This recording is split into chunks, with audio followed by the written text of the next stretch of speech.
The Talmud of Immanuel by Judas Ishkerioth. This book is an arcanum of Immanuel, who is called the one with godly knowledge, who is the son of Joseph, grandson of Jacob, a distant descendant of David. David was a descendant of Abraham, whose genealogy traces back to Adam, the father of a lineage of terrestrial humans.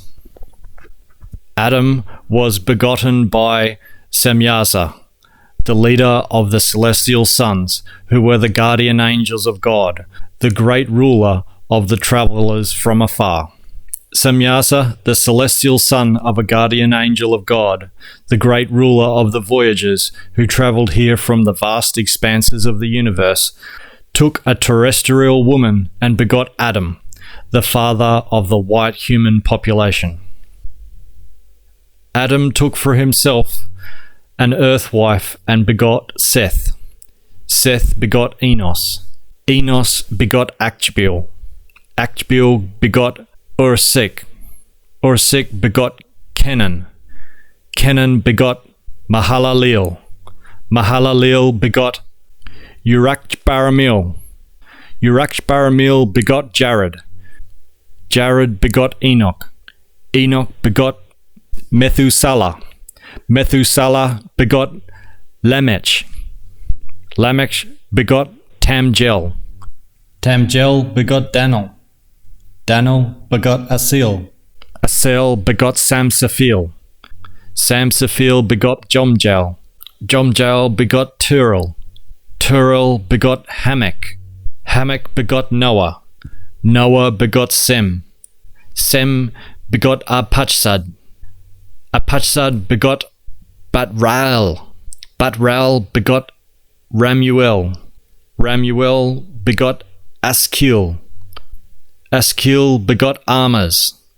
Amas begot Salah. Salah begot Eber.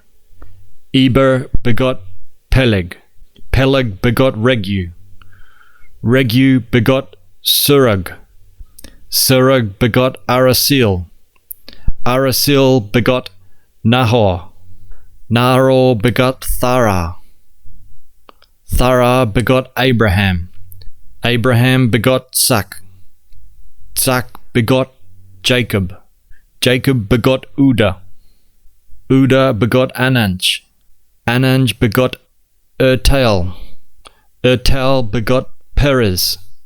Perez begot Hrezin. Hrezin begot Ram. Ram begot Anjnadab. Anjnadab begot Save.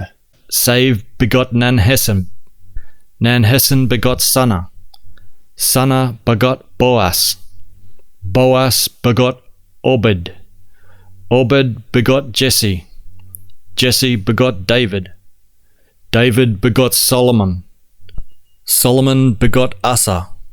Asa begot Gaddiel.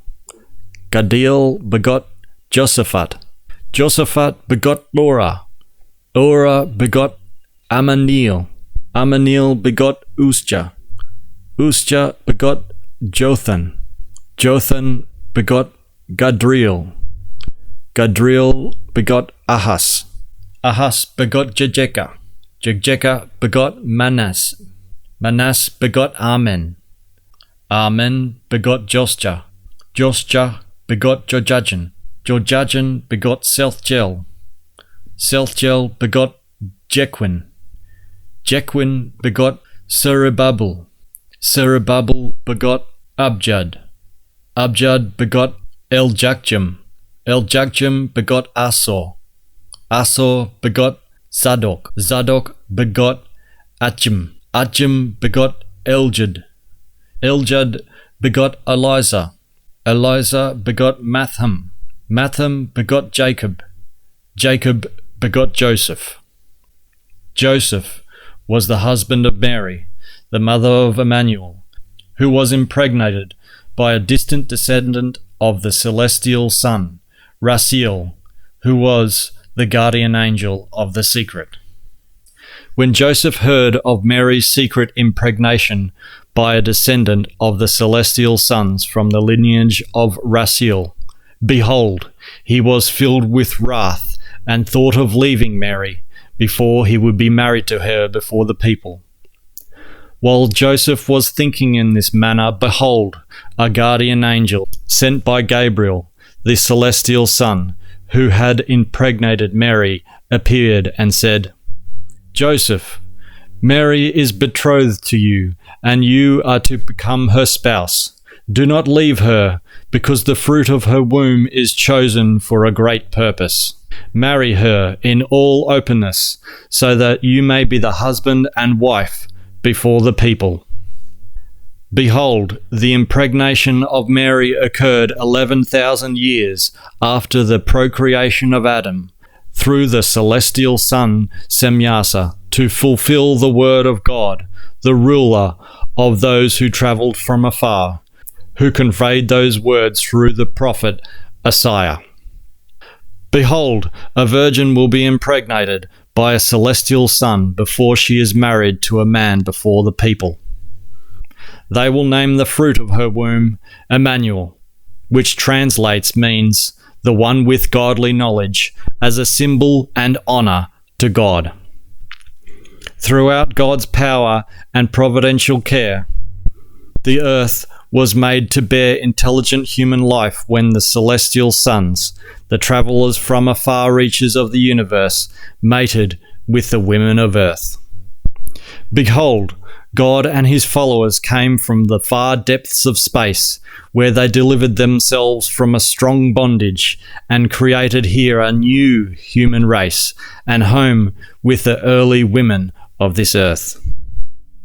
God deserves honour of the people of earth, for behold, he is the true originator of the white and of the coloured earth humans, and to him honour should be given.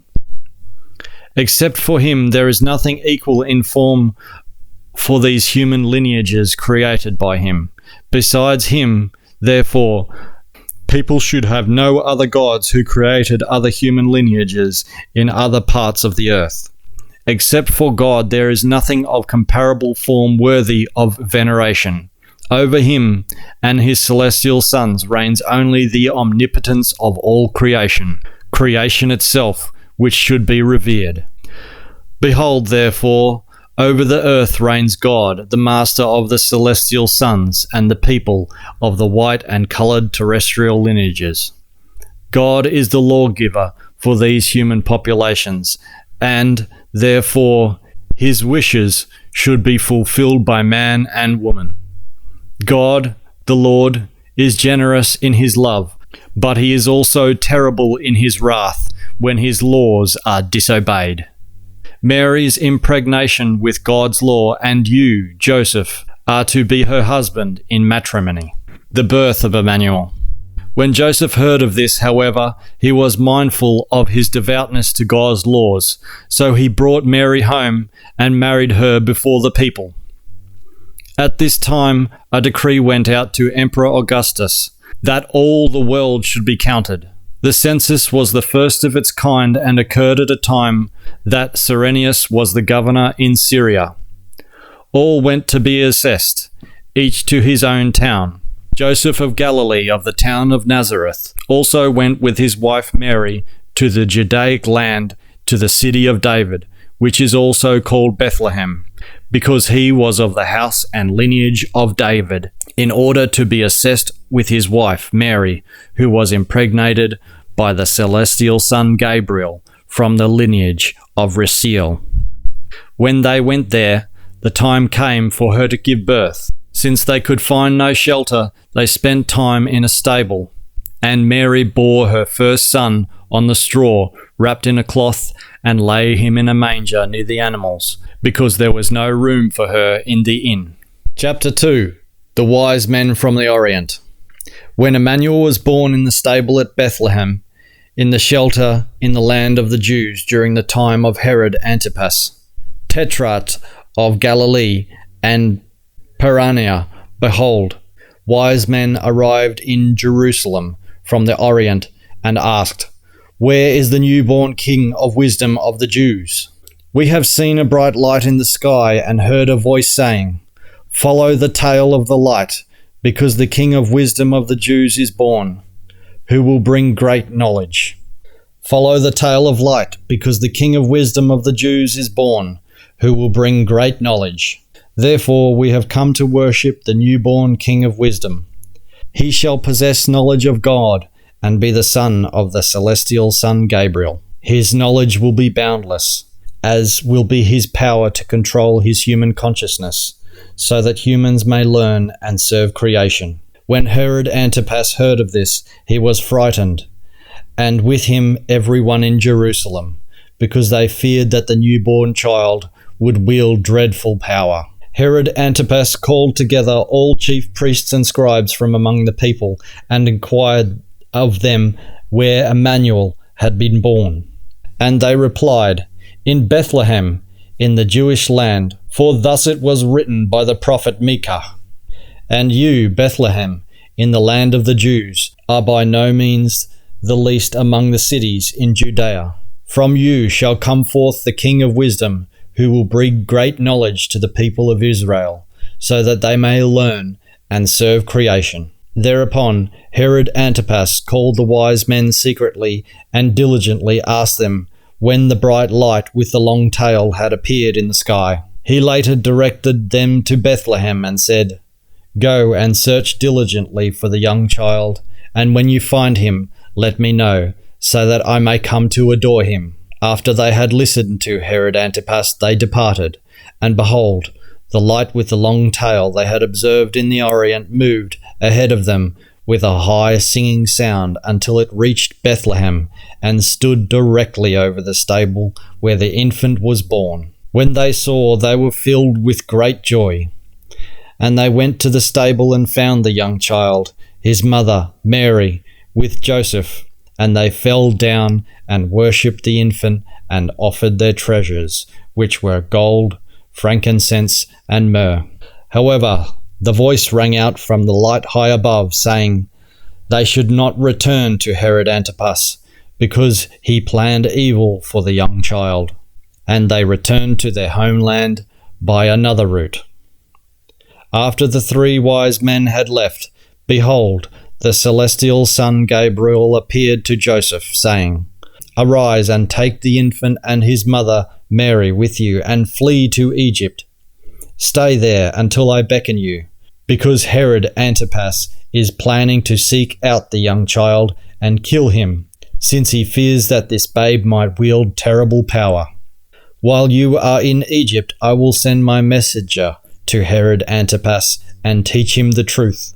And Joseph arose and took the young child and his mother by night and escaped under the guidance of the celestial son Gabriel in the descending light, which fled them into Egypt. Here they remained until Herod Antipas had a change of mind and his inner fear had abated. When Herod Antipas realized that he had nothing to fear from the young boy, who was created only with great wisdom and knowledge, he felt safe in his realm. Thus he promised the messenger of the celestial son Gabriel that he would no longer pursue Mary, Joseph, and Immanuel. Now that Herod Antipas and his followers changed their attitude, behold, the celestial son Gabriel appeared again before Joseph in Egypt and said, "Arise and take the young child and his mother Mary, and move to the land of Israel." All those who sought the child's life had had a change of heart. And Joseph stood up and took the child and his mother and returned into the light which once more had appeared. It brought them to Israel. The celestial son Gabriel brought them back to the land of Galilee. There they dwelled in the city called Nazareth, so that what had been spoken by the prophets would be fulfilled. Immanuel shall be called the Nazarene. Chapter 3. John the Baptist. In due course, John the Baptist came to the edge of the wilderness and preached at the banks of the Jordan. John the Baptist preached of baptism in accordance with the old laws of God, according to which the way to knowledge was to be prepared. He preached that God's laws shall be followed because he is the sole ruler of this human lineage. He preached that above God, however, stands creation, the source of the worlds, universes, and all living creatures. He also taught that the genderless creation is the mystery of all mysteries, death and life, light and darkness, being and non-being. He also taught once again that God, the Lord and ruler of this human lineage, and of those who travelled from afar, the celestial sons, holds creation in high esteem. All Judea and the people of Jerusalem went forth to John the Baptist, according to the wisdom of the old laws of God, and let themselves be baptized by him in the river Jordan. John wore a garment made from camel's hair and a leather belt around his loins. His food consisted of locusts and wild honey. While he was baptizing many of the people, many Pharisees and Sadducees came to him, who humiliated him with malicious talk. "You brood of vipers, who told you that you would escape from future wrath once your false teachings are revealed? See to it that you bear righteous fruit of repentance and learn the truth. Turn away from the evil of your false teachings, which carry out with arrogance and pursuant to your greed for power and fortune.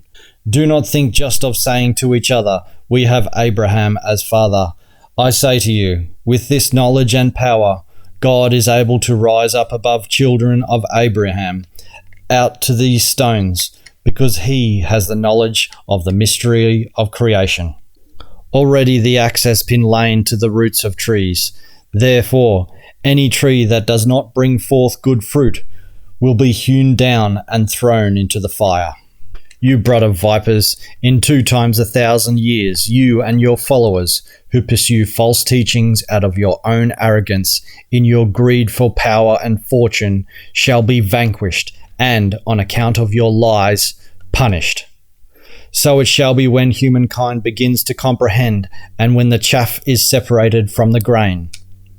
It will be a time when your false teachings will be laughed at, and humankind discovers the truth. This will come to pass when the humankind builds singing lights and chariots of fire, which they can escape into the cosmos, as has been done by God and his followers, the celestial sons, namely those who taught us the wisdom and knowledge of creation, and who urged us to obey the laws of nature and live according to them. Oh, you renegades, you brood of vipers, get away from this place, because you are impure and cursed in your false teachings. Get away from this place, because I can by my own accord baptize you into repentance only with water. But he who comes after me is stronger than I, and I am only worthy of removing his sandals. He will baptize you with the knowledge of the Spirit, with the fire of truth. He has his winnowing fork in his hand. He will sweep his threshing floor and gather the wheat into his granary, but he will burn the chaff with unquenchable fire. The lie can never withstand the truth, which destroys evil in its fire. As John the Baptist spoke, behold, Immanuel from Galilee then approached John at the Jordan to be baptized by him. John, however, refused him and spoke, "It is I who need to be baptized by you, because you possess greater knowledge than I, and you come to me?" But Immanuel answered him, "Let it happen so now, because it is fitting for us to fulfill all justice, since we are both sons of the earth." So John consented and baptized him. When Immanuel had been baptized, soon he came out of the water of the Jordan, and behold, a metallic light fell from the sky and rushed over the Jordan. Consequently, they all fell on their faces and pressed them into the sand, while a voice from the metallic light spoke, "This is my beloved Son, with whom I am well pleased. He will be the King of truth, through which the terrestrial humans shall rise as wise ones." Behold, after these words, Immanuel entered into the metallic light, which climbed into the sky, surrounded by smoke and fire, and passed over the lifeless sea, as the singing of the metallic light soon faded away. After that, Immanuel was no longer seen for 40 days and 40 nights. Chapter 4. Immanuel's Arcanum. From this day on, Immanuel no longer lived among the sons and daughters of these earth humans. Immanuel was lifted up from the earth, and no one knew where he had been taken or what happened to him. But when he was set down by the metallic light between the north and west, in a place where the guardian angels had received guidelines by which they were to evaluate the site for the chosen ones. Thus he lived for 40 days and 40 nights between the winds of the north and the west, where he received the arcanum of knowledge. During this instruction period, he spent the days with the wise saints of God and the guardian angels, the celestial sons.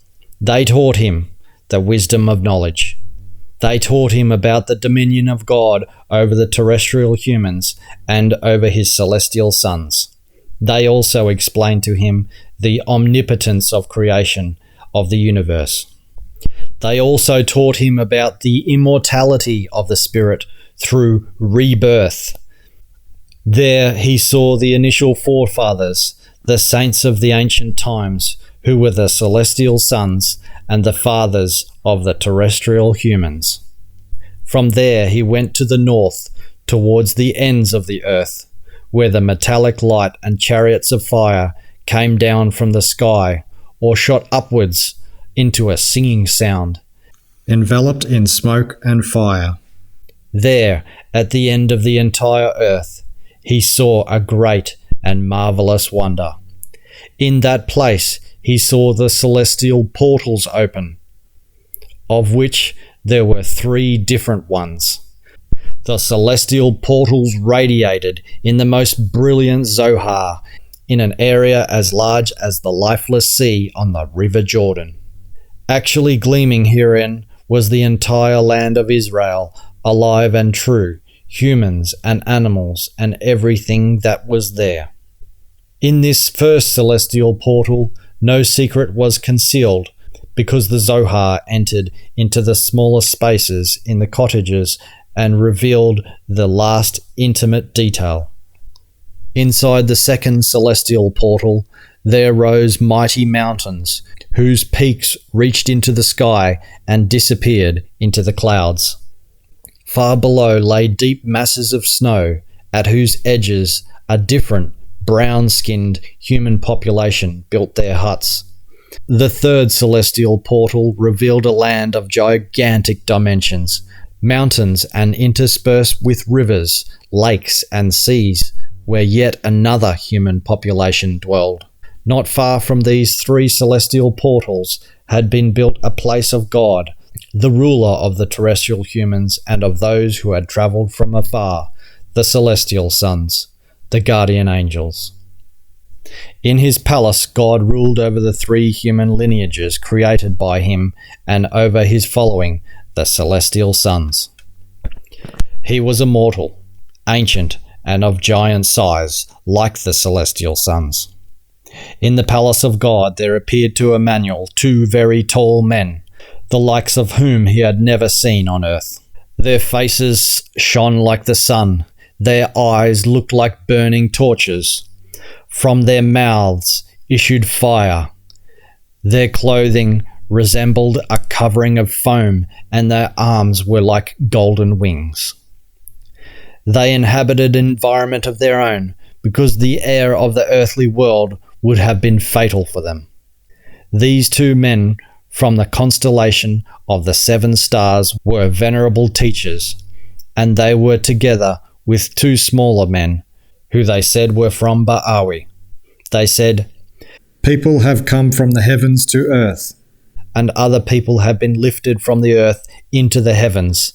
The people coming from the heavens remained in the earth for a long time, and they created the intelligent human lineages. Behold, humans begotten by the celestial sons were different in a unique way from other people on earth. They were not like earth humans, but like the children of the celestial angels, and of a different kind. Their bodies were white as snow, and red as rose blossom. Their hair at the top of their head was white as wool, and their eyes beautiful. Earth humans will now retain their inherited beauty and propagate it further. But in the course of the centuries and millennia, they will mix with their other human populations and the heavens, so as to generate a new humankind and special lineages, as the celestial sons did with the earth people. Immanuel, you are an informed insider, begotten from among our ranks by a celestial son. With your knowledge, you will make the impossible possible and accomplish things that earth humans will deem miraculous. You will know the power of the Spirit, but beware of abusing it. Your own wisdom and the knowledge obtained through us should contribute to the well-being of humankind, though the road leading thereto will be very difficult for them and for you. You will be misunderstood and denounced because earth humans are still ignorant and addicted to delusionary beliefs. They believe that God is creation itself and not the ruler of the celestial sons and these human lineages. Earth people attribute him to omnipotence of creation and glorify him as creation itself. But God is a human being, like all the celestial sons and the terrestrial humans, except that he is vastly greater in consciousness than they are. Creation, however, is of immeasurably higher standing than God, the Lord over the celestial sons and the terrestrial humans, because creation is the immeasurable enigma. Immanuel, you will also be slandered as God and as his only begotten Son, and you, too, will be equated with the mysterious creation. Do not heed these false teachings, however, because millennia will pass before the people of these human lineages are capable of recognizing the truth. Much human blood will be shed because of you, including your own and that of many countless generations. Notwithstanding, fulfill your mission as the King of Wisdom, as the son of Gabriel, the celestial son.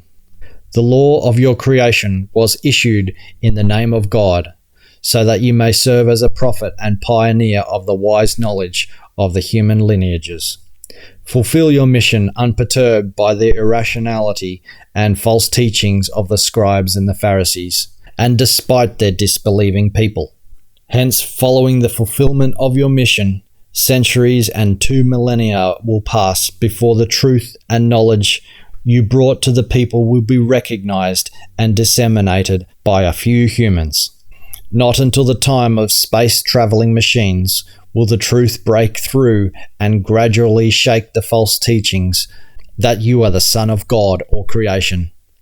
And this will be the time when the celestial sons begin to reveal ourselves anew to earth humans, when they will have become knowing and will threaten the structure of the heavens with their acquired power.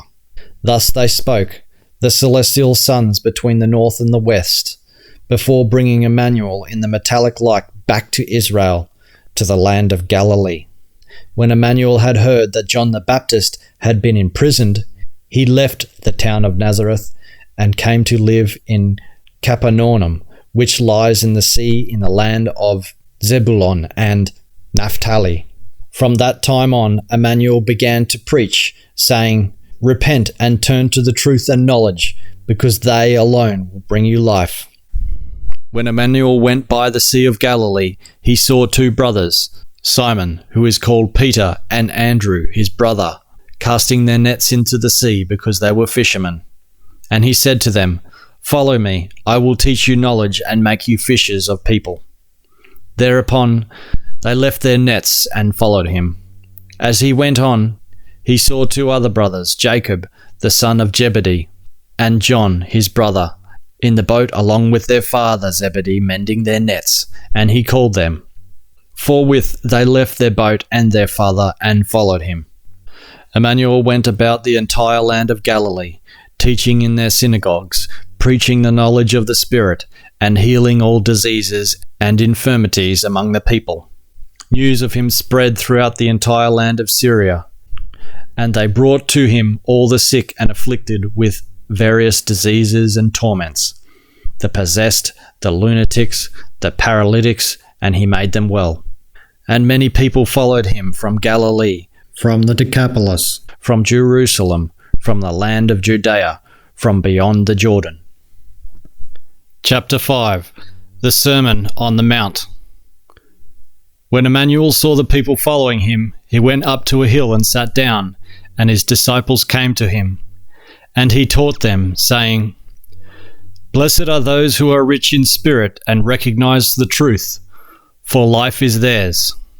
Blessed are those who endure hardship, for they shall thus recognize the truth and be comforted. Blessed are the spiritually balanced, for they shall possess knowledge. Blessed are those who hunger and thirst for truth and knowledge, for they shall be satisfied. Blessed are those who live according to the laws of nature, for they shall live according to the plan of creation. Blessed are those who have a clear conscience, for they need not fear. Blessed are those who know about creation, for they are not enslaved by false teachings. Blessed are the righteous, for nature is subject to them. Blessed are you if, on my account and because of our teachings, people revile and persecute you and speak all manner of evil against you. Thus they lie about the teachings. Be of good cheer and take comfort. This life and the next will reward you.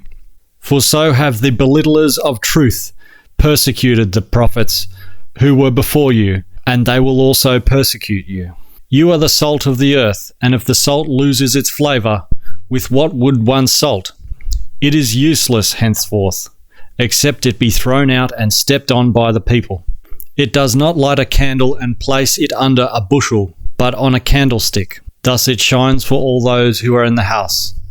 Likewise, your light shall shine before the people, so they see your good deeds and recognize the truth of your knowledge. Did you not think I have come to do away with the law or the prophet? I have come not to undo, but to fulfill and reveal the knowledge. Truly I say to you, until the heavens on the earth vanquish, neither a letter nor a dot of the law of creation and the laws of nature will vanish until it is fulfilled. Whosoever violates the smallest of the laws or directives and teaches the people falsely will be called the smallest. But whosoever spreads the teachings truthfully will be called great and will receive the reward of the Spirit. I tell you, if your righteousness does not exceed that of the scribes and the Pharisees, you will not receive the reward of the Spirit and of life. You have heard that it was said to your ancestors, "You shall not kill." But whosoever kills shall be found guilty by the courts.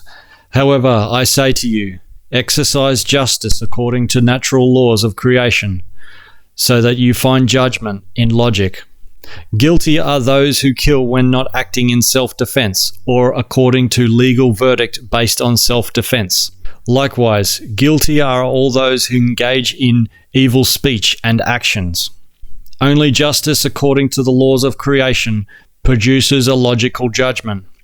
Do not accommodate your adversaries if you are in the right, and the judge will probably have to decide in your favour. Truly I say to you, you will attain justice only when you find it yourself and can make your fellow humans understand it.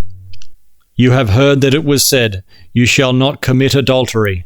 But I say to you, whosoever has sexual intercourse with someone who is not their spouse shall be delivered to the courts, for it is an act unworthy of humans, contemptible, and an offence against the laws of nature.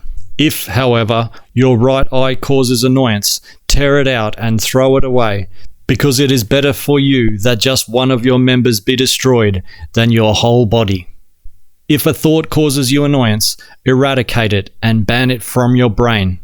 It is better to destroy a thought that incites annoyance than to bring the whole world of thought into an uproar. It has also been said, "Whosoever divorces his spouse shall hand over a certificate of divorce." However, I say to you, whosoever separates from their spouse, except in response to adultery, commits adultery. Whosoever marries a person who is guilty in a divorce also commits adultery. If you have further heard it said to your ancestors, "You shall take no false oath, and you shall keep your oath to God."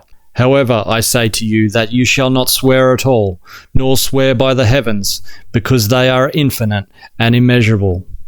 Neither swear by the earth, because it is impermanent, nor swear by Jerusalem, because it is an impermanent city built by human hands.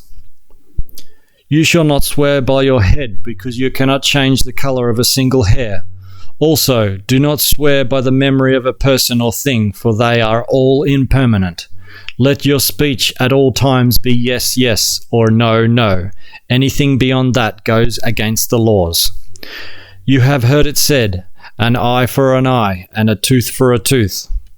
But I say to you, exercise judgment according to the natural laws of creation, so that you will find verdict in logic. Offer your love where it is warranted, and punish where the law of nature demands punishment. Give to them who ask of you, if they make their requests in honesty, and turn away from them who want to borrow from you in a dishonest way. You have heard it said, you shall love your neighbor and hate your enemy. However, I say to you, practice love and understanding according to the laws of creation, so that through logic you find the right action and perception. Offer your love where it is warranted, and despise where the law of nature demands it. You shall be wise and acquire knowledge, because you shall become perfect in spirit as the creation which created you. Over the course of incarnations, you shall train your spirit and your consciousness and allow them to develop to perfection, so that you will become one with creation. Chapter 6. Alms, Fasting, Treasures, Concerns. Be mindful of your pity, that you practice it before the people with the correct words, lest you be accused of lying and therefore find no reward from them. Choose your words using natural logic and draw upon the knowledge and behavior of nature. When you give your alms, you shall not proclaim it, as do the hypocrites in the synagogues and on the streets, that they may be praised by the people. Truly I say to you, they have forfeited their reward, because their alms only serve their selfishness. And when you pray, you shall not be like the hypocrites, who enjoy standing and praying in the synagogues and on the corners of the streets, because they pray only for the sake of their selfishness and the impression they have upon the people. And when you pray, you shall call upon the omnipotence of the Spirit, and not babble misleading nonsense like the idol worshippers, the ignorant and the selfish, because they think they are heard when they use many words. The creation spirit part of the human has no need for many words. However, humans need the knowledge of how powerful it is. Pray therefore to the omnipotence of the Spirit in the knowledge that its greatness and power are infinite. If you do not know how to pray directly to the almighty power of the Spirit, make use of something sacred by which you can reach the Spirit.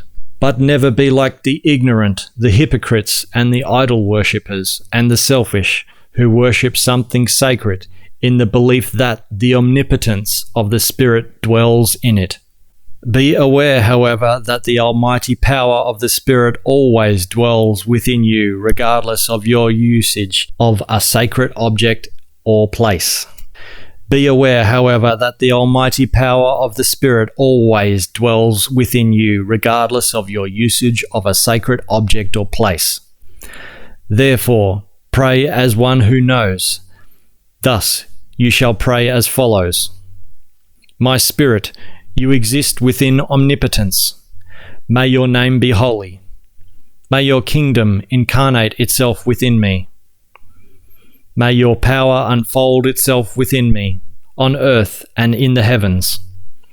Give me today my daily bread, that I may recognize my wrongdoings and the truth, and lead me not into temptation or confusion, but deliver me from error. For yours is the kingdom within me, and the power and the knowledge forever. Amen. And when you pray to the Spirit, it will give you what you request. Have trust in its knowledge, and you will receive it. However, if you believe in the false teachings that the power and the Spirit do not dwell within you, then you will be without knowledge and live in spiritual poverty.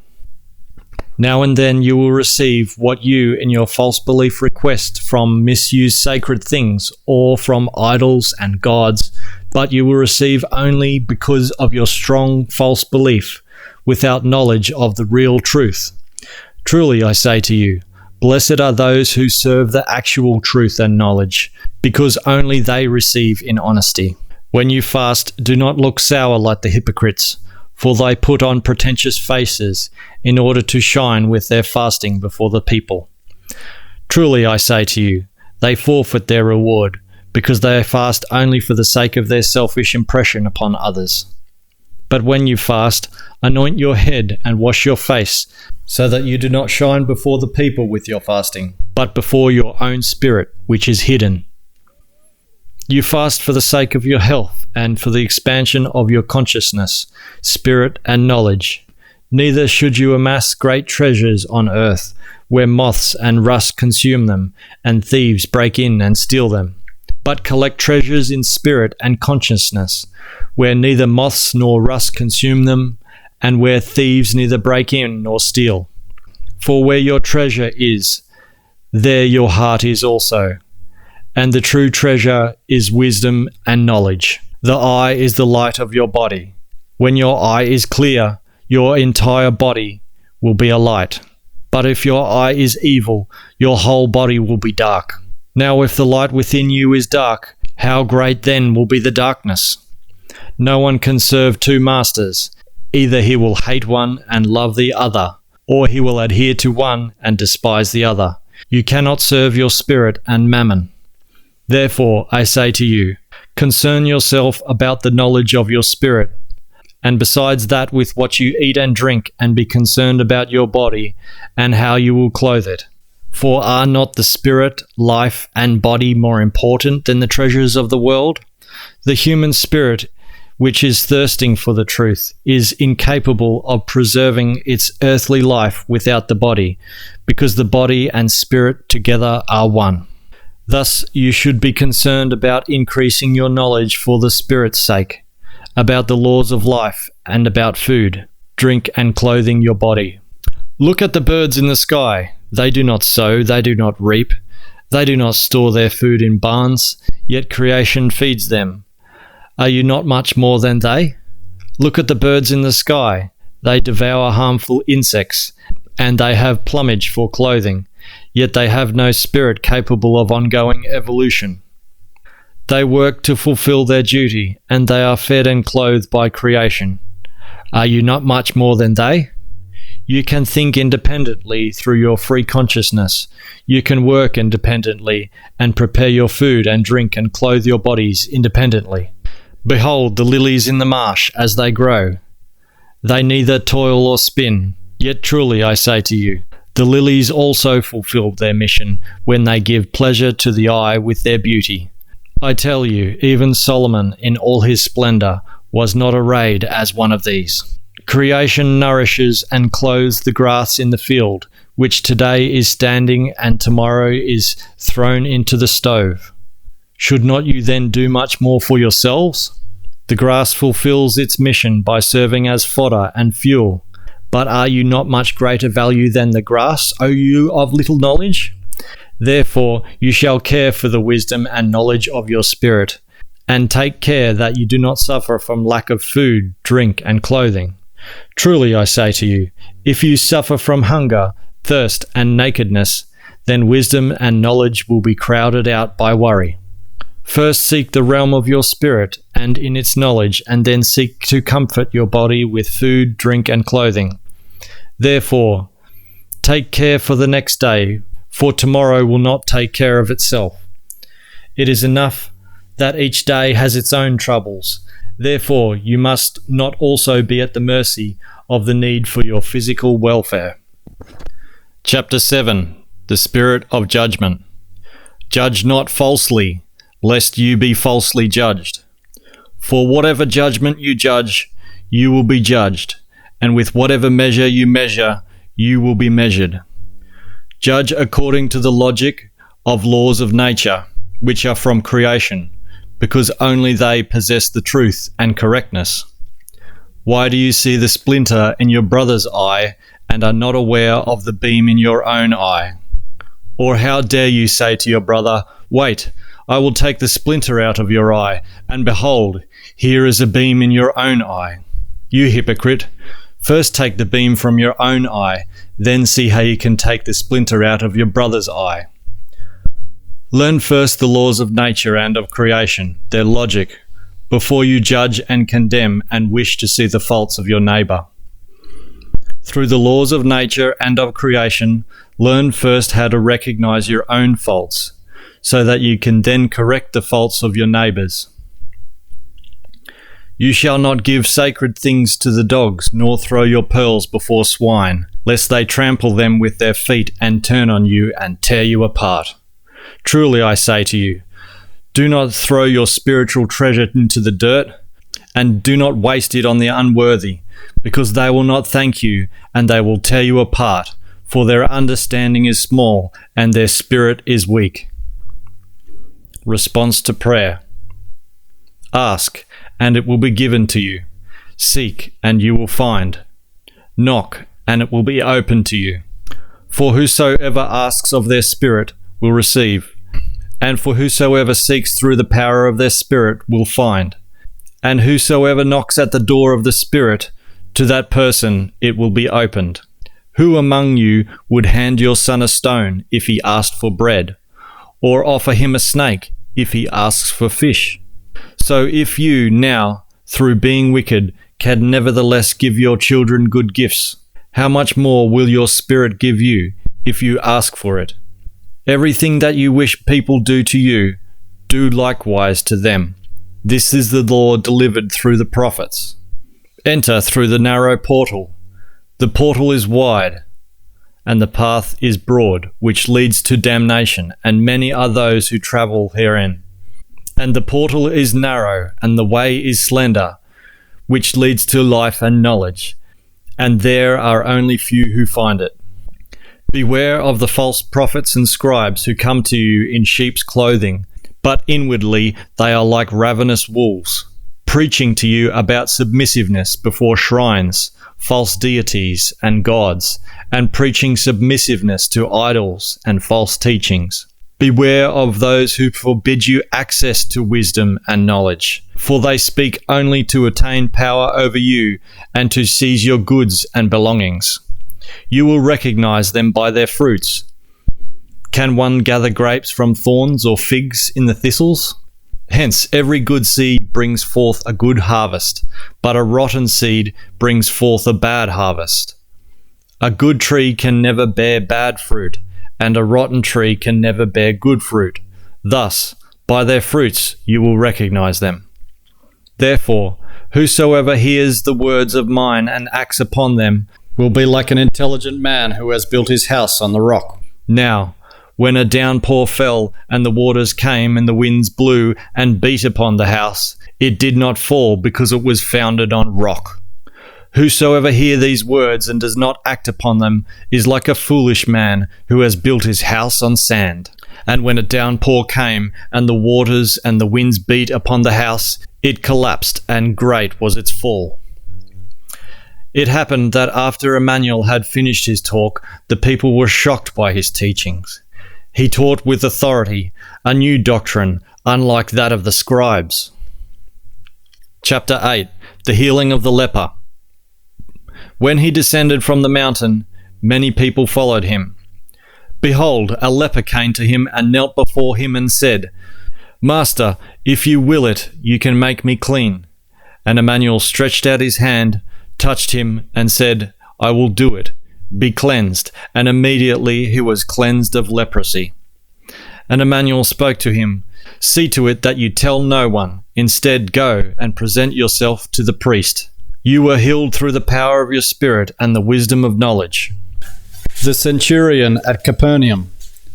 When Immanuel went to Capernaum, a centurion walked up to him with a request, saying, Master, my servant lies at home incapacitated with gout and is in great distress. Master, I have heard your teachings, and I know the truth of your wisdom, which states that the human spirit can perform miracles through knowledge of the truth.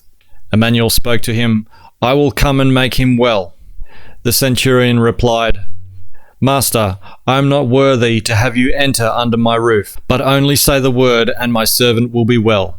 I too am a man subject to authority, and I also have soldiers under me.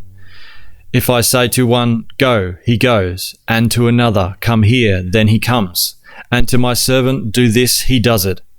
When Immanuel heard this, he marveled and spoke to those who followed him.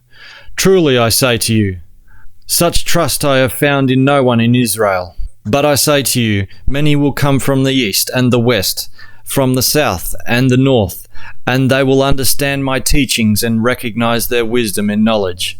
However, the children of Israel will be expelled into darkness. There will be a wailing and chattering of teeth. The false teachings of Israel will bring bloodshed over the millennia, because the power-hungry selfishness and high-handedness of Israel will bring death and destruction all over the land and all the world. Immanuel in the house of Peter. Turn away from false teachings of the Israelite authorities and their scribes, because they will bring destruction to successive generations. The Israelites believe themselves to be the chosen people. By no means is this the case, because they are more disloyal and unknowing than the ignorant who lack the secret of creation's laws. And Immanuel spoke to the centurion, Go, be it done to you as you have expected. And his servant became well that hour. Immanuel came back to Peter's house and saw that his mother-in-law lay sick with a fever. He touched her hand, and the fever left her, and she got up and served him. In the evening, however, they brought to him many who were possessed. They drove the evil spirits out through his word, and made all the sick well. So it came to pass that it was said through the prophet Isaiah would be filled, who spoke, He who has brought us new teachings of knowledge, and has taken our infirmities upon himself, and he has healed our sick. On the seriousness of discipleship. When Immanuel saw many people around him, he gave the order to go across to the other shore. A scribe walked up to him and said, Master, I will follow you wherever you go. Immanuel spoke to him, Foxes have dens, and birds of the air have nests, but I have no fixed place where I can lay my head. I have the mission to preach wisdom and knowledge. Therefore I am moving restlessly throughout the lands. And another one of his disciples said to him, Master, permit me to go and bury my father who has just died. But Immanuel said to him, Follow me, and let the dead bury their dead. The healing of the two possessed persons. He arrived at the shore in the region of the Gadarenes. There, two possessed persons ran up to him.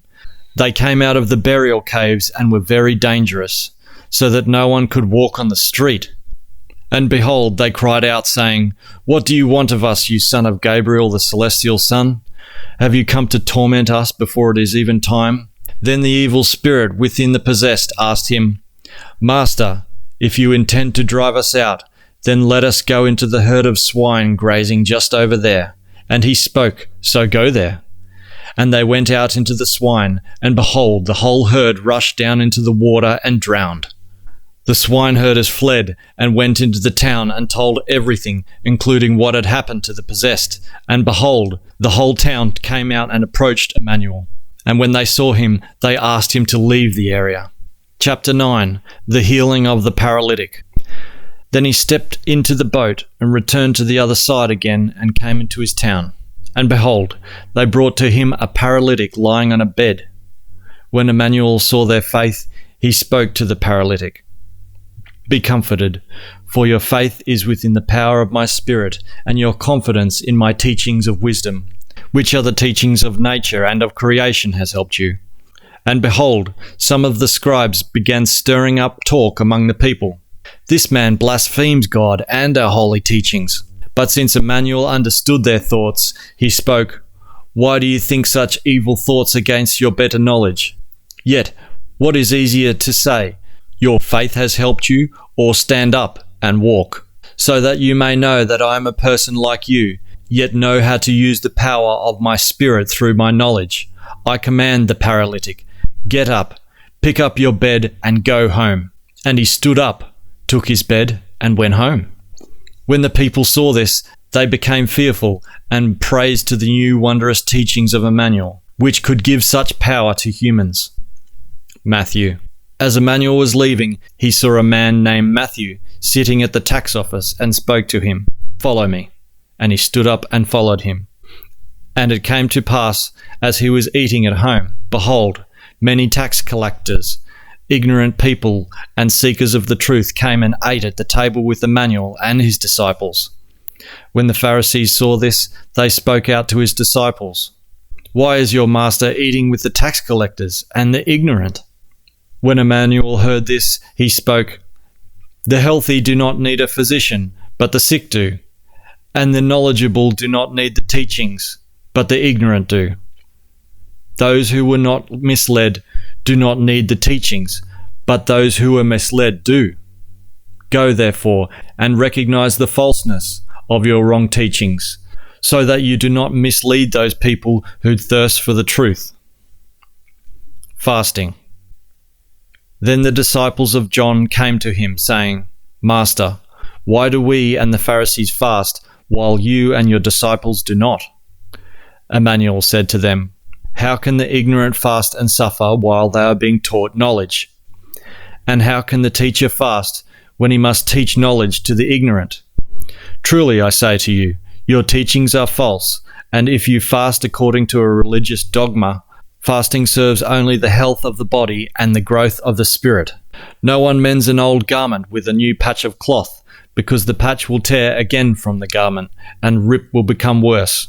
Neither is new wine poured into old wineskins, for the skins will tear and the wine will spill, and the wineskins will be ruined. Instead, the new wine is poured into new wineskins, so that both are preserved."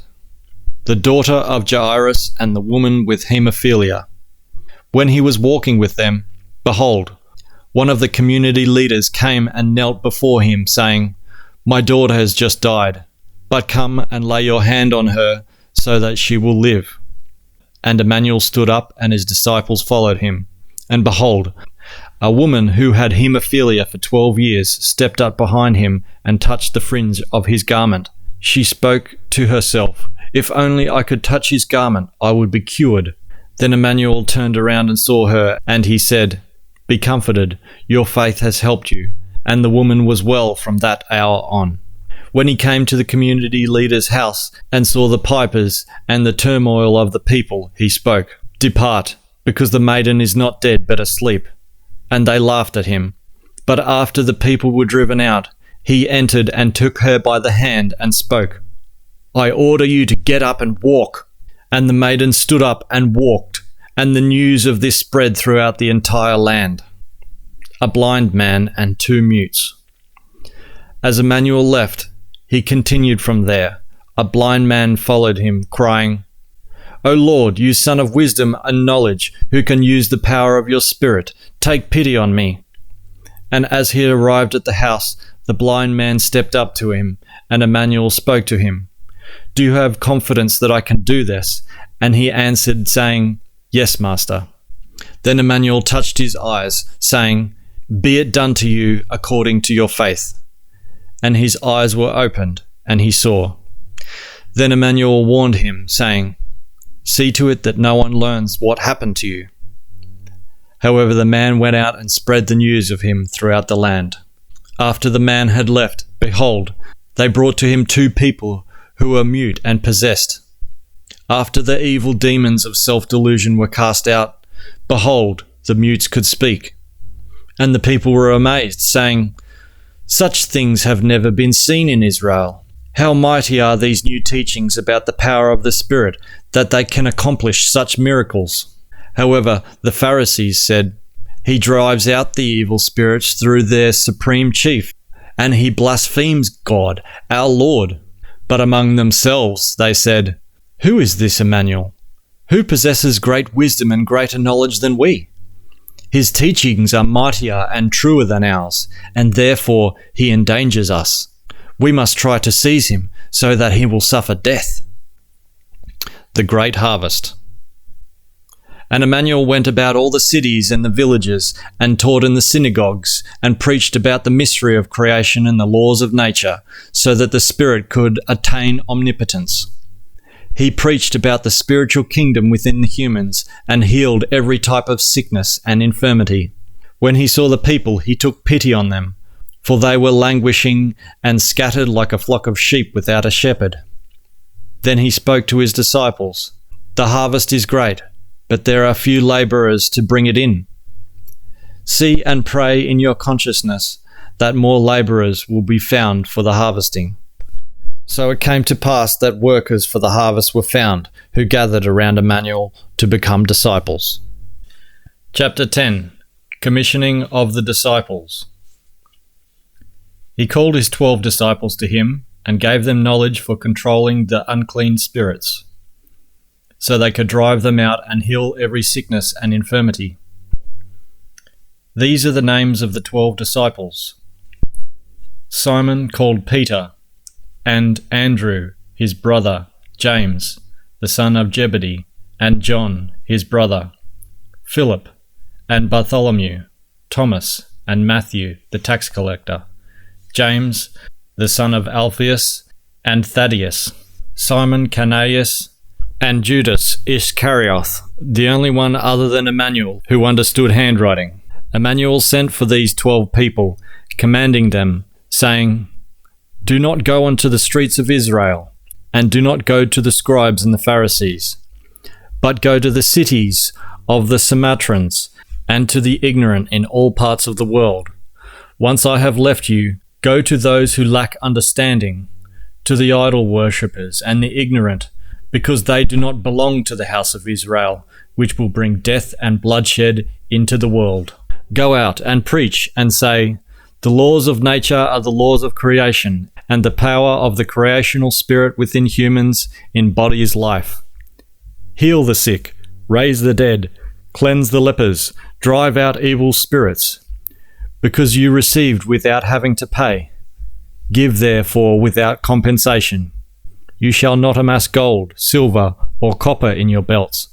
Also in your travels, you shall not take large bags with you in which to carry food, water, and clothing. Go on your way only with bare essentials for eating and sleeping, for keeping yourselves clean, and for a change of clothing. Never carry too much with you, because you will only burden yourselves and become victims of waylaying bandits. Remember, furthermore, all labour is worthy of its reward, and you will not be wanting if you diligently preach and teach the true knowledge. When you go into a city or village, inquire if someone is there who is worthy, and stay with him until you depart. And when you enter a house, greet it. If the house is worthy, your peace will pass on to its occupants. But if it is not worthy, your peace will return to you. And if someone will not take you in or listen to your words, leave that house or city and shake the dust from your feet. Truly I say to you, do not stay in such places, because they are abodes of the ignorant and evil. People there will not recognize the words of truth and knowledge. Flee from these places, because their residents are disloyal to creation and the laws of nature. The people there worship shrines, false gods and idols, not creation, nor they follow its laws. Flee from those places, for the people will try and take your life, because they do not want to forsake their false teachings. Flee from such unrighteous people, because you must not lose your life for the sake of truth and knowledge. No law demands this of you, nor is there anyone that endorses such recklessness. Truly I say to you, many, nevertheless, will die and shed their blood into the sand, because later my teachings will be turned into false teachings that I have never preached, and which originate in the minds of the scribes and the priests.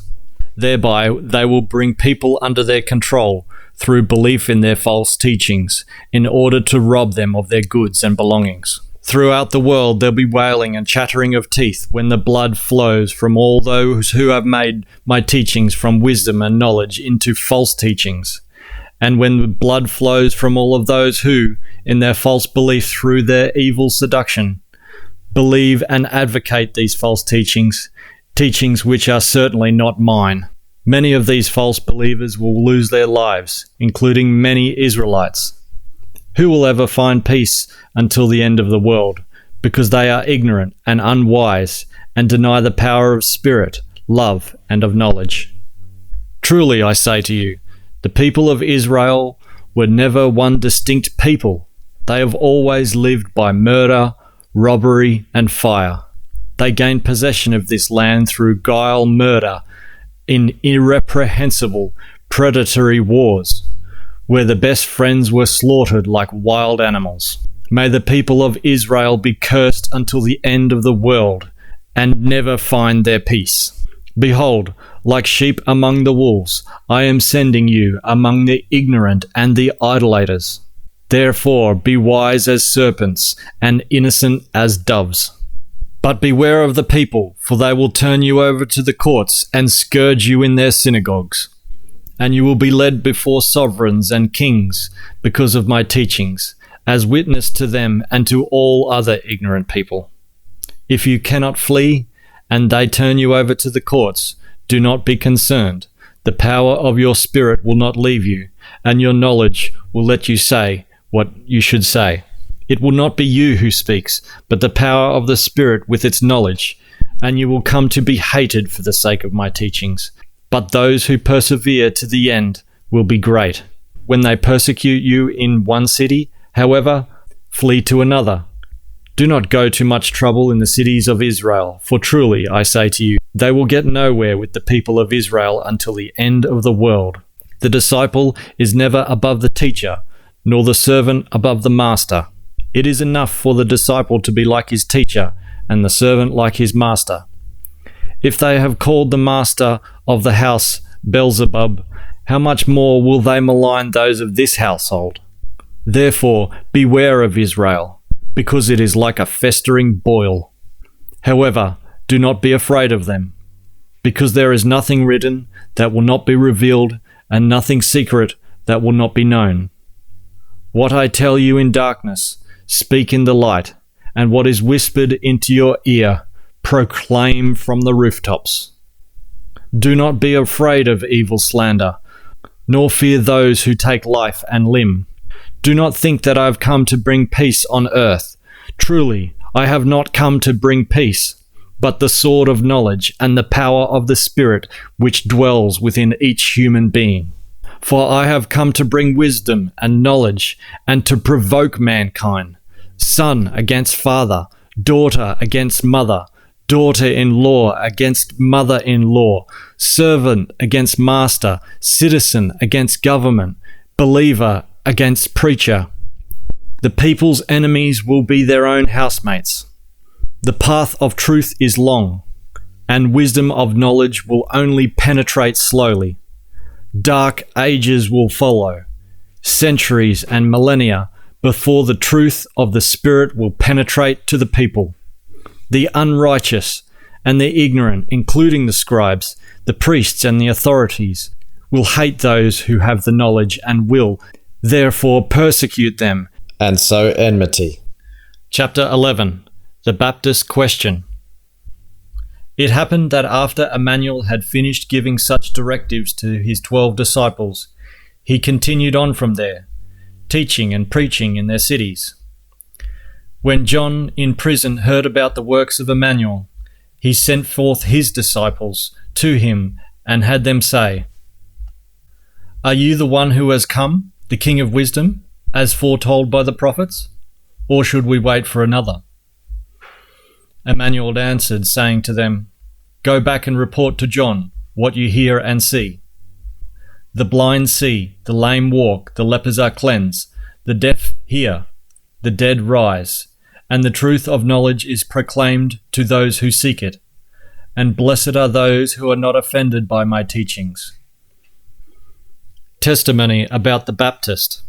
As they were leaving, Immanuel began to speak to the people of John. "What did you go out into the wilderness to see? Did you expect to see a reed blowing to and fro in the wind?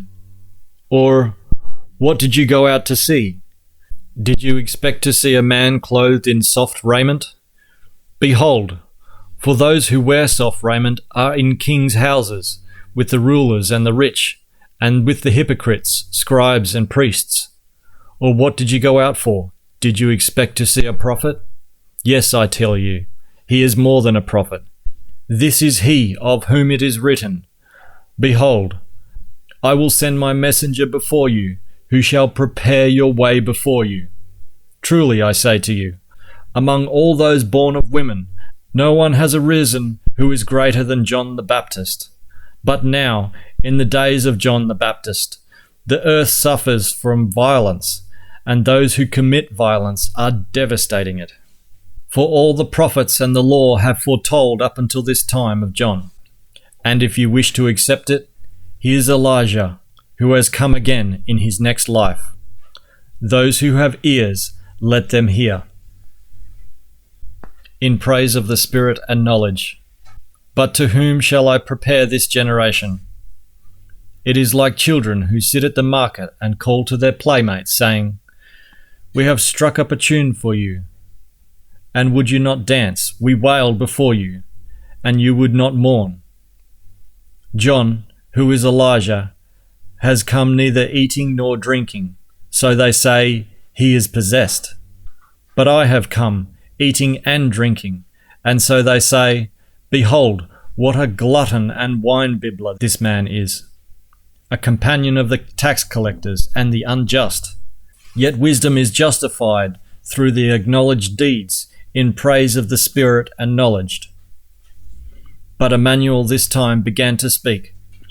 Praise be to creation, the maker of the heavens, the universe and the earth, for keeping the knowledge and power of the Spirit hidden from the unwise and the misguided, who spread the false teachings, for the revealing of this knowledge to sincere seekers now. Yes, it has been good of creation and of God and his celestial sons as well, that they have thwarted until now the misuse of power among earth humans. All things have now been given over to mankind, and no one knows the secret of creation, not even one person, and therefore neither God nor his followers. And all things now have been given over to me by God, whose guardian angels taught me the laws and knowledge of nature and the laws emanating from creation. So come to me, all of you who are seeking and thirsting for knowledge and truth, I will refresh you.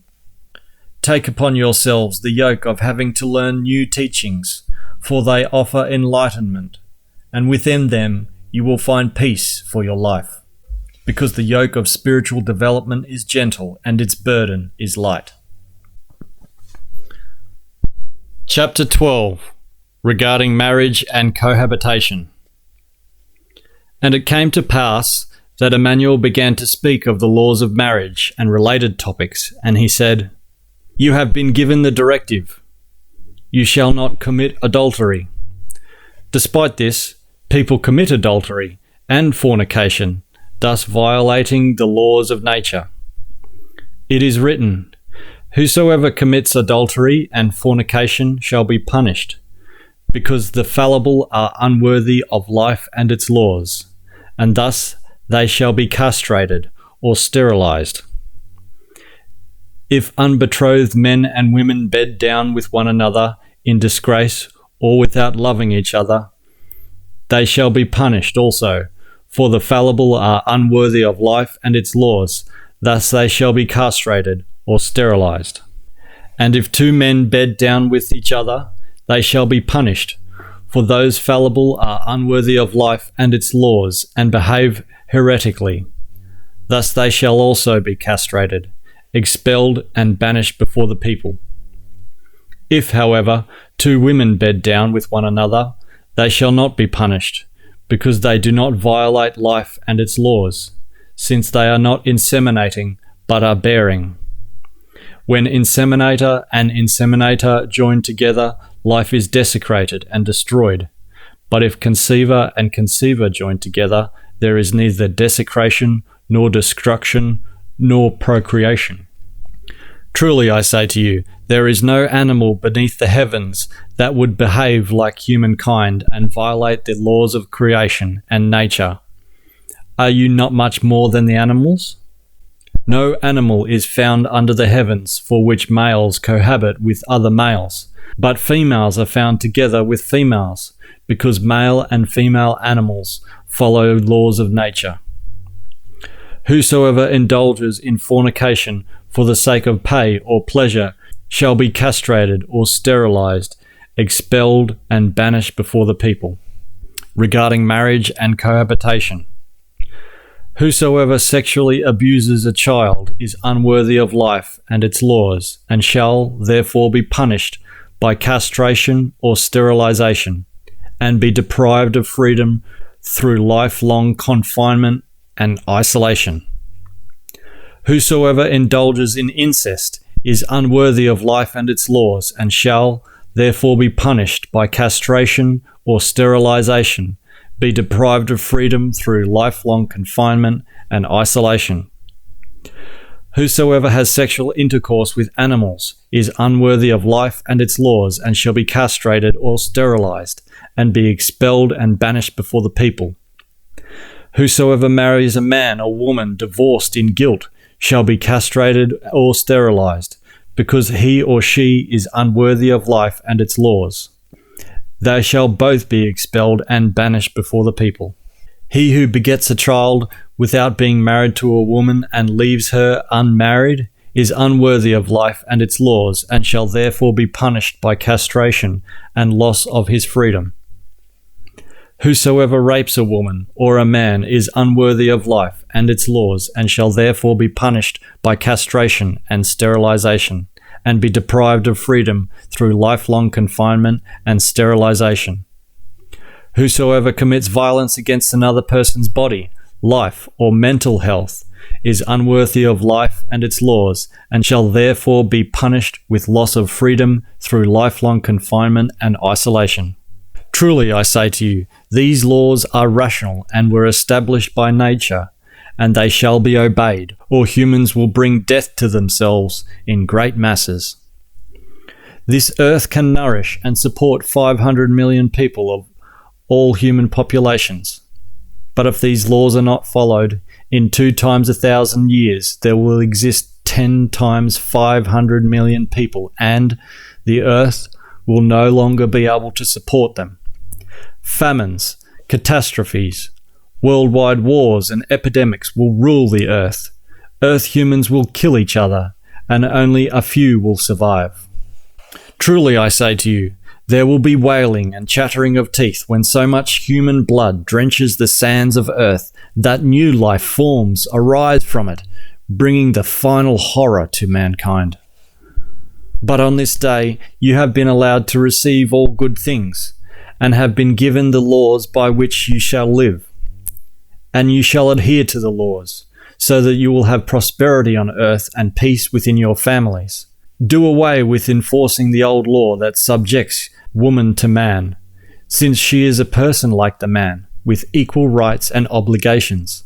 But when the man marries a woman, he shall pay to the utmost trusted steward of her possessions a price as security, so that she will not suffer from lack of necessities.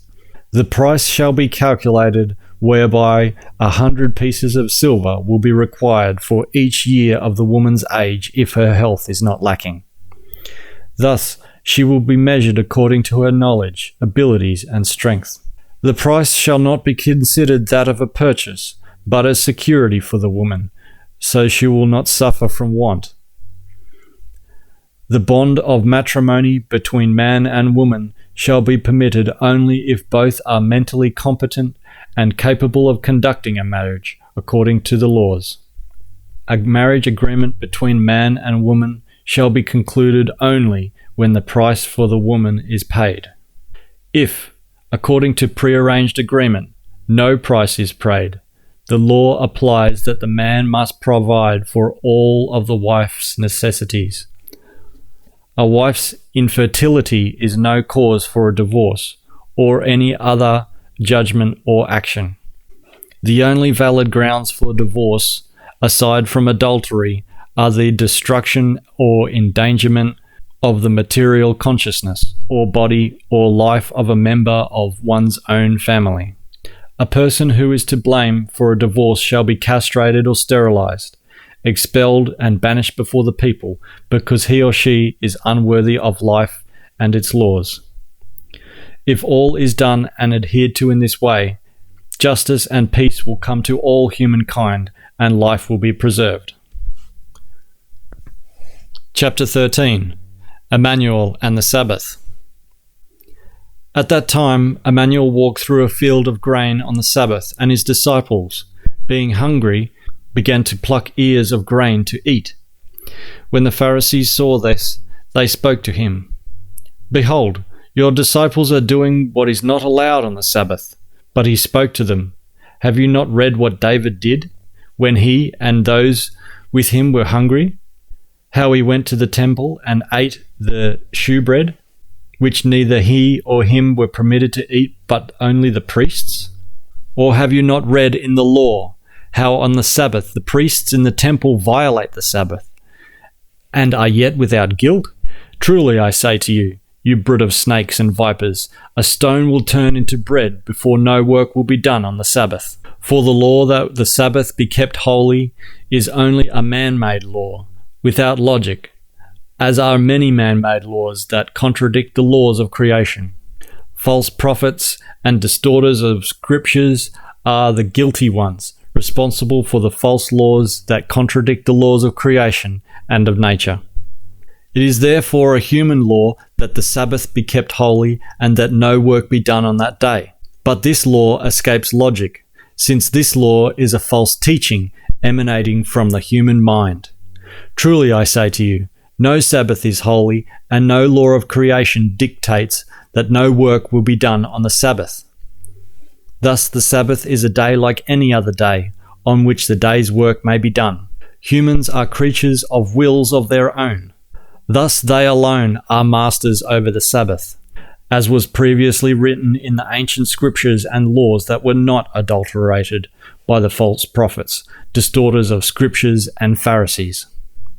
And he walked from there and came into their synagogues, where he continued to teach the people. And behold, there was a man with a withering hand, and they asked him, "Is it also unlawful to heal on the Sabbath?" in order that they would have further cause against him. Immanuel and the Sabbath.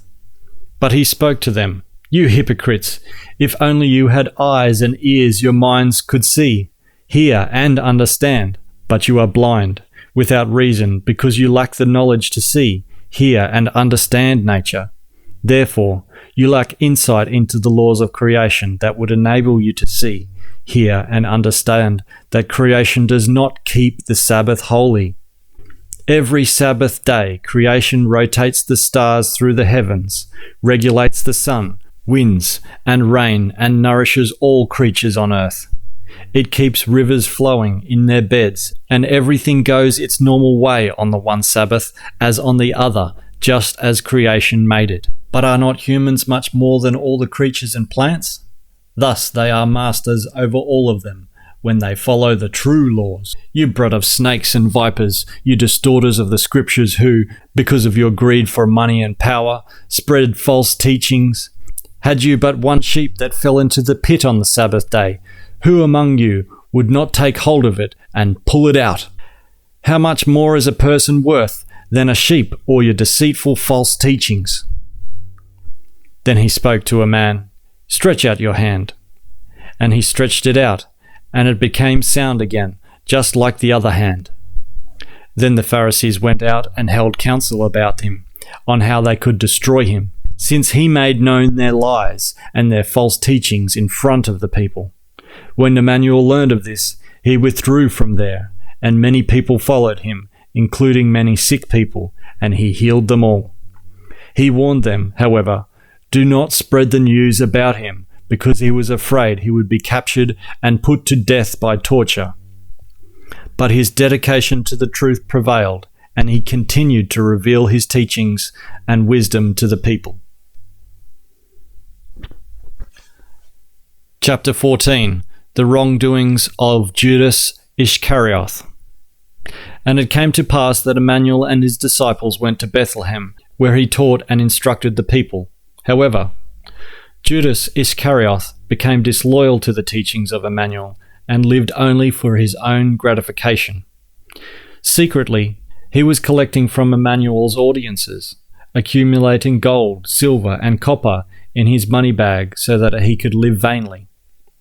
And it happened that Judas Ishkerioth, the son of Simon the Pharisee, informed Immanuel of Judas Ishkerioth's wrongdoings, since he hoped to be paid off for this. But Immanuel thanked him and did not repay him with any gifts whatsoever. So Judas Ishkerioth thought of revenge, for he was greedy for gold, silver, and goods. But Judas Ishkerioth was led to the desert by Immanuel, where, for 3 days and 3 nights, he taught him the concept of right and wrong, whereupon the disciple repented and forthwith followed the teachings of Immanuel.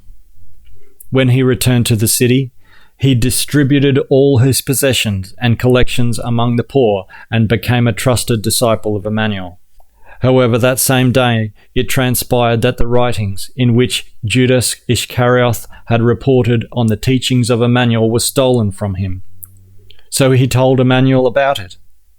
But he spoke, "Truly, truly, I say to you, Judas Ishkerioth, you will have to suffer even greater evils than the mere loss of your writings about my teachings and my life. Over 2,000 years you will be wrongly accused of betraying me, because Simon, the Pharisee, wants it so. But his son, Judas Ishkerioth, is the real culprit, like his father, Simon Ishkerioth.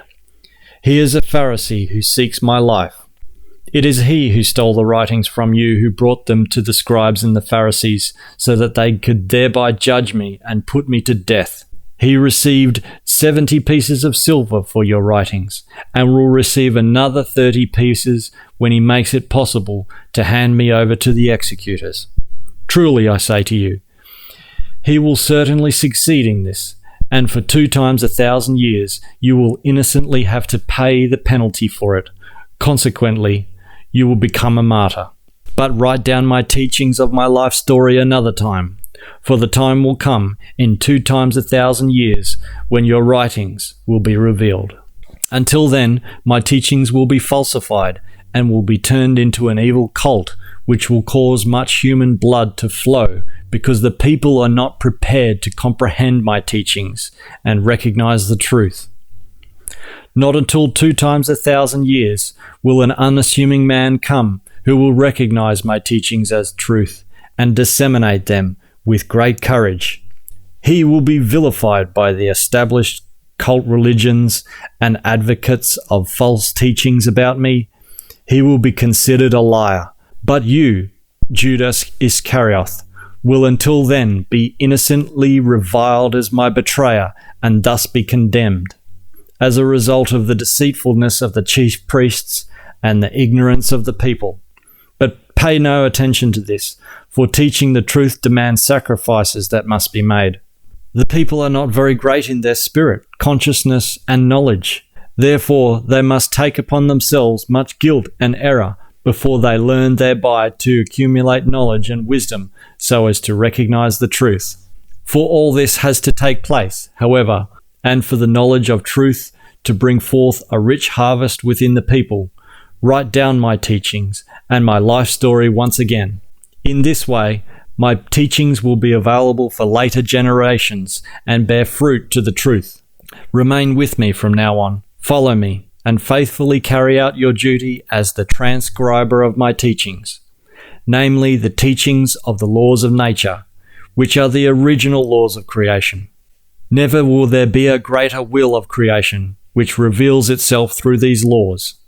But the laws of creation have been valid for yesterday and today, and therefore for tomorrow, the day after tomorrow, and for all time. Thus the laws are also a determination, and hence a predetermination for things of the future that must happen. Chapter 15. The meaning of the parables. That same day Immanuel went out and walked to the sea, where he sat down. Many people gathered around him, so that he stepped into a boat and sat down, and all the people stood on the shore. He talked to them in parables about various things, saying, "Behold, a sower went out to sow. while he sowed. Some fell on the pathway, then the birds came and ate them up.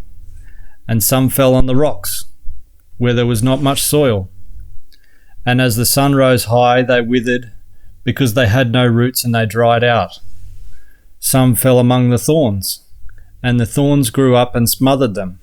Some fell on good ground and bore fruit, and some 100-fold, some 60-fold, some 30-fold. Those who have ears, let them hear. The disciples stepped up to him and said, "Why do you speak in parables when they do not understand your teachings?"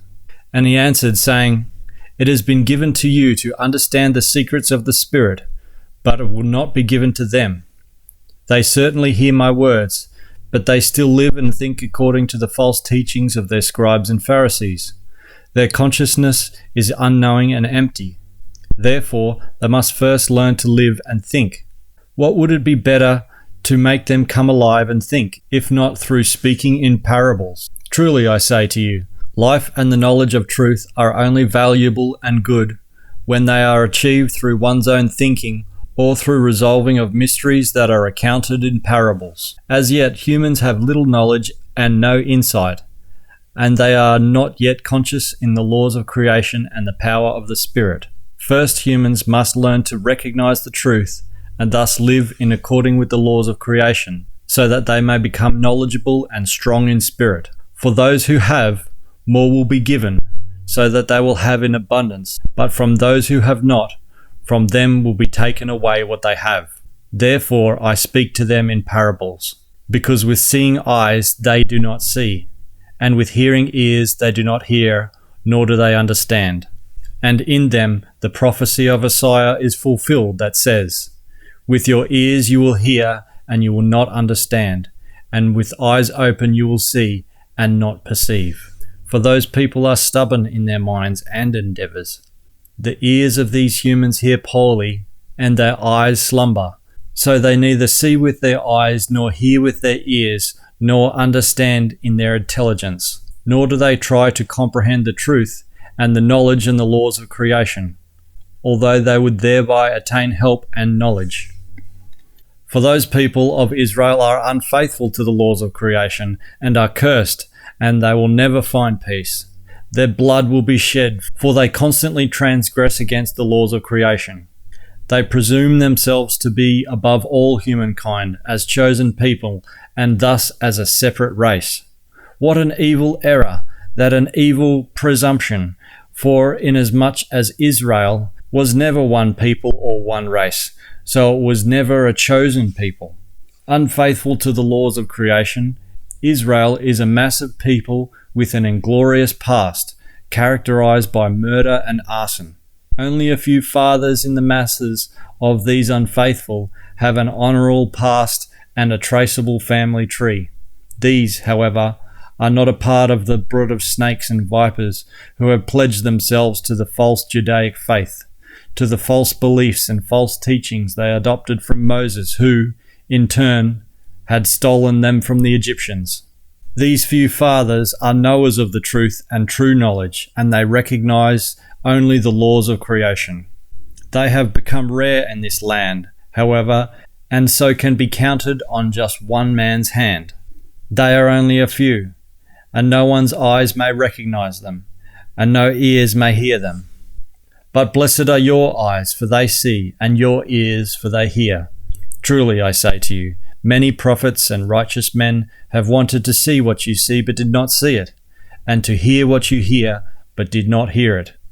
So listen now to the hidden meaning of the parable about the sower. If someone hears the words of truth about the Spirit and the laws, and does not understand it, then the evil one comes and snatches away what is sown in their mind. That is for whom it is sown on the pathway. But for whom it is sown on the rocks, that is the one who hears the word and promptly accepts it with joy. But this person has no roots within him, so that which is heard cannot take hold and grow.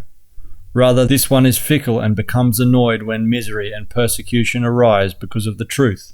But for those who it is sown among the thorns, that is the one that hears the words, But the woes of the worlds and the deception of the material riches smother the truth and the knowledge. Thus this one can bring forth no fruit. But for whom it is sown on good ground, this is the one that accepts the words and seeks and finds the truth, so as to be able to live according to the laws of truth. Thus the fruit is allowed to grow and ripen, bringing in a rich harvest. One person bears 100-fold, another 60-fold, and another 30-fold. These are the meanings of the parables. Those secrets must be deciphered by the people, in order that they learn and think and develop insights. Nevertheless, the path to wisdom and finding truth is long, as is compliance with the laws of creation, even though these are obvious. The weeds among the good fruit. But he put before them another parable and said, The spiritual kingdom is like a man who planted good seeds in his field, but while he slept, his enemy came and sowed the weeds among the good seeds and went away. As the planting grew and bore fruit, the weeds also appeared. Then the servants came to the sower and said, Master, did you not sow good seed in your field? Where have the weeds come from? And he spoke to them, An enemy has done this. Then the servants said, Do you want us to go out and pull up the weeds? He replied, No, lest you uproot the good fruit when you pull up the weeds. Let both grow together until the harvest. And near the harvest time, I will tell the reapers, First gather the weeds and bind them in bundles, and they will be bound and burnt into ashes and strewn over to the field, so that soil will be nourished. But gather the good fruit and stack it for me in my barn. For behold, Immanuel said, both grow side by side, the weeds and the good fruit. The weeds hinder the good fruit from growing, yet later weeds will become compost and nourish the ground. Were it not for the weeds being made into nourishment for the soil, the good fruit could not grow, since it needs nourishment. The mustard seed. He presented the people with another parable, saying, The spiritual kingdom is like a mustard seed that a man took and sowed in his field, and it is the smallest among the seeds. But when it is grown, it is bigger than all the shrubs and becomes a tree, so that the birds of the sky come and dwell in its branches. The leaven. He told the people another parable. The spiritual kingdom is like leaven, which a woman took and mixed into 3 bushels of flour until it was thoroughly leavened. Immanuel told the people all of this in parables, and he did not speak to them without using parables, so that what was said through the prophet would be fulfilled, who states, He who will open his mouth in parables and will proclaim what has been hidden since the beginning of the world. This is so people might learn from it, find the truth, and recognize and follow the laws. The treasure in the field and the priceless pearl. Those who have ears, let them hear. The spiritual kingdom is like a hidden treasure in the field, which a person finds and conceals. And in his joy over the discovery, he goes out and sells everything he has, and buys the field. Once more, the spiritual kingdom is like a merchant who was searching for fine pearls. When he found the precious pearl, he went and sold everything he had, and bought it. The fishnet. Again, the spiritual kingdom is like a net that was thrown into the sea and caught all manner of fish. When it was full, the fishermen pulled it ashore, sat down and sorted the good fish into containers, but threw the useless ones away. But as the spiritual kingdom, which rules within humans, and whose king is the human being itself, pay heed to the parables accordingly, and learn to solve their secrets, so that you will think and recognize and follow the laws of creation. You have to understand all of this. Have you understood all this? And they said, Yes. And he said, Therefore, every scribe who has become a disciple of the spiritual knowledge and the spiritual kingdom is like the father of a household who revives from his treasure the new and the old. In Nazareth. It happened that after Immanuel had finished these parables, he went away from there. Arriving in his hometown of Nazareth, he taught in the synagogue, where the people were appalled, and they said, "How did you come by such wisdom and deeds? Is he not the son of Joseph, the carpenter, whose wife became pregnant by a guardian angel? Is not his mother named Mary? Are not his brothers Judas, Joseph, Simon, and Jacob? And his sisters, are they not all with us? From where does he get all his wisdom and power for his deeds?" So they took offense at him and threatened to turn him over to the courts. But Immanuel spoke, "Nowhere is a prophet less valued than his own country and his own house. This will prove true for all time, as long as humanity has little knowledge and is enslaved by the delusionary teachings of the scribes and distorters of Scripture. So it will come true in 2 times 1,000 years, when humans have become knowledgeable and thinking, and when my actual unfalsified teachings will be revealed anew. The new prophet of that distant future will not possess as much strength and power over evil and sickness, but his knowledge will surpass mine, and his revelations about my real teachings will shake the foundations of the entire earth. For in this time the world will be inundated by my teachings, as falsified by the distorters of scriptures. It will be living in false religious cults that bring death. It will be a time when wars from space begin to threaten, and many new gods will seek to rule over the earth. Truly, truly I say to you, the new prophet will be persecuted, not only by a wrong-minded people, as will happen to me, but also by the whole world and by many deluded religious cults, which bring forth many false prophets. Yet before the end of 2 times 1,000 years, the new prophet will reveal my teachings to small groups, just as I teach the wisdom, knowledge, and laws of the spirit of creation to small groups of trusted friends and disciples. Nevertheless, this path will be very difficult and full of obstacles, because he will begin his mission in a peace-loving country in the north, which will be dominated, however, by a strict and false religious cult, based upon scriptural distortions of my teachings.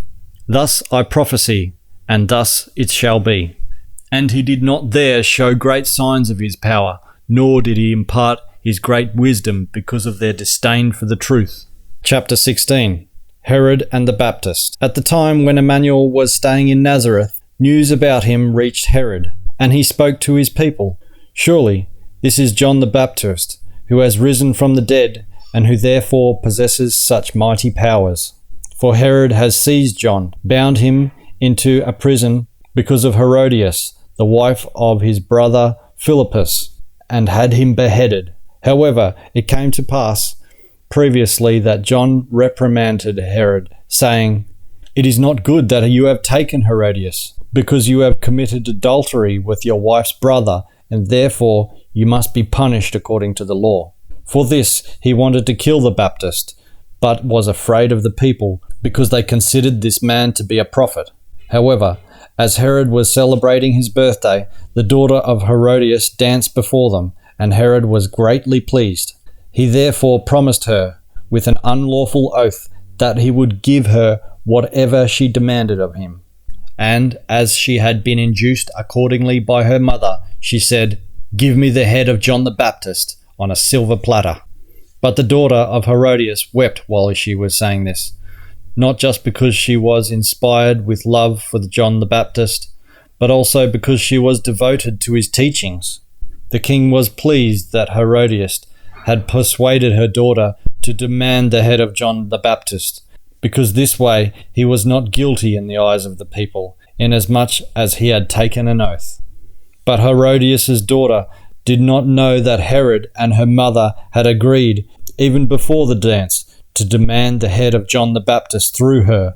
Thus Herod sent someone and had John beheaded in prison, and his head was carried on a silver plate and given to the girl.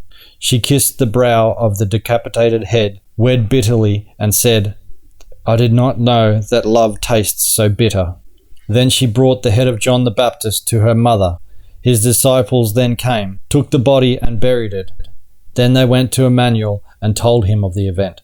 When Immanuel heard this, he was overcome with fear and retreated by boat to a deserted area. However, when the people heard that, they followed him on foot from the towns.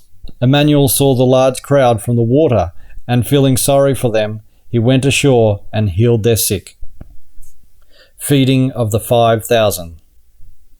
In the evening, his disciples came to him and said, "This area is deserted, and night is falling over the land. Tell the people to go away, so that they can buy food and drink in the villages." But Immanuel said, "It is not necessary that they go away. Give them food and drink." They replied, "We have nothing here but 5 leaves of bread and 3 fish." And he said, "Bring them to me." And, telling the people to stay put, he took 5 leaves of bread and 3 fish, spoke secret words, broke the leaves of bread, cut up the fish, and gave them to his disciples, and the disciples gave them to the people. They all ate and were filled, and they saved what was left over, 12 baskets full of pieces, and there were about 5,000 who had eaten. Walking on the sea. Soon afterward, Immanuel directed his disciples to enter a boat and cross over to the city in advance of him, while he would dismiss the people. After he sent the people away, he climbed up a small mountain alone in order to rest and regain his depleted strength, as he was alone there in the evening. The disciples' boat was at the time in the middle of the sea and being imperiled by the waves, for the wind was against them and the storm was over them. However, on the 4th watch during the night, Immanuel approached them, walking on the water of the sea. When the disciples saw him walking on the water, they were terrified and said, "He is a ghost," and they screamed in fear. But soon Immanuel came closer, spoke to them, and said, "Be comforted, as it is I. Do not be afraid." "Master, is it you?" Peter asked. "Truly it is I," Immanuel said. But Peter answered him and said, "Master, if it is you, then let me come to you on the water." And Immanuel said, "Come here to me, and don't be afraid. Understand, know that the water is carrying you, and it will carry you. But do not doubt your knowledge and ability, and the water will be a firm foundation." And Peter stepped out of the boat, walked on the water, and approached Immanuel. But when a strong thunder ripped through the howling storm, he was startled and began to sink, screaming, "Immanuel, help me!" Immanuel quickly went to him, stretched out his hand, and grabbed him, saying, "O you of little knowledge, why are you frightened, and why do you become doubtful in your fright? The power of your knowledge gives you the ability, just as you have witnessed. You trusted in my words before the thunder came, but then you were frightened and began to doubt, so that the power of knowledge left you, and your ability disappeared. Never doubt the power of your spirit, which is a part of creation itself, and therefore knows no limits of power. Behold, there was a little bird that circled at great heights and sang, 'Rejoice about life,' when a strong gust of wind came and made it waver. Then it suddenly doubted its power to flight, plummeted down, and was killed. Therefore, never doubt the power of your spirit, and never doubt your knowledge and ability when logic proves to you the law of creation in truth and correctness." They stepped into the boat, and Immanuel commanded the storm to stop. It abated, and the winds ceased. Those who were in the boat marveled and said, "You are indeed a master of the spirit, and someone who knows the laws of creation. No one like you has ever been born among us, nor has any prophet known to have such great power." But Immanuel answered, "I tell you there are greater masters of the spiritual power than I, and they are our distant forefathers of Ptaah. And greater they also, who come from the depths of space, and the greatest among them is God, and he is the spiritual ruler of 3 human lineages. However, above him stands creation, whose laws he faithfully follows and respects. Therefore, he is not omnipotent, as only creation itself can be. Thus, there are also limits set for him, who allows himself to be called God, and who is above emperors and kings, as the word says. Thus humans are ignorant and immature. Thus they believe God to be creation, and serve an erroneous doctrine, as it was falsified by the distorters of the scriptures. Thus, since the people believe in God, they do not know about the reality of creation, but God is a human, as we are. But the difference is that in his consciousness and knowledge, and in the wisdom, logic, and love, He is 1,000 times greater than you and greater than all of the people of earth. But he is not creation, which is infinite and without form. Thus God is also one of creation's creatures, who, according to the illogical human opinion, has no beginning and no end. And they went across the sea and came ashore at Gennesaret. And as the people in that region became aware of him, they sent word throughout the land and brought to him all who were sick. And they asked him if they might touch the hem of his garment, so that they would be healed. And thus it came to pass, those who touched the hem of his garment became well. Chapter 17. Human Commandments and the Laws of Creation.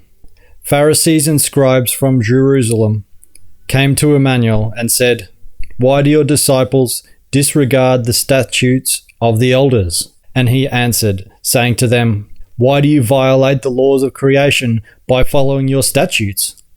Moses said, according to the laws of mankind, you must honor your father and mother, but those who unjustly dishonor their father and mother shall die. The teaching of the laws of creation is this: you shall honor your father and your mother, but whosoever does not honor their father and mother shall be expelled from the family and from the society of the righteous. But you teach, say to one's father or mother, I donate to the religious cult what I owe on your behalf. Thus I am no longer indebted to you. Therefore you wrongly teach the people no longer need to honor their father and mother. Thus you have traded the laws of creation for your own statutes and lust for power.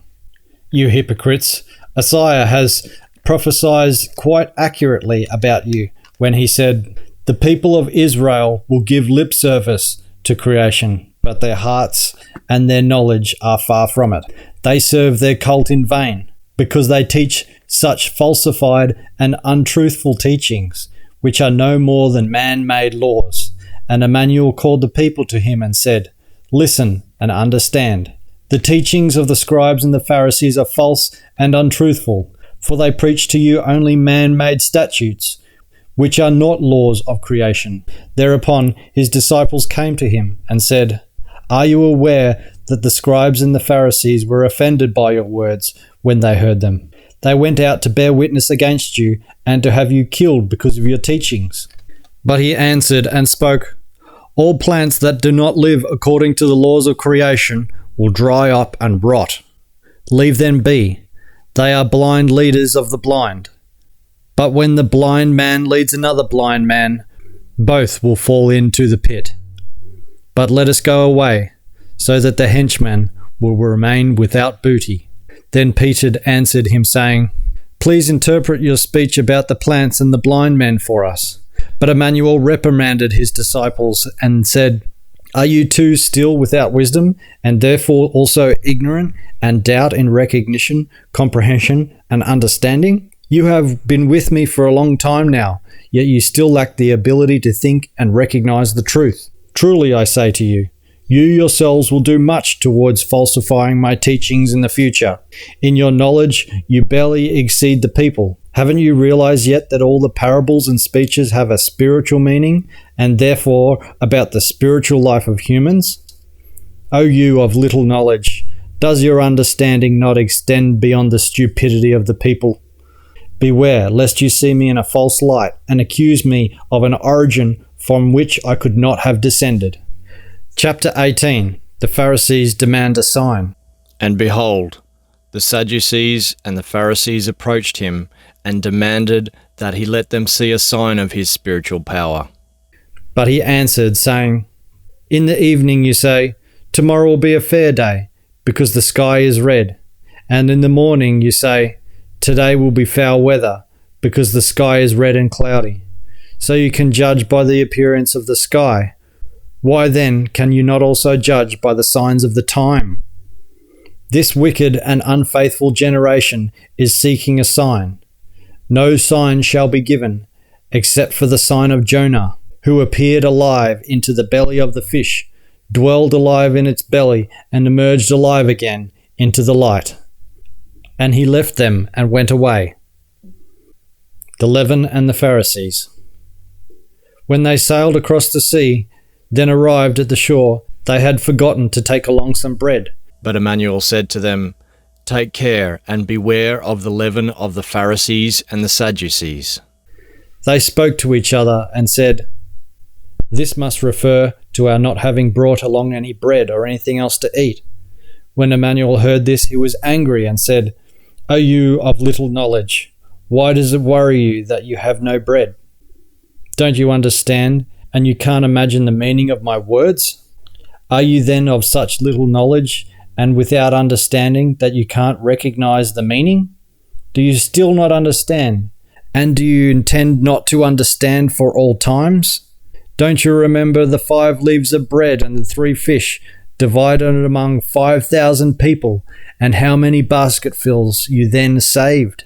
And how is it that you don't understand? I am not speaking to you about the bread you eat every day. But I tell you this, beware of the leaven of the Pharisees and the Sadducees. Then they finally understood that he had not said for them to be aware of the leaven of bread, but of the false and adulterated teachings of the scribes and the Pharisees. Peter's faith. Immanuel came to the area of Caesarea Philippi and asked his disciples, "Who do the people say that I am?" And they said, "Some say that you are John the Baptist. Others say that you are Elijah. Others say that you are Jeremiah, or one of the old prophets." And he said to them, "But who do you say that I am?" Simon Peter answered, saying, "You are the prophesied Messiah and Son of the living God, who is the spiritual leader of 3 human lineages."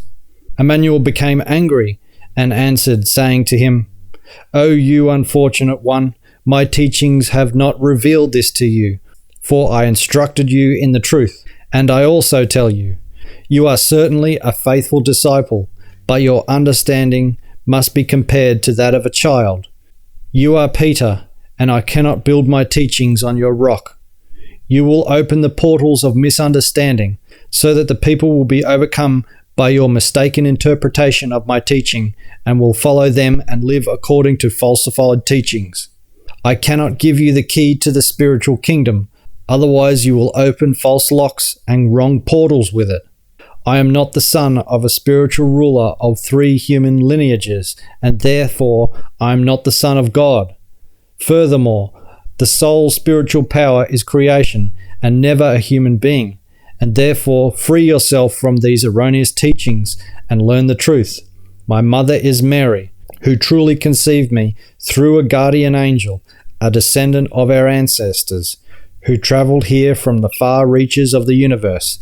And my earthly father is Joseph, who only acts as my parental guardian." Then he warned his disciples never to tell or wrongly assume such things, and that they were not allowed to spread Peter's confused teachings. Proclamation of the Passion. From that time onward, Immanuel began to tell his disciples that he would have to go to Jerusalem and suffer much from the elders, scribes, and the chief priests, because he could not help but bring his teachings to them. And Peter took him aside and spoke to him angrily, "May God or creation prevent that. This must not happen to you, because they will catch and torture and kill you." But he turned to Peter and became angry and said, "Get away from me, Satan, for you are an annoyance, because you are thinking not in spiritual but in human terms. Simon Peter, again you make me angry and show your ignorant thinking. Truly, I say to you, owing to your lack of understanding, the world will shed much blood because you will falsify my teachings and spread them erroneously among the people. You will be to blame for the deaths of many people, as well as for the origin of a false name for me, and for the evil insult of calling me the Son of God, and calling God creation itself. But you are still under the grace of my long-suffering patience, so you can still measurably improve upon your irrationality." Then Immanuel said to his disciples, "Those who desire to follow my teachings should take upon themselves the burden in search for the truth, insight, and understanding. because those who live their lives in truth and knowledge will be victorious, but those who live their lives in untruth and ignorance will lose. What would it profit them if they should gain the whole world, yet damage their consciousness? Or how can one help one's spirit if unable to think? Truly, I say to you, there are several here that will not taste the power of spiritual knowledge in this life, so that they will learn in the next life. The human spirit is ignorant until it has gained knowledge through thinking and inquiry. The spirit of a person is not a human product, but a part of creation given to humans. It must be made knowledgeable and perfected, so that it proceeds to become one with creation, since creation, too, lives in constant growth. Creation is timeless, and so is the human spirit. The teaching of this knowledge is extensive and not simple, but it is the way of life that is diverse in its nature. The human life is destined for perfection of the spirit, in order that life be lived in the fulfillment thereof. Even when humans burden themselves with mistakes, they act according to a law of creation, because they learn from them and gather insight and knowledge, whereby they develop their spirit, and through their spirit's strength they are able to act. Without making mistakes, it is impossible, therefore, to gather the logic, insight, knowledge, love, and wisdom necessary to develop the spirit. Truly, I say to you, the teachings of the chief priests, the Pharisees, and scribes are erroneous and false when they tell you that a mistake would be punished by God or creation, when in fact, the mistake serves the insight and knowledge, and hence the progress of the spirit. Therefore, there is no punishable mistake if it serves the insight, knowledge, and progress of the spirit. Likewise, there is no inheritable mistake or punishment in this world or another world. Punishment of such a mistake would contradict the laws of nature, and thus all the laws of creation. When one makes a mistake that serves the insight, knowledge, and progress of the spirit, there is no punishment, neither in this life nor in any subsequent life. Thus humans live with the mission of perfecting their spirits and obtaining insight and knowledge through mistakes, so that they may lead their lives for which they are destined. Humans, however, neither learn consistently nor in accordance with the greatness of their spirit, which is guided by the laws of creation and introduced to situations that must sequentially ensue, for they are destined. Thus humans mislead their consciousness, their thinking, feelings, and actions. They burden themselves with guilt and expose their inner selves to attacks from outside forces. In this manner, the power of consciousness of others affects the life of the individual for better or worse. For humans in this time are beginning to think and perceive. They are in need of the teachings. Thus the prophets have been sent by the celestial sons to teach humankind about the true laws of creation and the knowledge regarding life. But the people are still ignorant and addicted to the false laws of the chief priests and the distorters of scriptures. Consequently, they do not recognize the new teachings as truth. Lacking understanding, the people curse the truth which yet must come. They curse, stone, kill, and crucify the prophets. But since the teachings of the truth must be brought to the people, the prophets have to bear great burdens and suffering and curse of the people. Just as they persecuted many prophets, they are now after my life. The prophecy of the inexorable destiny says that it shall come true for me, in so far that I, an innocent man, will be declared guilty. However, it will not come to pass that I am killed, but, while in a state of near death, I will be considered dead for 3 days and 3 nights. I will be placed in a rock tomb, so that the sign of Jonah will be fulfilled. My friends from faraway India, who are well versed in the art of healing, will be my caretakers and will help me flee from the tomb on the 3rd day, so that I may finish my mission among the people of India. It shall come to pass that I will attain a certain insight, increase my knowledge, and generate a new strength in spirit and consciousness. Chapter 19. The nature of a child's thinking. It came to pass that the disciples stepped up to Immanuel and asked, "Who is the greatest in spirit?" Immanuel called a child to him, placed the youth in their midst, and spoke, "Truly I say to you, unless you can change and become like the children, you will not become great in spirit. Those who search, seek, and gather insights and thirst for knowledge like this child will be great in spirit.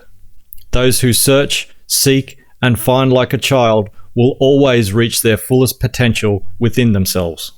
But whosoever does not heed this truth and embraces erroneous teachings, and neither searches nor finds, would be better off with a millstone hung around his neck and drowned in the deepest parts of the sea. Truly, there is no sense in life and no fulfillment of its meaning without searching, seeking, and finding.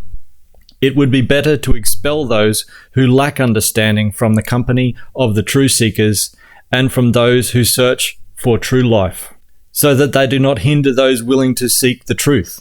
The unreasonable ones will surely be willing to heed the laws of creation in their lives after their expulsion. Woe to the world of troubles, because trouble must come through the troublemakers, but woe to those who cause troubles. Don't be concerned if your hand or foot troubles you and falls off. It is better to lose a limb and grow great in spirit than to have 2 hands and 2 feet and a consciousness remains small or even wastes away. Don't be concerned if an eye troubles you or becomes blind. It is better for you to see the laws of creation and the power of your spirit and consciousness than to have 2 eyes yet be spiritually blind in consciousness. See to it that you are not one of those who is sound in body but sick and lacking in consciousness. The errors of your neighbor. Search for the meaning and truth in my teachings. Since I am human like you, I too have to search and perceive. Since I am human like you and have gathered my knowledge, you are also capable of learning, searching, perceiving, and knowing, and in so doing you may grasp and observe the laws of creation. If your neighbor errs and embraces a falsified teaching, go and reveal their error in private. If they listen to you, you have won your neighbor. If your neighbor does not listen and continues to be enslaved by a lack of understanding, leave that person be, for they are not worthy of your teaching once you have done everything possible. It is better to let an unreasonable person walk on the path of misery than to bring confusion to one's own consciousness. Truly, I say to you, the heavens will collapse before an unreasonable person can be taught reason, therefore beware of such persons. Sow the seeds of wisdom on fertile soil where they can germinate, because only the germinated seed will bring forth fruit. Chapter 20. Marriage, Divorce, and Celibacy. It happened that after Immanuel had concluded these talks, he departed from Galilee and entered into the land of Judea beyond the Jordan. Many people followed him, and he healed the sick there. The Pharisees approached him and tempted him by asking, "Is it right for a man to divorce his wife on any grounds?" He answered, saying, "Truly, I say to you, stars would sooner fall from the sky than for divorce to be permissible. Truly, a person will leave a father and mother for the sake of marriage and will cling to their spouse so as to become one flesh and blood. So they are no longer 2, but one flesh and blood, which is uniquely theirs. From one flesh and blood they bring forth offspring, who again are of the same flesh and blood as their father and mother. What has been joined together in this way, man shall not part, because it is against the law of nature." Then they asked, "Why did Moses command that a decree of annulment be issued in the case of divorce?" He spoke to them, "Moses gave you permission to divorce because of the hardness of your hearts and his dominion over you. But such has not been the case from the beginning of humankind, for Moses has broken a law in this instance. But I say to you, whosoever divorces, except for fornication or the other stipulated transgressions, and marries someone else, commits adultery." And the disciples said to him, "If this is the way it is between a man and his spouse, then it is not good to marry." But he spoke to them, "Not everyone understands this message, except for those to whom it is given. Some do not enter into marriage because from their time of birth they are incapable of it. Some do not enter into marriage because other people have made them unsuited for it. And still others do not enter into marriage because they renounce it for the sake of spiritual strength. Those who can grasp this, let them grasp it. Blessing of the children. Then the children were brought to him, so that he would lay his hands on them and bless them, but the disciples rebuked them. However, Immanuel spoke, "Let the children be, and do not hinder them from coming to me, because they are my most attentive listeners, and theirs is the realm of wisdom." And he laid his hands upon them and said, "Learn knowledge and wisdom to become spiritually perfect and true followers of the law. Truly, I say to you, inasmuch as I am called Immanuel, this means one with godly knowledge. You too shall bear this name when you grasp the wisdom of knowledge." And to his disciples he said, "Truly, truly, I say to you, seek knowledge and recognize the truth, so that you will become wise." Being named the one with godly knowledge indicates that I stand spiritually above kings and emperors. Therefore it says that wisdom is among us. Thus I am the king of wisdom of earth humans, as God is the king of wisdom among the sons of heaven, who, together with God, are the creator of the three human lineages. As I was born of an earth woman who speaks her language, I am called Immanuel, as God in his language is called God, which also means the king of wisdom. He is often a ruler over the human population and a master over people. Seek and understand the meaning of my speech, lest you may be so bold as to call me the Son of God, or the Son of creation, or assign me to the power of creation, or insult me by calling me the Lord over good and evil. Behold, little children, they are not like you. They trust in the truth and wisdom of my speech, and therefore wisdom shall be theirs. So why do you push them away?" And he laid his hands upon them and departed from there. As they were talking, Peter said to him, "Behold, we have forsaken everything to follow you. What will we get in return?" But Immanuel replied to them, "Truly, I say to you, some of you who have followed me will embrace the wisdom of my teachings, so that you will be spiritually great in incarnations to come. But some of you will not recognize the wisdom of my teachings and will disseminate erroneous teachings about me. Those ones will have difficulty finding truth in future incarnations. So it will be among all earth humans everywhere, from east to west, from north to south. My beneficial teachings will be brought to many, but they will not recognize them. Many will follow erroneous teachings about me and therefore not find truth, because they mistake me for God or his Son, or perhaps even the Son of creation. They will speak big words and insist that they alone know the truth, because they will have fallen prey to an evil error, and thus will follow evil and falsified teachings. Many will be the first among people because they will think as many humans in their deluded teachings, but they will be the last in spiritual knowledge and small in their wisdom. Wisdom will only exist where the knowledge about truth bears fruit, and where the laws of creation are followed and respected.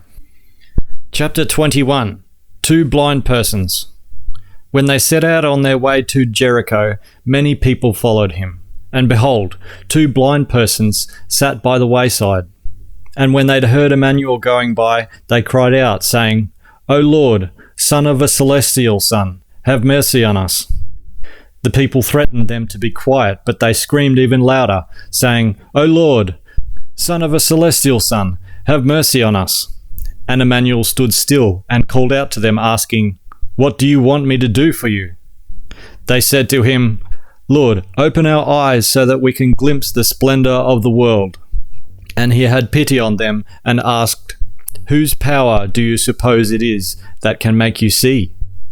They replied, "The power of creation, which is in the laws." Immanuel was astonished and said, "Truly, so far I have never found such faith and knowledge among these people. Be it done to you as you expect." And he touched their eyes, and immediately they could see, and they followed him.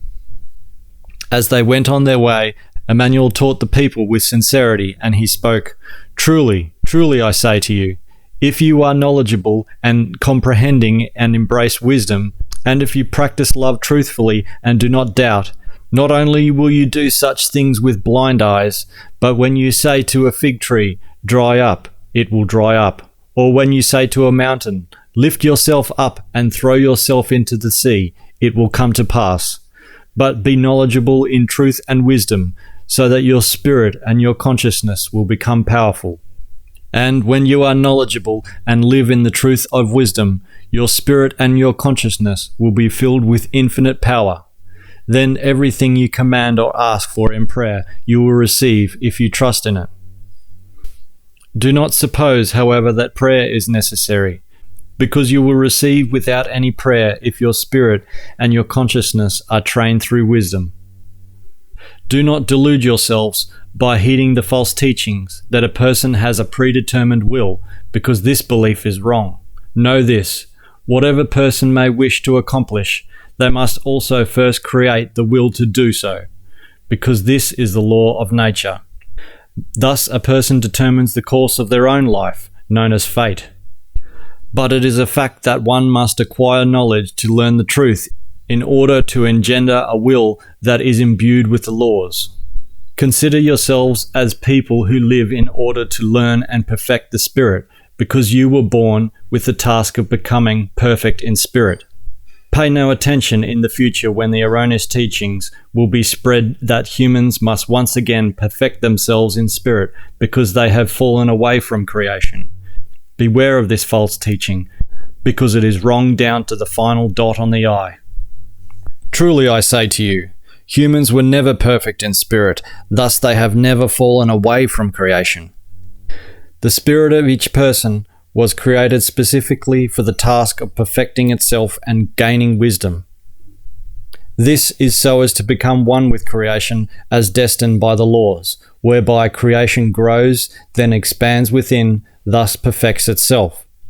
And as the spirit within a person is a unity, so is creation a unity within itself, and no other powers exist besides this. Within itself, creation is pure spirit, and therefore infinite power, because it is one within itself, and nothing exists outside of it. Therefore, be aware of the false and adulterated future teachings that will insult me when they call me the Son of Creation and the Son of God. From these false teachings, lies will be spun, and because of them, the world will suffer much deprivation and misery. Pay no attention to the erroneous future teachings which will endeavor to combine the spirit and creation and me into one, creating from them a threefold entity, which in turn should be a unity again. Beware of the false and adulterated teachings of the future, because a trinity is impossible according to the logical laws of creation. Truly I say to you, the princes suppress their people and the mighty use of violence against them. Similarly, forthcoming religious sects will use violence when they adulterate my teachings and disseminate them. So beware of them, and do not permit yourselves to be forced into carrying the yoke of these false teachings. But this does not have to happen to you. Instead, you should be great and learn and teach the truth. As I have come to teach the truth and knowledge among the people, so you should keep on reaching it, in order that the truth may indeed prevail. Chapter 22.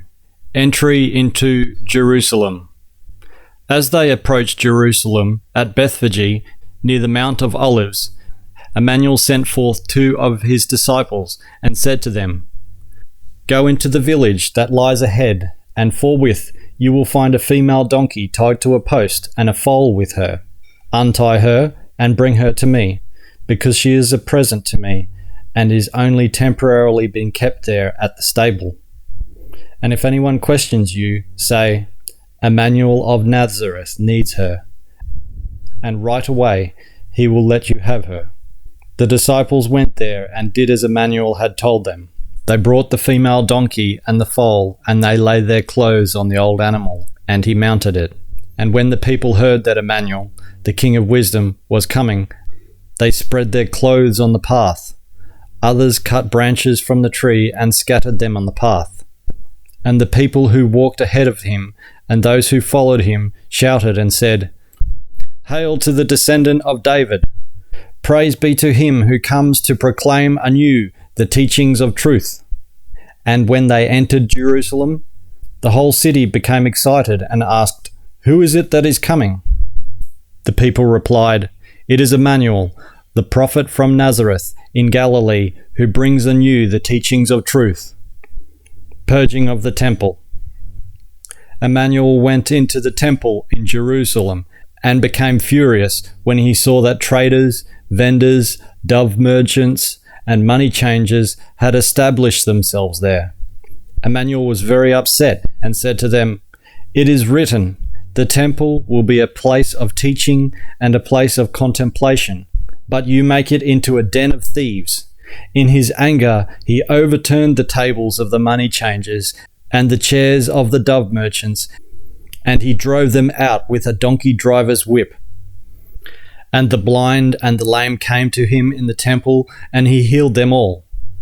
But when the chief priests and the scribes saw the great deeds that he was performing, and the people, as they shouted at the temple, saying, "Hail to the descendant of David," they became indignant. When they asked him, "Do you hear what these people are saying?" Immanuel said to them, "Are you so afraid of the truth that it angers you?"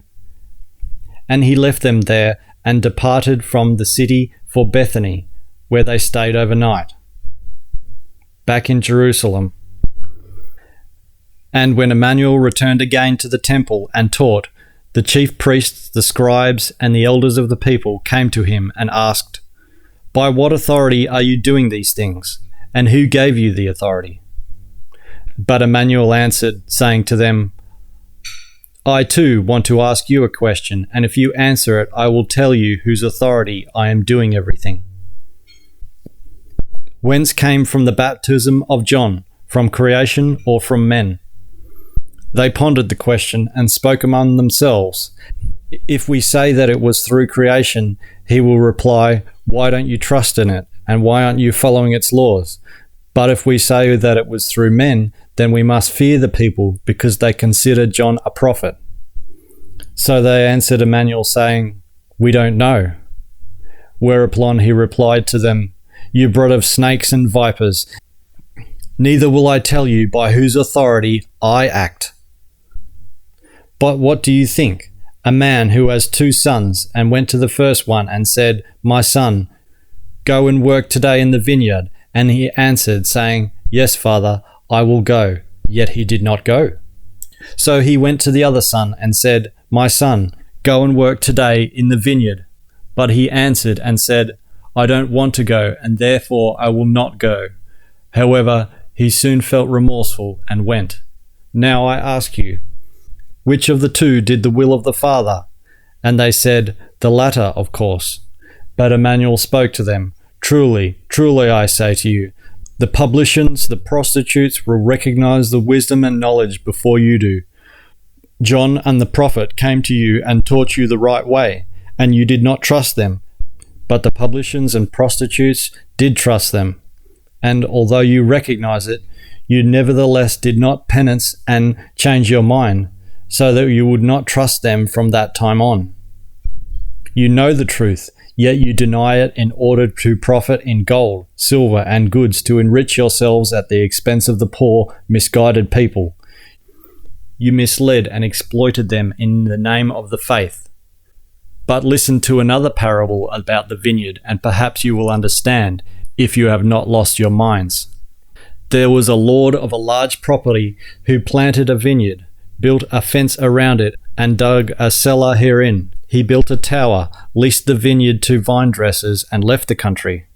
When the time for the grape harvest arrived, and with it the payment of the lease, he sent his servants to the vine dressers, so that they would collect the lease payment due to him. But the vine dressers seized the servants, beat one, tortured the other, and stoned to death the third one.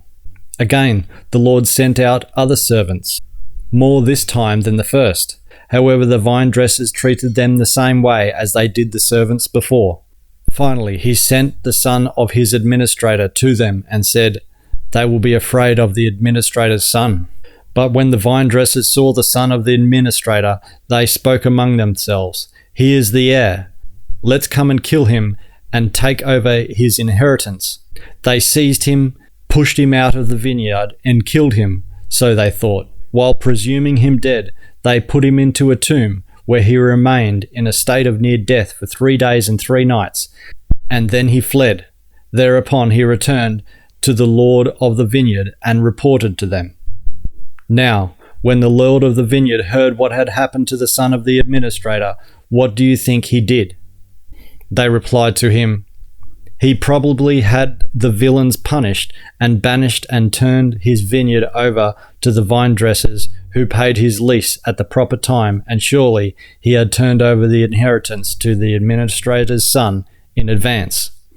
Immanuel spoke to him, "You have recognized the meaning, and you have also read it in the scriptures. The stone that the builders threw away became the cornerstone. Therefore, I tell you, I am like the son of the administrator of the vineyard, and you are like the vine dressers that lease the vineyard. My teachings truly are not foreign to you, and you are well acquainted with them. For you have already been given them, handed down, and made known to you by the prophets. But if you disregard, falsify, and interpret them to your advantage, you are also calling me a liar. Thereby you call God a liar, upon whose resolve I was begotten by one of his kind and stand before you as a prophet. Therefore I say to you, peace and joy will be taken from you and your people for all eternity, and it shall be given to a people who will bring forth their fruits. You disregard and trample on the commandments of God, who is the ruler over this and 2 other human lineages in the north and the east. You shall be disregarded and trampled upon for all time. The burden of the Israelite people will be like a heavy stone for 7 great ages. Whosoever falls upon this stone will be smashed into pieces, and whosoever falls upon it will be crushed." When the chief priests and the Pharisees heard what he had said, they understood he cursed them and the Israelite people for all future time, and they conspired on how they could seize him, but were afraid of the people, who believed him to be a prophet. Chapter 23. Tax Money. When the Pharisees held counsel on how they could snare Immanuel in his speech, they sent their followers to him, including some of Herod's people.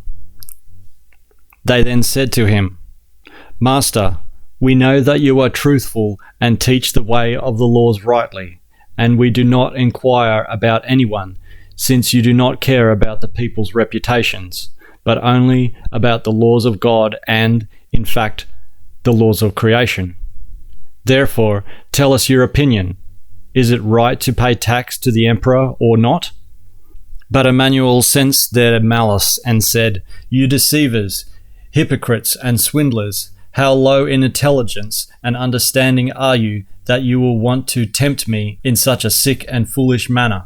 Show me a tax coin, so that I may heal you from your sick folly." And so they gave him a denarius. And he said to them, "Whose image and whose inscription are on this coin?" They replied, "They are the emperor's." He then said to them, "Give therefore to the emperor what is the emperor's, and give to God what is God's, and give to creation what is creation's. But beware and know that God and the emperor are men, above whom is the omnipotence of creation, to which you must give the highest praise. For although God is indeed the ruler over humankind, and the emperor is indeed the ruler over peoples, above them stands creation as the highest authority, to which they are subordinate to the laws, as is every human being and all life." When they heard this, they were astonished, left him alone, and went away. Rebirth. On the same day, the Sadducees, who hold the opinion that there is no reincarnation, came to him. They asked him, "Master, Moses has said, when a man dies and has no children, his brother shall take the widow as his wife and beget descendants for his brother. Once there were 7 brothers among us. The first one was married and died, and because he had no descendants, he left his wife to his brother, and so did the second and third until the seventh. At last the woman also died. Now you teach there is a renewed life. Whose wife will she be among the seven in the new life? For she was the wife to all of them. Immanuel, however, answered, saying, You are mistaken, and do not know the unadulterated scriptures of the elders, nor do you know the laws of creation. Truly I say to you, Moses never gave this commandment, but he gave the commandment that a brother shall take his brother's wife to himself in honor, so that if one died, the other would take care of the widow of his brother. How is it possible for a brother to begot descendants for his brother, since everyone's seed is different? In the next incarnation they will be strangers, because they will not recognize each other. Therefore, no law says the wife then belongs to this one or that one. In each new life, the person determines for himself whom he wishes to marry. Thus he can marry whomever is not spoken for. Take heed of the laws of creation, which teach that in a new life people do not remember their former lives. Thus your question is superfluous. At this point, it is only the prophets who remember their former lives, since they only follow the laws of creation, and therefore live in wisdom. But since you and the Israelite people will continue to live in piercing darkness for an extended period, cognizance and wisdom of the Spirit and of the consciousness will remain hidden from you for a long time. Other peoples will advance beyond you and will evolve greatly in spirit and consciousness, and will follow the laws of creation. Therefore, other peoples will be superior to you in spirit and in consciousness, and will gather great wisdom, so that many among them will be soon like the prophets that have recollections about their former lives. But you and the Israelite peoples shall remain poor in consciousness, and thus drift in piercing darkness. To it, whoever incurs punishment shall also endure it. When the people heard that, they were aghast and afraid. The greatest commandment. But when the Pharisees heard that Immanuel had silenced the Sadducees, they gathered and deliberated. And one among them, a scribe, tested him by asking, Immanuel, which is the foremost commandment in the law? Immanuel asked in return, Whose law are you thinking of? The law of the emperor, or are you thinking of the law of God? Or are you thinking of the law of creation? The scribe said, I am thinking of the laws of all three. But Immanuel said, The highest directive of creation is this: achieve the wisdom of knowledge so that you will wisely follow the laws of creation. But the highest commandment of the law of God is this: you shall honor God as the ruler of the three human lineages, and obey his laws. For he is their king of wisdom, and a good and just counselor. And the highest commandment of the laws of the emperor is this: you shall be obedient to the emperor, follow his laws, and give to him the tithe, because he is the ruler of the people, and their guardian and protector. These are the foremost and greatest commandments in the laws of the three, as applied to their categories. But the other directive, equal to the first, is this: you shall consider only creation as omnipotent, for it alone is cognizant in all things, and therein is timeless. The emperor and God are transitory, but creation is eternal. Upon these two directives depends the entire law and the prophets. The laws of God and those of the emperor are human laws, and are intended to maintain law and order among the people. But the laws of creation are the laws of life and the spirit, and therefore they are eternal and constant. Likewise, eternal is a person's spirit, which is a tiny fragment of creation's spirit. For how could creation itself ever cease to be?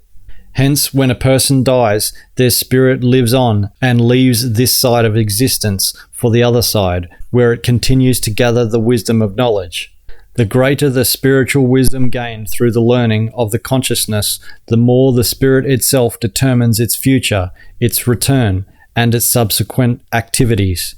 Since I am also a prophet, and know the future, I tell you that I shall return as a representative of God for the purpose of instructively rendering judgment over all those who live according to the false teachings and those who degrade the wisdom of the Spirit. Therefore, the words of truth will be harsh and without mercy, and many a person will seethe in rage because of them. The harsh words of truth themselves will be the instructive judgment and penalty for all those who live according to the false teachings and degrade the wisdom of the Spirit. Since the Pharisees were together, Immanuel asked them, "What do you think? Whose son am I?" And they said, "The son of David." But he spoke to them, "How can I be the son of David, when he has been dead a long time ago, and I was begotten by Gabriel, the guardian angel? And haven't you read that David called me Lord when he said, 'The Lord said to my Lord, sit down at my right side until I can place your enemies beneath your feet, because you are my foster son and my successor.' Since David calls me Lord, how can I be his son?" And no one could give him an answer, but secretly they said, "He blasphemes God and the prophets. Let's try to catch and kill him, because he endangers our position in that we will no longer be respected by the people." Chapter 24. Against the scribes and Pharisees. And Immanuel spoke to the people and the disciples, saying, "The scribes and the Pharisees sit on the chairs of the prophets. Refrain, however, from doing and accepting anything they tell you, and also do not act in accordance with their works. They teach you confused teachings, for which they and their forefathers have falsified for their own selfish interests. They contrive heavy burdens and place them upon the shoulders of the people, yet they themselves do not want to lift a finger. They do all their works in order to be seen by the people and impress them. They make their prayer belts wide and their tassels on their clothing long. They like to sit at the heads of tables and be in the best places in the synagogues. And they like to be greeted in the marketplace and to be called master by the people. But don't let anyone call you master until you have become cognizant of the wisdom of knowledge. And do not anyone call you teacher until you follow the laws of creation yourselves. Because those who allow themselves to be called master and teacher, but do not possess the wisdom of knowledge, will be denounced as liars. For those who unjustly exalt themselves will be abased, and those who unjustly abase themselves will be disdained. Let those who are great in consciousness consider themselves great, and those who are small in consciousness consider themselves small, and those who are in between consciousness consider themselves in between. It is unwise and foolish for people to let others consider themselves greater or smaller than they are. Woe to you, scribes and Pharisees, you deceivers, hypocrites, and swindlers who block the development of the people's spirits and consciousness with your lies and false teachings. You will not achieve advancement easily, and through your false teachings, you deprive those who wish to advance from doing so. Woe to you, scribes and Pharisees, you deceivers, hypocrites, swindlers, who devour the homes of widows and engage in long prayers for the sake of appearance. Therefore, you shall live in piercing darkness all the longer. Woe to you, scribes and Pharisees, you hypocrites who travel across the land and sea in order to win a fellow believer, and once he becomes one, you turn him into an unreasonable and irrational child who indulges in twice as many false teachings as you. Woe to you, blind proponents of false teachings who say, if a person swears by the temple, the oath is not valid, but if he swears by the gold on the temple, the oath is binding. Woe to you, fools and blind people, for you are the offspring of evil. Why do you let people swear, knowing that an oath is not binding and is a worthless act? Or you say, if someone swears by the altar, it is not valid, but if a person swears by the sacrificial offering, it is binding. You blind and mistaken teachers, who gave you the right to demand or take an oath, since the laws of creation state that oaths should not be taken?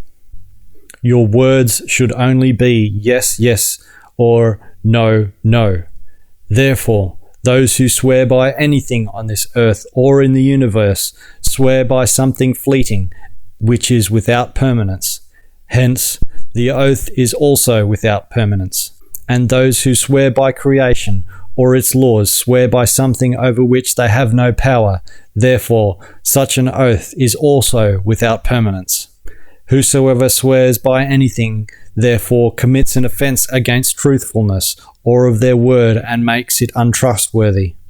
Woe to you, scribes and Pharisees, you hypocrites who tithe mint, myrrh, dill, caraway seeds, but neglect the most important things in the law, namely justice, freedom of knowledge, and the truth of creation. Thus you ignore the law of love and the laws of logic and justice. Woe to you, you blind leaders of a horde of blind who say, this should be done and that it should not be left undone. You can only spread a confused teaching and ignore the laws of creation. You blind leaders. You are gnats and swallow camels, which you cannot digest. Woe to you, scribes and Pharisees, you hypocrites who keep cups and bowls outwardly clean, yet inside they are full of rapaciousness and greed. You blind ones, you scribes and Pharisees, you hypocrites and distorters of truth, first clean what is inside the cup, so that the outside will become pure and light up with its brilliance. Woe to you, scribes and Pharisees, you hypocrites who are like whitewashed tombs that appear beautiful on the outside, but inside they are full of stench, bones, and filth. So, on the outside you appear pious and good before the people, while inside you are full of hypocrisy, deceit, and transgression. Woe to you, scribes and Pharisees, you hypocrites who build monuments to the prophets and decorate the graves of the righteous and say, had we lived in the times of our forefathers and fathers, we would not have become guilty with them in the shedding of the prophets' blood. Woe to you, scribes and Pharisees, you deceivers, hypocrites, and swindlers! You secretly call upon dead people of high and common standing. You deceive yourselves by misbelieving you are speaking with them and believing in your own delusion. You cannot talk with the dead, and even if you could, the departed would tell you only the erroneous thoughts they previously held during their lifetime. You are not great enough to call upon those dead who have wisdom and can tell the truth. Thus you bear witness against yourselves that you are the children of those who killed the prophets and falsified their teachings. Well then, fill up the measure of your forefathers and fathers, that you will end your lives without understanding and will have difficulty learning until the distant future. You brood of snakes and vipers, how can you aspire to be great in spirit and consciousness when you don't possess any understanding yet? All the righteous blood that has been shed by your doing on earth will befall you, beginning with the first prophet of your fathers and forefathers murdered, to the blood of Zacharias, the son of Barachias, whom you killed between the temple and the altar, as well as the blood that will be shed in the future because of your guilt. You will be outcast among human peoples, and then you will alternately lose the land you took by force, regain it, and lose it again, well into the most distant future. Truly, I say to you, your existence will be a continual struggle and war, so that the human peoples will smite you with their hostile thinking and enmity. You will find neither rest nor peace in the country stolen by your ancestors, by way of falsehood, deceit, and fire, because you will be haunted by their inherited burdens of these murderers, through which your forefathers assassinated the ancient inhabitants in this part of the earth, and deprived them of life and material goods. Hence all of this righteous blood will fall upon you, this blood which was shed by your forefathers and through you, and which will still be shed by you and by your close and distant descendants into the faraway future. There will be hatred against you in this world. Even the new age will bring you neither rest nor peace until you retreat from the land you took by force, or until you make a conciliatory peace. create brotherly trust and unity with your enemies, and renounce your wrongful and stolen rights. You brood of snakes and vipers, this will happen to you into the distant future. Yet not by accident, you will have a fortuitous chance in the new age when my teachings on creation's justice and laws will again be disseminated. So you may then seize the opportunity to end and settle the world's hatred against you by means of an honest peace. Therefore, in the new age, heed my teachings, which are truly the teachings of the laws and the directives of creation. Pay heed when they will be taught anew, because this will be a sign of the time which many things will change. The power of the mighty tyrants will crumble, so that the peoples of all humankind will become free. In the coming distant new age, heed the renewed presentation of my teachings of the spiritual and creational forces and the laws and directives, which are valid for all times throughout the universe, so that you may act according to my counsel, and that there may be tranquility and peace among you and all human beings in this world. Truly, truly I say to you, all this shall be fulfilled and come upon you and upon your people long into the future, as I have told you. Chapter 25. The Prophecy. And Immanuel walked out of the temple, and his disciples came up to him because they wanted to show him the temple's structure. He, however, spoke to them, "Look at all this. Truly I say to you, not one stone here will remain upon the other without being broken." The Israelite people trespass against life and the truth, and they built this city on human blood. These people are divided into Israelites who call themselves sons and daughters of Zion, with whom I do not identify, and who want to kill me, and Jews, who are misled believers of their religious cult, and to whom I bring the teachings of truth, as I do to all earth humans.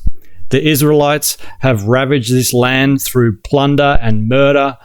They have killed their friends with whom they have drunk wine, and they have deceived and misled their fellow believers of the Jewish cult, who are truly not the Israelites, but merely believers in a cult.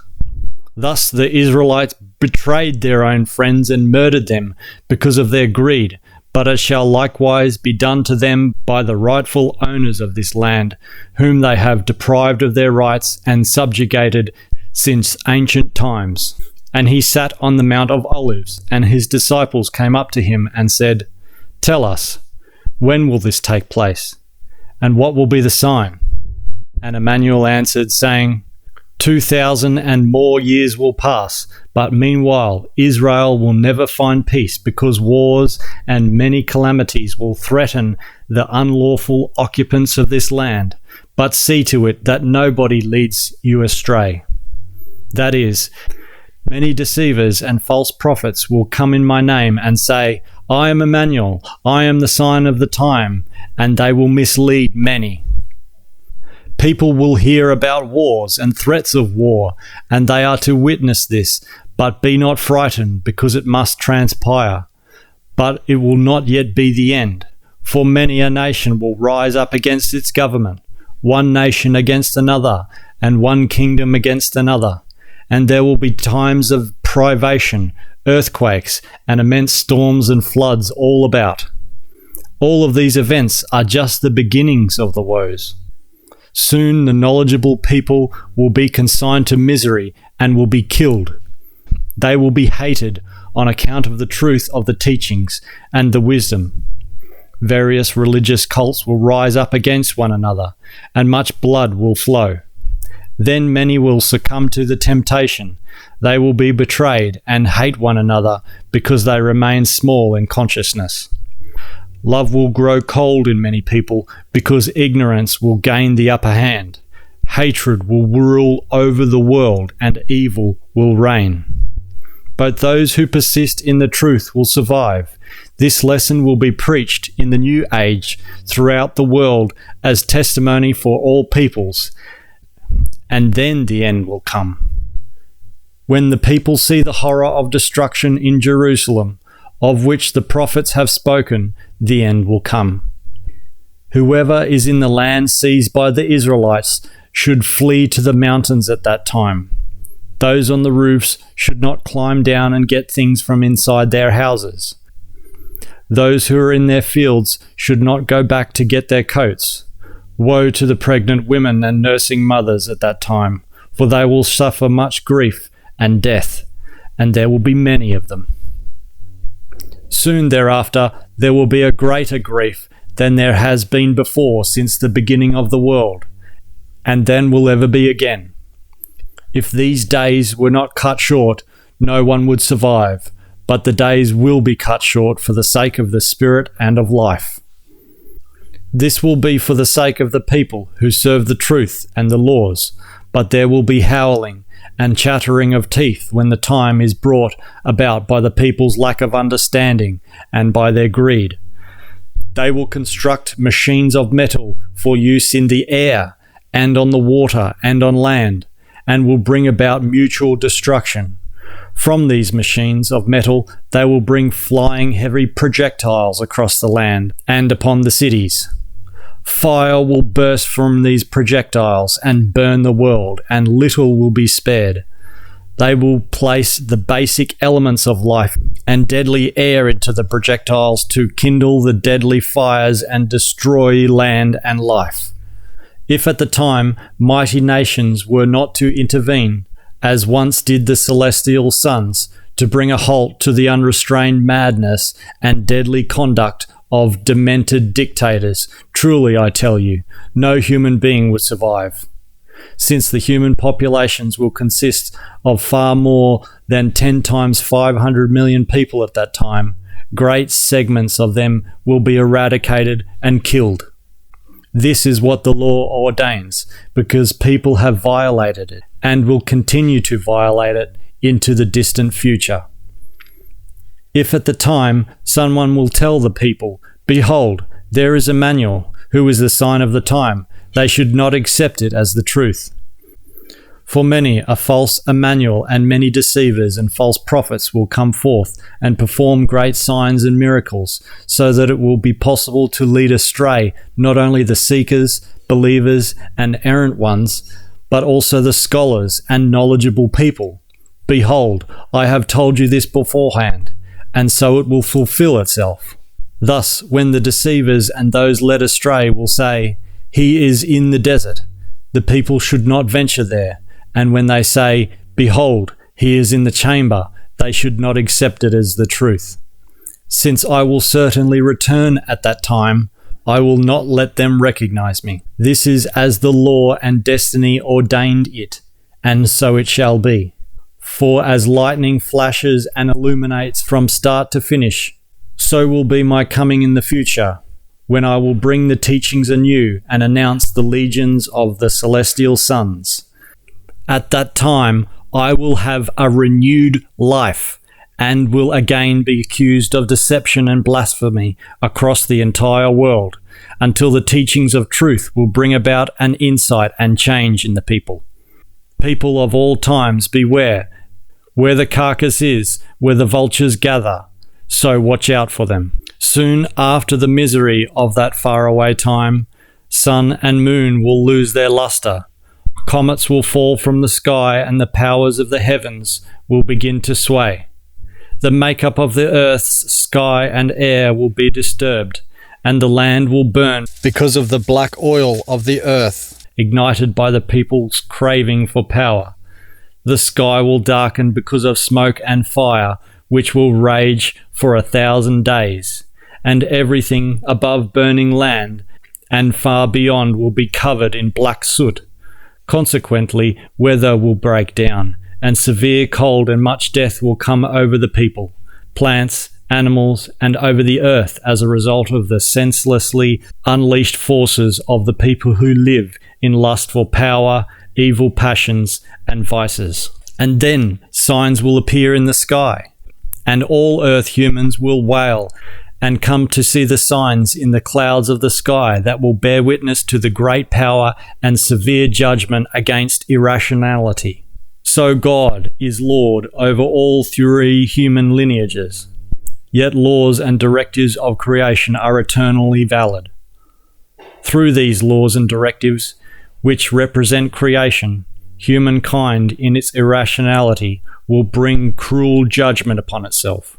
Humans owe their existence to God, who is the ruler over them, so they must follow his commandments and respect him as the greatest king of wisdom. In the days to come, he will send forth his guardian angels, who will sound their trumpets and call together his trusted followers from 4 directions, from one end of the earth to the other. Do learn a parable from the fig tree. When its branch put forth leaves, you know that summer is nigh.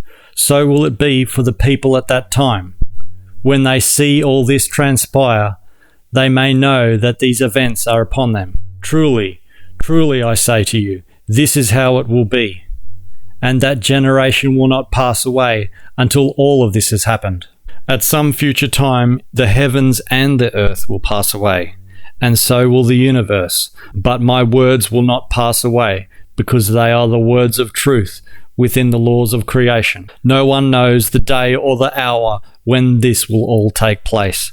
Not the guardian angels, nor God himself, nor I, Immanuel, but only providence and destiny know this through the laws and directives of creation, which possess the greatest wisdom. Creation alone stands far above all humankind, and it alone deserves honour and praise, just as it renders honour and praise to the absolute power above it. If people respect and honour God, and above him they recognise honour, esteem, and acknowledge creation as the supreme power, then they act rightly in accordance with the truth. Chapter 26. Laws and Commandments. Since the laws and directives of creation and the laws and commandments of God are in effect, they shall be observed and respected. Just as the laws and directives of creation are the laws and directives for the spirit and for life, so the laws and commandments of God are the laws and commandments for material life and human regulations. God issues the laws and commandments to serve as material life and human regulations for that which is right, and also as a guideline for life. Thus, laws and commandments serve as a path upon which humans should walk in wisdom and intelligence so as to be righteous. Thus, the laws and directives of creation and the laws and commandments of God are to be obeyed. Humans must not bring forth any other laws and commandments. The laws and directives of creation and the laws and commandments of God should be considered as the true laws and commandments and should be followed, since they alone have lasting validity and correctness. When humans deviate from the laws and directives, however, they bring forth illogical and inadequate human laws and commandments that are based on false logic and thus are extremely faulty. When humans are faint-hearted in consciousness, their laws and commandments are faint-hearted as well, and therefore they resemble confused teachings. When humans are presumptuous and disregard the laws and directives of creation and those of God, they are forced to bring forth their own laws, which are flawed, however, and lead everyone astray. Man-made laws and commandments produce murder and all manner of evil, and as evil spreads and gains the upper hand, man no longer has control over it. Commandments and laws are valuable only when they are derived from wisdom and hence are logical. But logic requires wisdom and understanding. Human laws and human commandments are powerless unless they are founded upon the laws and directives of creation, just as God laws and commandments are founded upon them, as he issued them in his wisdom.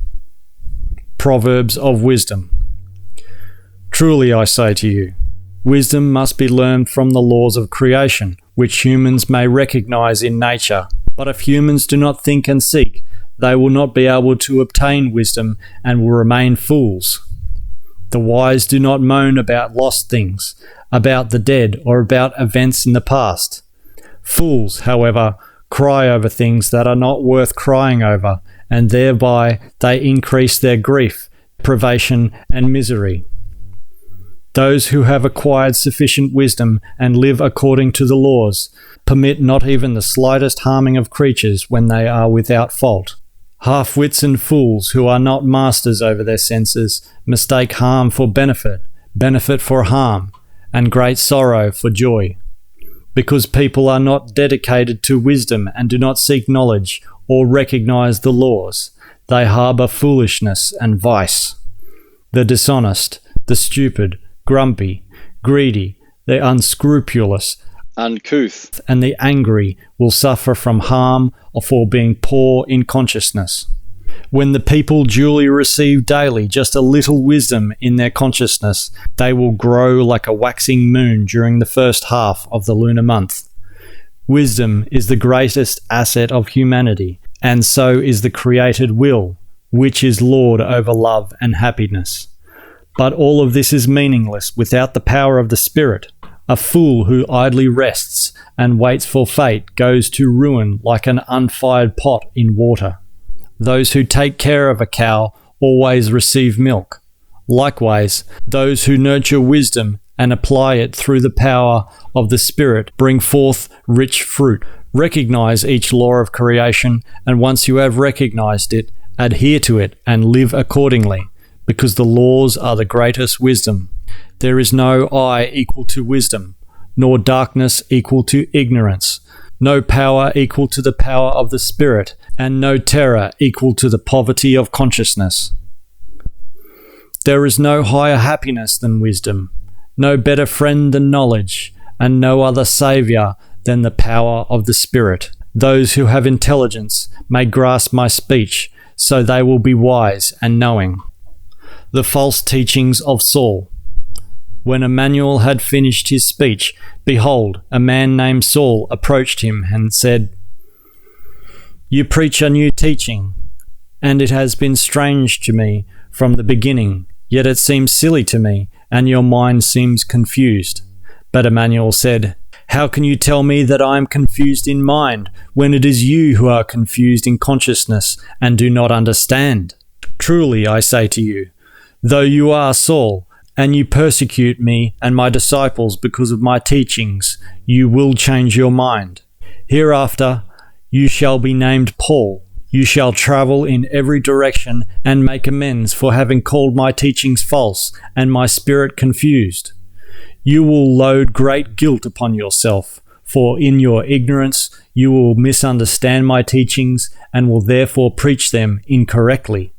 Your speech will be confused, and people throughout the world will be enslaved by it and will worship the false doctrine. Just as you will bind the land of the Greeks into an evil religious cult because of your false teachings, so you will call me the Anointed in their language. It will be your fault, due to your lack of understanding, that they will call me Jesus Christ, which means the Anointed. And it will be your fault, due to your lack of understanding, that human blood will be shed in this name, so much that it cannot be held in all existing containers. You are still persecuting me and my disciples because of my teachings, but soon the time will come when you will change your mind, when then once more you will face me and assume that I am a ghost.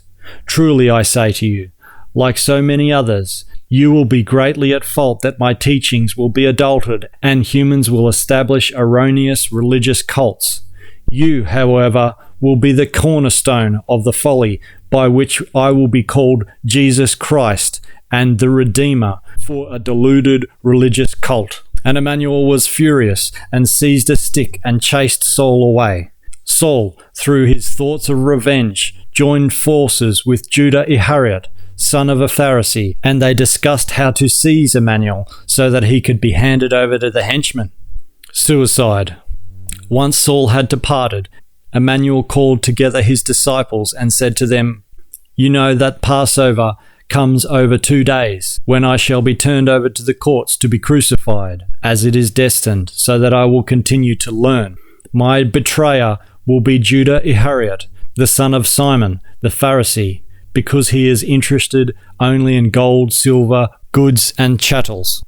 He will betray me for 30 pieces of silver, because he has been misled by his father's greed. But his joy over the pieces of silver will not last long, because his mind is fickle and unstable, and he will soon feel guilt. Since Judas Ishkerioth is without courage and has little knowledge, he will put his waistband around his neck and hang himself from a branch.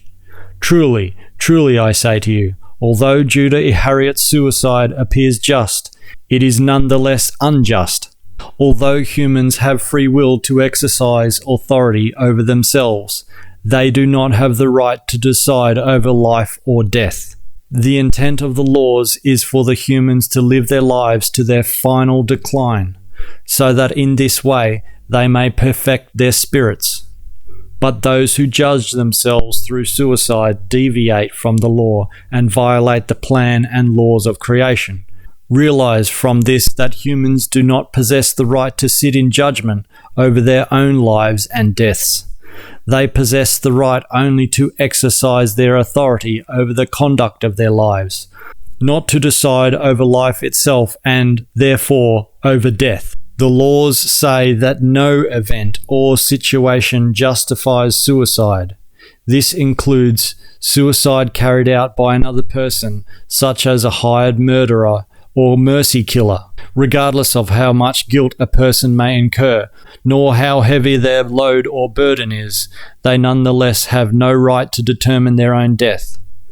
Although Judas Ishkerioth incurs great guilt, he has no right to take justice into his own hands and decide over his life and his death. Every guilt and every mistake is a pathway to the understanding by which the consciousness and the spirit are perfected. But if a person escapes from guilt or a mistake by committing suicide, he flees from the cognizance and responsibility and must learn to be cognizant and accountable in another life. Thereby, the process of perfection of the consciousness and of the spirit is delayed, which is not the will of creation. Either way, suicide is to be considered an act of deplorable cowardice and callous irreverence towards the laws and directives of creation. Chapter 27. The Disciples' Agitation. After Immanuel had finished speaking, the disciples became agitated and said, "Why don't we capture Judas Ishkerioth and stone him, so that he can't betray you?" But Immanuel was angry and said, "Don't you know what the law says? You shall not kill out of degeneration. And don't you know what I prophesied to you, that I shall be crucified in order to gain a special insight? How dare you disrespect the fulfillment of the law? For thus it is given and intended. Just as I walk on my path, so shall each person have to walk on their path. Truly I say to you, if I were not to follow my destiny, how could I be in a position to fulfill my mission, which will lead me to India? O you who lack courage and knowledge, I have certainly instructed you to the truth, and yet you do not recognize it. How can it still be conceivable to you that after my departure, my teachings will be adulterated by you and disseminated in all directions as erroneous teachings and erroneous religious cults? Because of what you will do, the world will respond with misguidance and false teachings. Many among you will bear the blame that humanity will not recognize the truth, although I certainly have taught it to you. There will be great reverberations in the world regarding your false teachings, which you will spread. Clearly, you did not understand the words of knowledge, and hence the truth of my teachings. You are struck with blindness, like the legitimate people of this land, who are held in darkness and oppression by the Israelites, just as the prophets predicted for the people, because they have forsaken the tenets of truth, like the Israelites who plundered this land, and since then dominated and oppressed its legitimate owners. I have fulfilled my mission amongst this race, but due to the fault of the Israelites and their false teachings, I was unable to reach any reason to this population, as their thinking is irrational because of confused and mistaken teachings.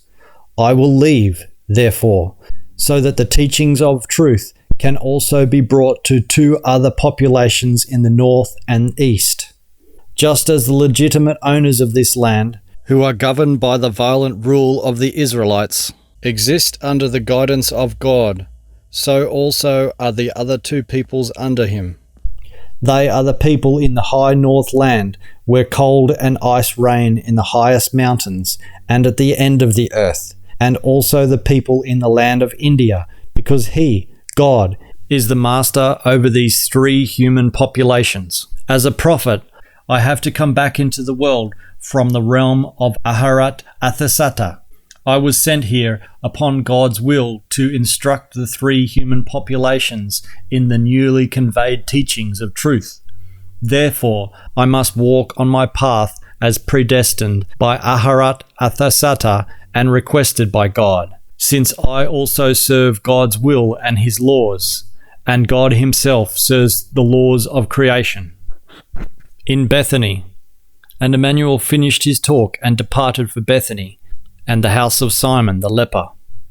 Behold, a woman came up to him with a glass of precious water, which she poured on his head as he sat at the table. When his disciples saw that, they became angry and indignant and said, "What is the benefit of this waste? This water could have been sold at a high price, and the proceeds used for the poor." But when Immanuel heard this, he scolded his disciples and said, "Why are you upsetting the woman? She has done me a good deed, because she trusts in my teachings. In this way, she shows her gratitude, and nothing is too expensive for her. This woman has become wise and lives according to the laws of creation. Therefore, she thanks me with this precious water. Her gratitude will be lasting, and from now on her deeds shall be known throughout the world. Truly I say to you, wherever my teachings will be preached in all of the world, whether falsified or true, the people will remember what she has done. Just as she will be remembered for a long time, so also a false teaching will be remembered that insults one among you of betraying me. While we are here together, Judas Ishkerioth, the son of a Pharisee in Jerusalem, is hatching an evil plot against me so that he can betray me to the chief priests. At this very moment, we are gathered here. He is asking the chief priests for the blood money they are offering for my capture. 30 pieces of silver are being offered to him if they capture me through his help. While they are forging this plan, they are also designing a plot against one among you, since they want to present a culprit to the people. As Judas Ishkerioth, the son of the Pharisee, will turn me over to the henchman, my disciple, Judas Ishkerioth, will be considered the traitor, so that the message will be to the people, "Behold, these fools are divided among themselves, so that one betrays the other. How then can the teachings of Immanuel contain any truth?" But since Judas Ishkerioth, the son of the Pharisee, and my disciple, Judas Ishkerioth, have almost identical names, the lie of the chief priest will be accepted from the beginning. The Last Supper. On the first day of the unleavened bread, Immanuel spoke to his disciples, "Go forth into the city to a good friend of mine named Aaron, and tell him, Immanuel says to you, I want to have a last meal with my disciples at your house, for behold, the feast of the Passover is near."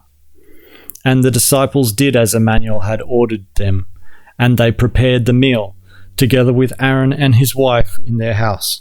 When he sat down and were eating, he said, "Behold, the time is near when I must take a heavier burden upon myself. To be sure, I am going along my destined path, as it was written by the prophets. However, I will only be near death and bear much pain.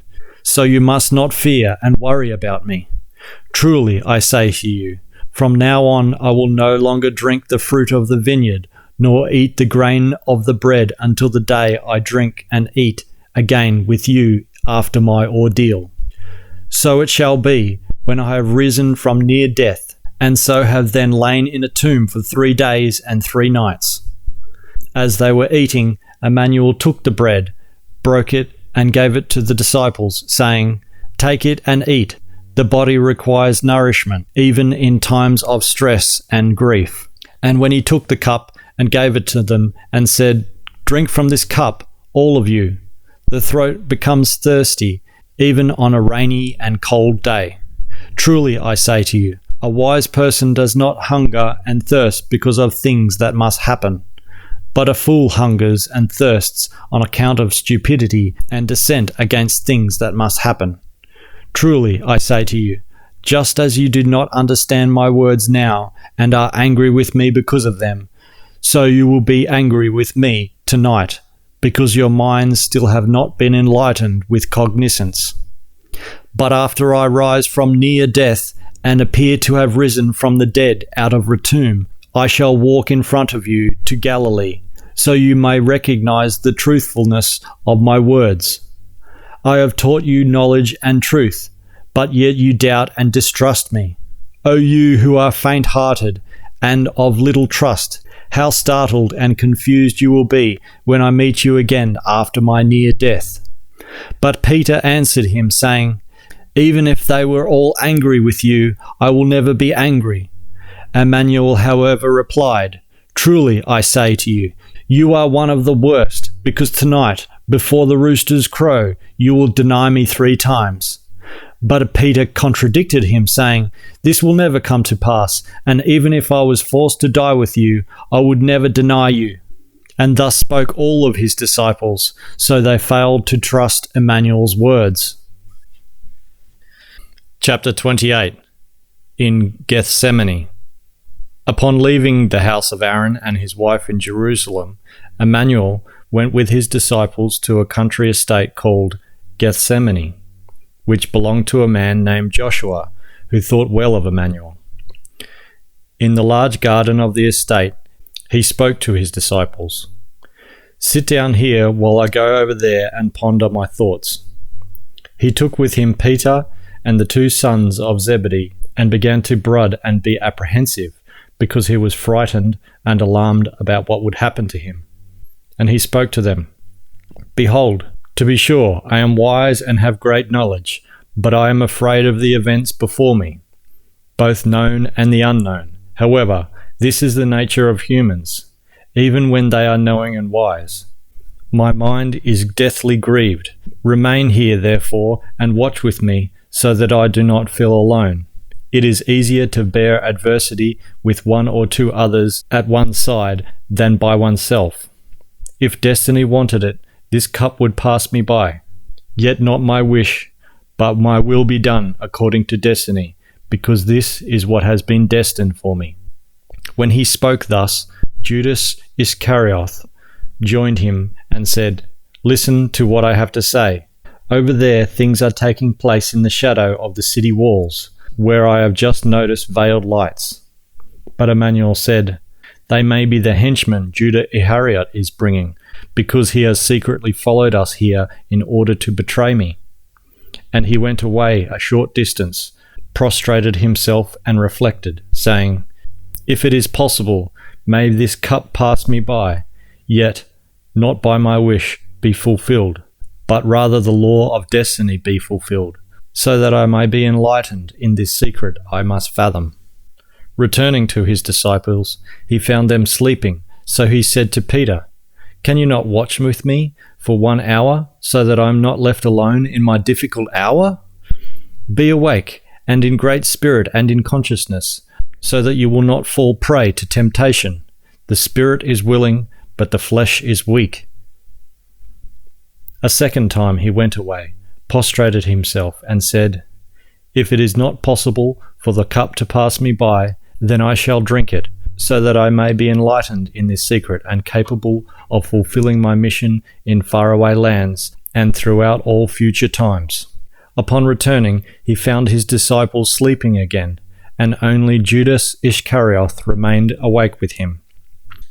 And so leaving them once again, he went away and prostrated himself a 3rd time, brooded in bitterness, and said, I am worried and afraid, even though I know that I have to follow my path, which is destined for me. How willing is the spirit, and how weak is the flesh, when it is so fearful of pain. And his whole body trembled, and fine droplets of blood like sweat flowed all over him, because he was so fearful and terrified. With his face flushed, he returned to his disciples and said to them, Do you want to sleep and rest now, or do you want to watch with me?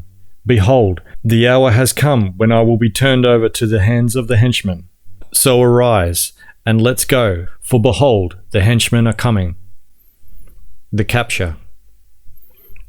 While he was speaking, behold, there came Judas Ishkerioth, the son of the Pharisee, and with him a large group of chief priests and elders of the people, armed with swords and poles. Judas Ishkerioth had given them a sign, saying, "Behold, I will flatter him and mislead him into thinking I repent the sins of my life. As a sign of the false flattery, there shall be a kiss, and behold, whomever I kiss, he is the one. Seize him." Then he stepped up to Immanuel and said, "I greet you, Master. I will follow your teachings now, for you are allowing me to repent for what I did during my old life." Then he touched Immanuel and gave him the kiss of betrayal. But Immanuel said to him, "My friend, why did you come to lie to me when betrayal burns in your mind and in your actions?" The henchmen then came up to Immanuel, put their hands on him, and seized him. And behold, one of the henchmen from the group thought better, had a quick change of mind, and feeling remorseful, sided with Immanuel. He stretched out his hand, drew his sword, and struck a chief priest's servant, cutting off his ear. Then Immanuel said to the man, "Put back your sword into its sheath, because anyone taking a sword without being in danger will perish by the sword. Or do you not think that I could not have fled before your group arrived? But how could I fulfill my destiny had I done so?" And the man turned away and wept, then fled and was never seen again. Thereupon Immanuel said to the henchmen, "You came here with swords and poles to capture me as though I was a murderer. How easy would it have been for you to capture me in the city, as I sat there in the temple teaching daily, yet you did not seize me. You hypocrites! You were no doubt afraid of the people. Therefore you come to me now like thieves, so that you can throw me into prison, in darkness, out of the sight of the people. Truly I say to you, darkness will become light, and everyone will speak of your deed, for which you have been denounced for all time to come." But then Simon the Pharisee raised his voice and said, "How foolish your talk is, and so full of lies. Why should we fear the people? You have taught the people falsely, despised our laws, and called them lies. For this you must now suffer. You thought we would not capture you and bring you to trial, but you were mistaken. One of those who was with you was not of your mind, and has betrayed you for 30 pieces of silver, namely Judas Ishkerioth." Immanuel answered, saying, "Truly I say to you, for a long time you may succeed in accusing Judas Ishkerioth as being my betrayer before the people. But the truth will come out and be known by all the people throughout the entire world, namely that my betrayer is not Judas Ishkerioth, but your son Judas Ishkerioth, who bears the name of his father, the Pharisee." Simon Ishkerioth, the Pharisee, was furious, then stepped up and struck Immanuel in the face with his fist, because he was afraid of his true words. After this happened, the disciples, fearful and discouraged, turned away from Immanuel and fled. Those who had seized Immanuel led him to Caiaphas, the high priest, where the scribes, Pharisees, and the elders of the people had gathered to pass judgment on him. Immanuel before the high council. The chief priests, however, and the high counselors sought false testimony against Immanuel, so that they may put him to death. Even though many false and bribed witnesses appeared, they were unable to find any false testimony. Finally, two stepped forward and said, "He has said that God is not creation, but simply a man like you and me.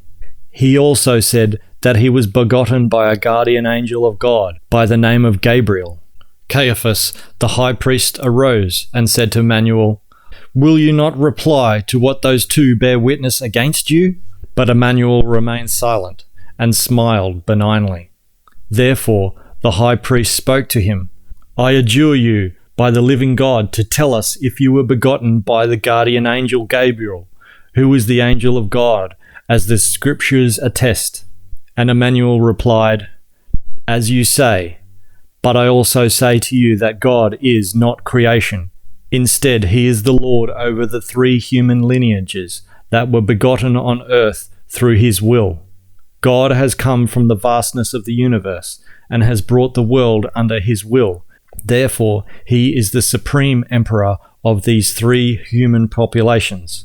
One of them is here in this country, which you have deprived of his rights and subjugated.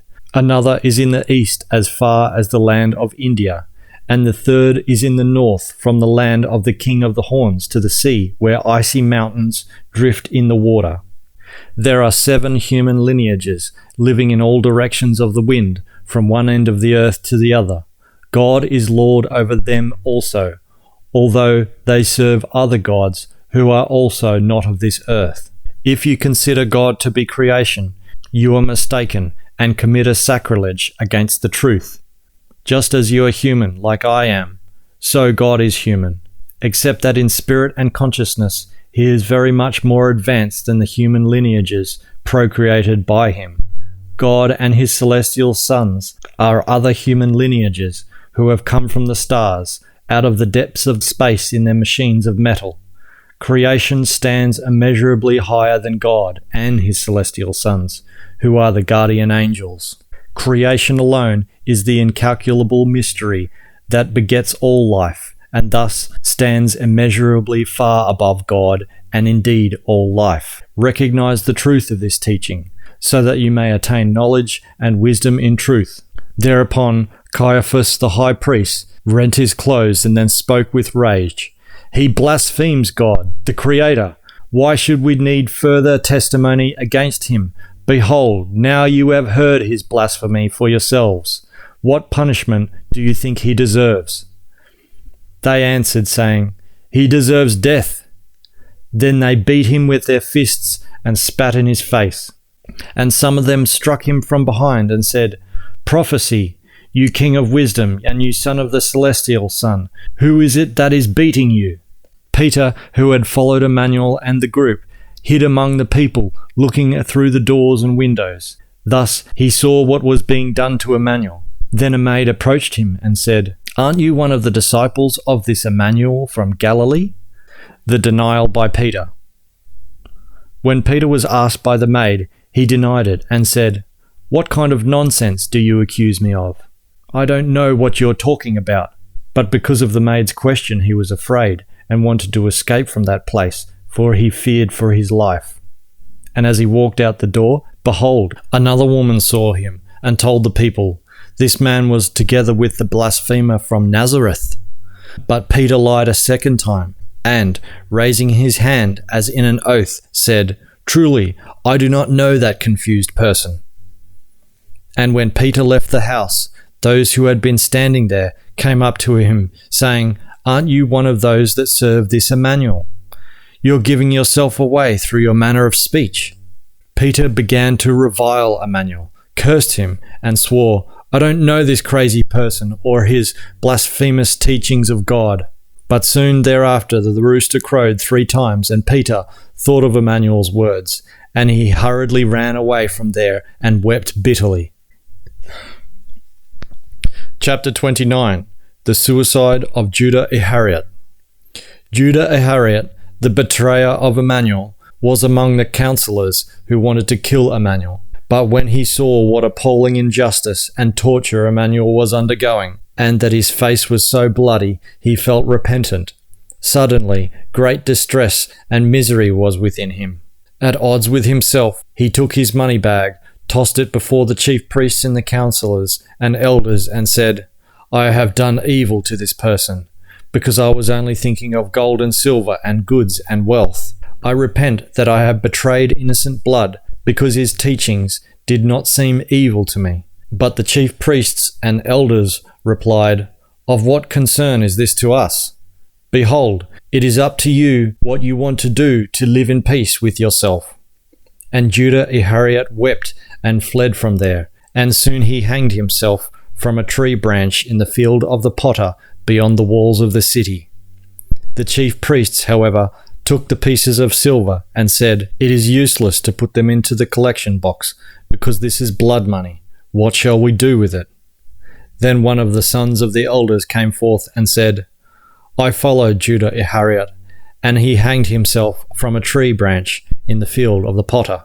Thereupon Caiaphas the high priest said, Well then, give this blood money to the potter and buy his field with it for the burial of the strangers. At dawn the following day, the business matter was settled, and Judas Ishkerioth, the betrayer of Immanuel, was the first to be buried in the field. But the chief priests and the elders of the council spread the news among the people that Judas Ishkerioth, the disciple of Immanuel, had hanged himself there, as Immanuel's betrayer was hurriedly buried in the field of the potter. The people believed this talk, and they said, He betrayed his friend for pieces of silver, and it served him right that he hanged himself. He has taken a blood guilt upon himself.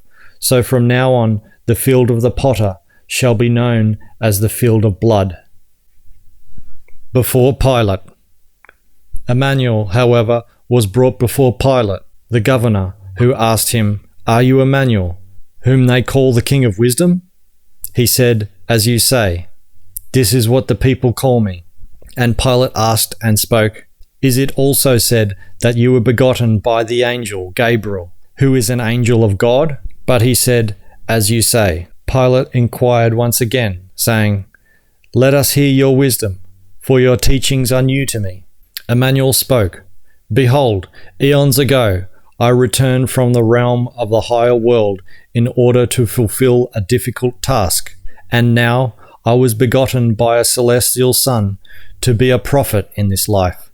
This came to pass according to destiny and to the desire of God, the ruler over the three lineages of the terrestrial humans procreated by him. Through his kindness, I have added to my knowledge in this incarnation by gaining great insight and learning true wisdom, which was imparted to me by his teachers over a period of 40 days and 40 nights. Furthermore, I have travelled extensively to faraway places and lived for many years in the land of India, where I was taught much knowledge and many secrets by a great wise and knowledgeable men who are known as masters.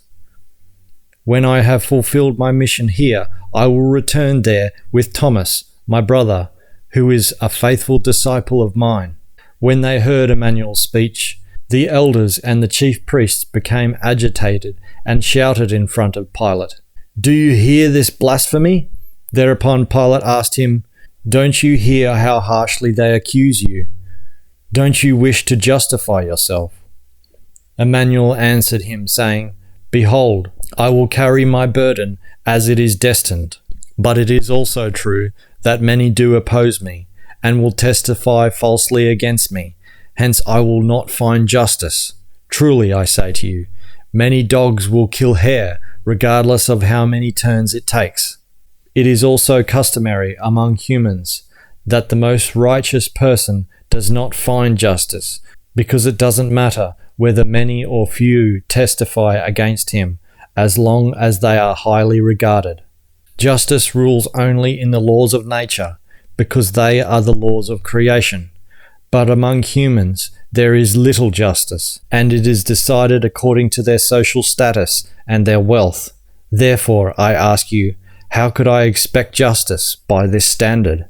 Pilate said, Judging from the way you speak, you are very wise, and I see no fault in you. I question the teaching you just uttered, but in this, too, I see no guilt, for everyone should find salvation according to their faith. But since you have nothing to say regarding your innocence that would counter the denunciation of the chief priests and the elders, I see no hope for you, because their will is my command, to which I must be compliant. But Immanuel did not answer him, which surprised the governor very much. The conviction of Immanuel. At the time of Passover feast, Governor Pilate customarily released to the people whichever prisoner they most wanted, except for those guilty of murder or of causing death. At this time he held a special prisoner by the name of Barabbas. And when the people were gathered, Pilate asked them, Which one do you want me to release, Barabbas the criminal or Immanuel, who is said to be the king of wisdom and the son of an angel. But he knew well that the chief priests and the elders had bribed the people by giving them copper, gold, and silver, so that they would plead for the release of Barabbas and the death of Immanuel. For he knew well that they had turned him over out of envy and hatred, since his teachings appealed to the people. And his wife had also implored Pilate by saying, "Have nothing to do with this righteous man, for today I suffered greatly in my dreams because of him, and I find his teachings are good." Therefore, he was favourably inclined towards Immanuel. But among the people there was much screaming, and he asked once again, "Which one shall I release to you?" Slowly the screaming stopped, and the governor raised his voice a third time, asking, "Which one of these two shall I release?" And the people screamed, "Release Barabbas!" And Pilate asked them, "Thus it shall be. But what shall I do with him who is said to be Immanuel, a king of wisdom?" And the people shouted, "Crucify him! Have him crucified!" But the governor was not willing, and asked very angrily, "What evil has he done, that you would want him crucified? He only taught a new doctrine, and for this he should suffer death? Where then is his freedom of speech, thought, and opinion?" But the people screamed even louder, "Have him crucified! Have him crucified!" When Pilate realized there was a great unrest and turmoil, and that he could not do anything against the will of the people who had been bribed, he took a pitcher of water, washed his hands before the people, saying, "You decide what should be done with him. He is the prisoner of the elders and the chief priests, so let them judge him. I will have nothing to do with this just man. I am innocent in doing anything to him, and wash my hands before you in innocence." But the people milled out, shouting, "Crucify him! Crucify him!" Then Pilate turned Immanuel over to the chief priests and the elders, and released Barabbas to the people. And the chief priests and the elders had Immanuel whipped and handed him over to be crucified. The people screamed and shouted and cursed Immanuel. However, the chief priests and the elders indulged themselves in self-praise and were in good spirits because their intrigue had been successful. Chapter 30. Defamation of Immanuel, Prophetic Declaration, the Crucifixion. The governor's soldiers agreed with the chief priests and the elders, and, dragging Immanuel with them to the courthouse, they brought the entire crowd with him. They undressed him and put a purple mantle on him. They made a wreath of thorns, placed it on his head, and put reed into his right hand. Bending their knees before him, said, "We greet you, great King of wisdom of the Jews." And they spat on him, took the reed from his hand, and beat him on the head until blood ran down his face. When he was wretched and bleeding, Caiaphas, the high priest, asked, "How are you doing now, great King of wisdom?" But Immanuel was quiet and said not one word. Then they hit him again on the head, and he moaned in pain and began to speak. "Indeed, it is the truth that I am the King of wisdom of the Jews, as is written by the old prophets. Thus, I am also the true prophet of all humankind on earth. But in all truth, I am not the prophet of those confused Israelites who call them the sons and daughters of Zion. Truly, I say to you, just as you beat and mock me, you shall be beaten and mocked by those whom you, since ancient times, have enslaved, and whose land you and your forefathers have plundered. And the time will come, in 5 times 100 years, when you will have to atone for this, when the legitimate owners of the land, whom you have enslaved and deprived of their rights, will begin to rise up against you and fight against you on into the distant future. A new man will arise in this land as a prophet, and he will legally and rightfully condemn and persecute you, and you shall pay with your blood. This man will establish a new religious cult specifically for the forceful preservation of the rightful teachings, and will have himself recognized as a prophet. Through these actions, he will persecute you for all times. Although, according to your claim, he will be a false prophet, just as you slanderously claim of me. He will bring you new teachings that will seem false to you, Nonetheless, he will be a true prophet, and he will have great power. He will have your people persecuted for all times. His name will be Muhammad, and his name will bring horror, misery, and death to your kind, just as you deserve. Truly, truly I say to you, his name will be written for you in blood, and because of your offences, the hatred against your people will be endless. In this way, he will be a true prophet, even though you will claim him to be a false one, and he will bring you teachings that will in part seem confusing and unintelligible to you. His emerging religious cult will eventually end when his and your followers lay the foundation for a bloody conclusion. His teachings, too, will be distorted and falsified and will result in an evil and confused religious cult. And as he spoke in this manner, the chief priests and the members of the council of the elders seethed with rage and beat him so harshly that he collapsed and whimpered. Once they had beaten and mocked him, they took off his mantle, put back on him only his undergarments, and led him away in order to be crucified. Upon his right shoulder they placed a heavy wooden cross, so that he himself would have to carry this great burden to the place of his own death.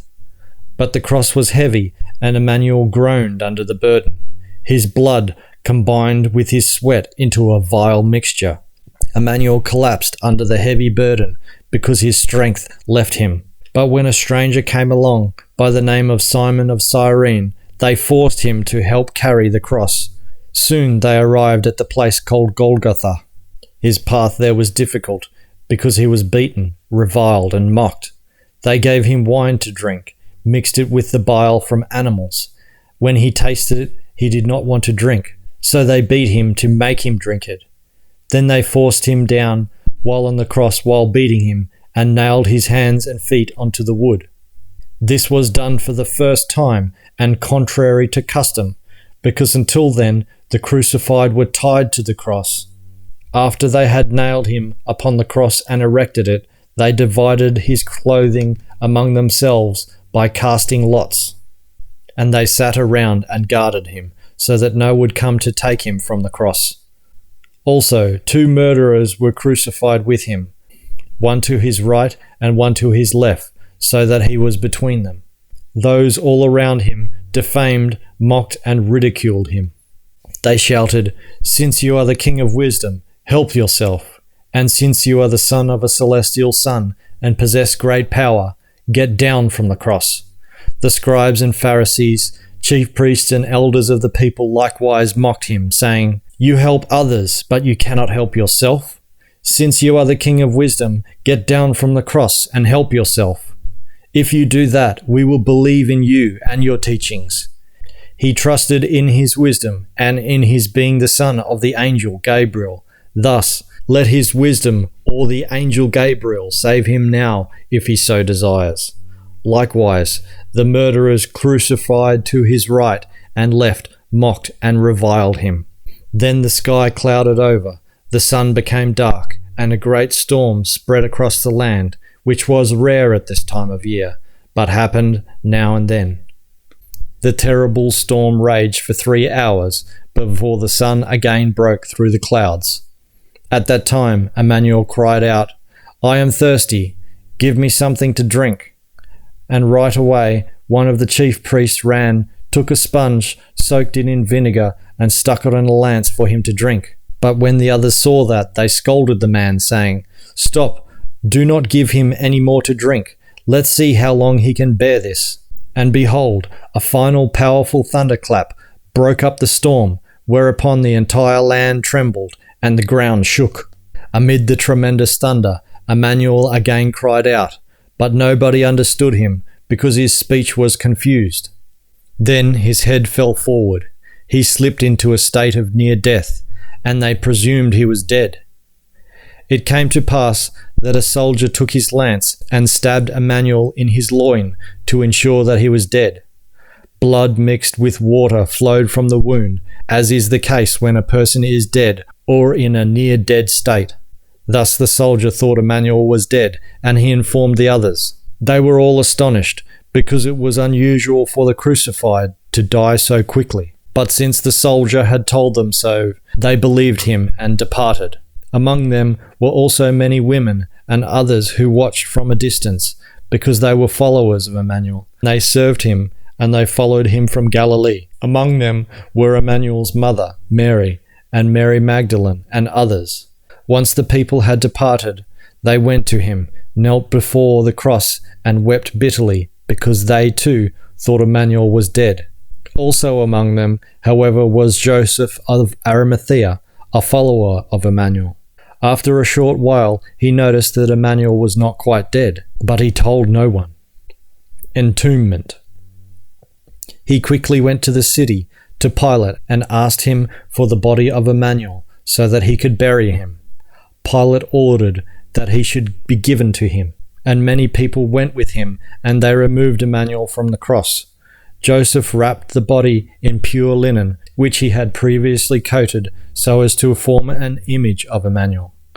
Joseph of Arimathea then carried the body of Immanuel all the way as far as Jerusalem and placed it outside the city into his own tomb, which he had arranged to be cut into a rock for his future burial. And he rolled a large stone in front of the door of the tomb and went to obtain medicine so that he could take care of Immanuel. The entrance of the tomb was guarded by soldiers and Immanuel's mother, so that no one could enter and steal the body. Joseph of Arimathea, however, sought out Immanuel's friends from India and returned with them to the tomb. There they entered through a secret second entrance, unknown to the henchmen and soldiers, and for 3 days and 3 nights they nursed him. Soon he was in better health, and again with good strength. The tomb was being guarded on the other side by the soldiers, because the chief priests and Pharisees had gone to Pilate and said, "Sir, we have considered that when this crazy man was still alive, he said to the people, 'I shall return after 3 days and 3 nights and rise, because I will be only in a state of near death.' But since it was established through a soldier that he was already dead, his tomb should be guarded so that no one can come, steal the body and say, 'Behold, he has risen from the dead after all.' Command therefore that the tomb be guarded up to the 3rd day, so that the last deception may not be worse than the first." And Pilate said to them, "Take my soldiers as guardians. Come and guard the tomb as best you can." And they departed, guarded the tomb, and secured the stone in front of the door with a seal. However, they did not realize the secret of the grave, namely, that it had 2 exits or entrances. Immanuel's helpers, therefore, could go to him to apply healing salves and herbs without being detected. On the 3rd day, he was once again strong enough to walk. Chapter 31. Immanuel's flight from the tomb. When dawn broke on the 1st day of the week after Passover, the 3 days and 3 nights had passed, following which Immanuel would live again after his near death, as he had foretold. And behold, a great thundering arose in the air, and a radiant light came from the sky and settled on the earth not far from the tomb. Then a guardian angel stepped forth from the light. His appearance was like lightning, and his garment was white as snow. And he went to the tomb, and the soldiers, full of fear, moved out of his way. He lifted his left hand, and from it a bright lightning sprang forth and struck the soldiers, one after the other. And they fell to the ground and did not stir for a long time. Then the guardian angel stepped up to the tomb, rolled the stone away from the door, and said to Mary, the mother of Immanuel, and to Mary Magdalene, who were both there, "Do not be afraid. I know you seek Immanuel, the crucified. He is not here, for he is alive, just as he said he would be. Come here and behold the place where he was lain. Go quickly and tell the disciples that he has arisen from near death, and tell them that he will walk before you in Galilee, and there you will see him. Behold, I have told you." But Mary asked, "Yet he was dead, and he lay there dead. How can he then rise?" The guardian angel answered, "Why are you seeking a live person among the dead? Go now and spread the news among his disciples, but beware of telling anyone else." And the guardian angel went into the bright light and disappeared into it.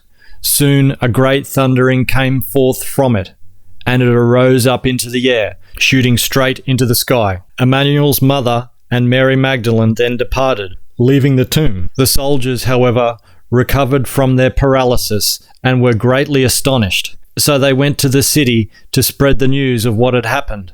And secretly they met with the chief priests and the elders of the council to decide what to tell the people. The chief priests and the elders gave sufficient money to the soldiers and said, "Tell the people his disciples came at night while you were sleeping and stole his body." And the soldiers took the money and did as they had been instructed. Mary and Mary Magdalene, however, left and did as they had been mandated by the guardian angel. And behold, again a guardian angel met with them on their way and said, "Remember what you had been instructed to do. Be careful not to inadvertently tell people." Mary Magdalene approached the guardian angel, who wore a brilliant white garment, and she wanted to grasp his hand. But he stepped back from her and said, "Do not touch me, because I am of a different kind from you, and my garment is a protection against this world. If you touch me, you will die and be consumed by fire. Step back from me, and be on your way as you have been instructed." So they departed, and they met Peter and another disciple, telling them what had taken place. Peter and the other disciple went to the tomb, with the other disciple arriving first. And he looked into the tomb and saw the linen bandages lying neatly on the ground, but he did not enter. Then Peter arrived, went into the tomb, and found everything as the other disciple had. The bandages had been carefully folded and placed on the ground. The sweat cloth, which had covered Immanuel's head, had been placed on a particular spot, together with the salves and herbs and clay figurines of peculiar appearance, the likes of which had never been seen before. Thus they were foreign to him. Immanuel's meetings with his disciples. In the evening of the same day, the disciples were gathered in the room in the city where they had taken their last meal with Immanuel before Passover. And they were in the room speaking to each other about what had happened that day, when, behold, the door opened and a stranger entered, whom they had never seen before. And they were afraid he might be one of the Israelites who wanted to betray them. But then the stranger said, "Peace be with you." And then he took the cloth from his face. They recognized him as Immanuel. After he had said that, he showed them his hands, his loin, and his feet. And when they saw his wounds, they were happy he was among them. But Thomas believed a ghost to be in front of him. So he said, "If I could touch your wounds, I would know that you are not a ghost." Then Immanuel said to him, "Reach out and place your hands on my wounds, so that you of small mind may recognize the truth." So Thomas did as he had been told, and he touched his wounds and said, "Truly, it is you." Then Immanuel departed, saying, "Guard the secret of my return, so it will not be known that I am alive." And behold, the next day the disciples set out for Galilee to spread the joyful news among Immanuel's supporters. As the followers went along, behold, an itinerant joined them, and for part of the way walked with them. They were sad and talked among themselves about how Immanuel had been forced to die on the cross. Then the itinerant, a stranger, said to them, "Why are you mourning?" And they told him what grieved them. But the itinerant said, "How little knowledge you have! Immanuel told you he would arise from near death after 3 days and 3 nights. So just as he has said, it has happened." After he had spoken, he removed the cloth from his face, and they recognized him as Immanuel. But he said nothing more, and again, covering his face, he withdrew, and he was not seen for a long time. Long after Immanuel had disappeared, it came to pass that the disciples were fishing on the Sea of Tiberias, and they caught nothing the entire night. So by daybreak they were exasperated. And when they approached the shore, there stood a stranger who asked, "Haven't you anything to eat? I'm hungry." They answered, "No, we have not caught one fish in our nets." Then the stranger said, Throw the net out to the right side of the boat, and you will have a large catch." The disciples were astonished by what he said, but nevertheless cast the net, and behold, they could not pull it in because of the multitude of fish. And they came ashore and prepared the meal, for like the stranger, they too were hungry. But then he uncovered his face. Behold, it was Immanuel. And they were eating there in good spirits. He said to them, "Go to Galilee, to such and such mountain. I will join you, because our time together has ended, and each of us may go his separate way." Chapter 32. Immanuel's Farewell. They went to the mountain to which Immanuel had directed them. When they were gathered there, he said to them, "Behold, I will speak to you one last time, then I will leave and never return. My path leads me to the land of India, where many of this human lineage also dwell, because they have left this land to live there. My mission leads me to them, and to the human population that is born there. My path there will be long, for I have yet to bring my teachings, new and old, to many countries, and likewise to the shores of the great black waters to the north of here. But before I leave you, I will give you my final lessons of the teachings. If humans live according to the laws of creation, they live correctly in truth. But the ultimate goal should be this: everything human within human beings must die, but everything of creation within them must rise and embrace creation. Consider the universe as a place where creation lives in infinity. Everything humans possess has its origins in creation. Therefore, it belongs to creation. Human beings shall transform their entire spiritual lives and perfect them so that they will become one with creation. Whatever human beings do, they shall do with the awareness of creation's presence. But a human being shall never attempt to force the truth onto another, because it would only be worth half its value. First, humans shall attend to their own progress in consciousness and spirit, so as to produce creational harmony within themselves. No greater darkness rules within humans than the ignorance and lack of wisdom.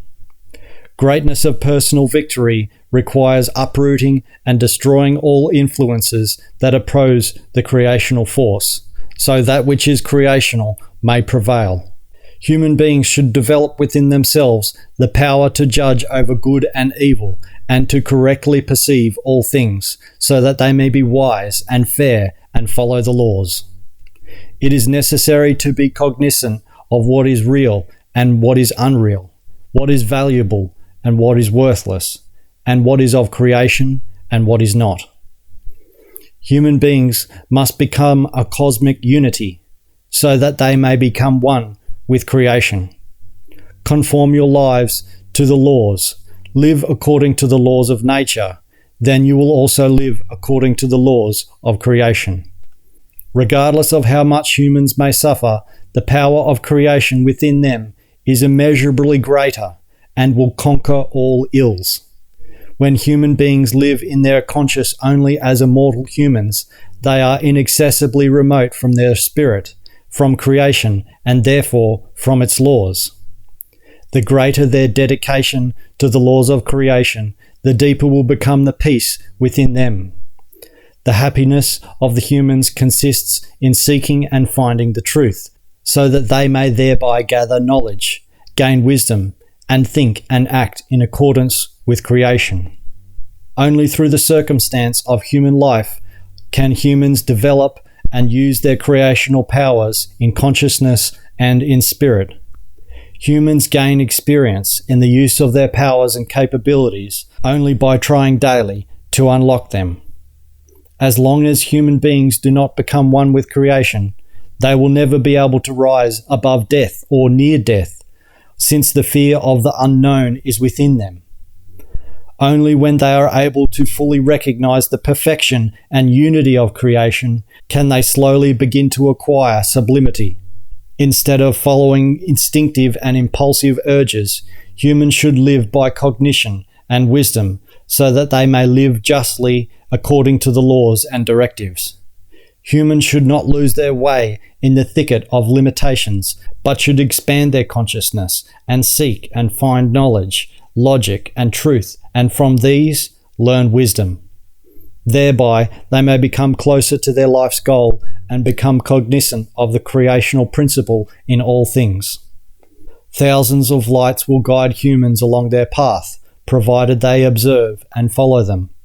Human beings will attain their knowledge and wisdom provided they seriously strive for perfection. The laws serve all those who are prepared to seek the truth in unlimited measure and to learn wisdom from them. For in mastering all possible orientations within themselves, they develop their spiritual powers to higher and higher levels, and in so doing, they perfect themselves. Humans should not attempt to dwell upon their physical misery, but upon the reality of the spirit and the existence of creation. A continual restlessness exists within humans because they have a premonition that creation is their fate and destination. Humans may be great, wise, and good, yet it is not sufficient, for they can always become greater, wiser, and better. There may be no limits to love, peace, and joy, because the present state must always be exceeded. Truly, I say to you, a love that is unlimited, constant, and unfailing is unconditional and is a pure love, in whose fire all that is impure and evil will burn. Such a love is creation's love, and therefore its laws as well, to which humanity has predestined since the beginning of time. Since this is the ultimate destination for human beings, they must take steps to guarantee that this will come to be, for this is their destiny. But as yet humans do not understand wisdom of this teaching, and therefore it will be adulterated everywhere on earth. In their ignorance, humans are falsifying the teachings in many ways and forms, so they are becoming diffused and unintelligible. But in 2 times 1,000 years they shall be taught anew, and without falsification, when humans become sensible and knowledgeable, and a new age heralds great upheavals. And it can be read in the stars that people of the new age will be great revolutionaries. Thus, some special predestined people will be the new proclaimers of my teachings, will preach them unfalsified and with great courage. But you, go therefore and prepare the way for my teachings, and make all the peoples their disciples. However, beware of false teachings, which you may allow to rise because of your lack of judgment, for some of you are inclined that way.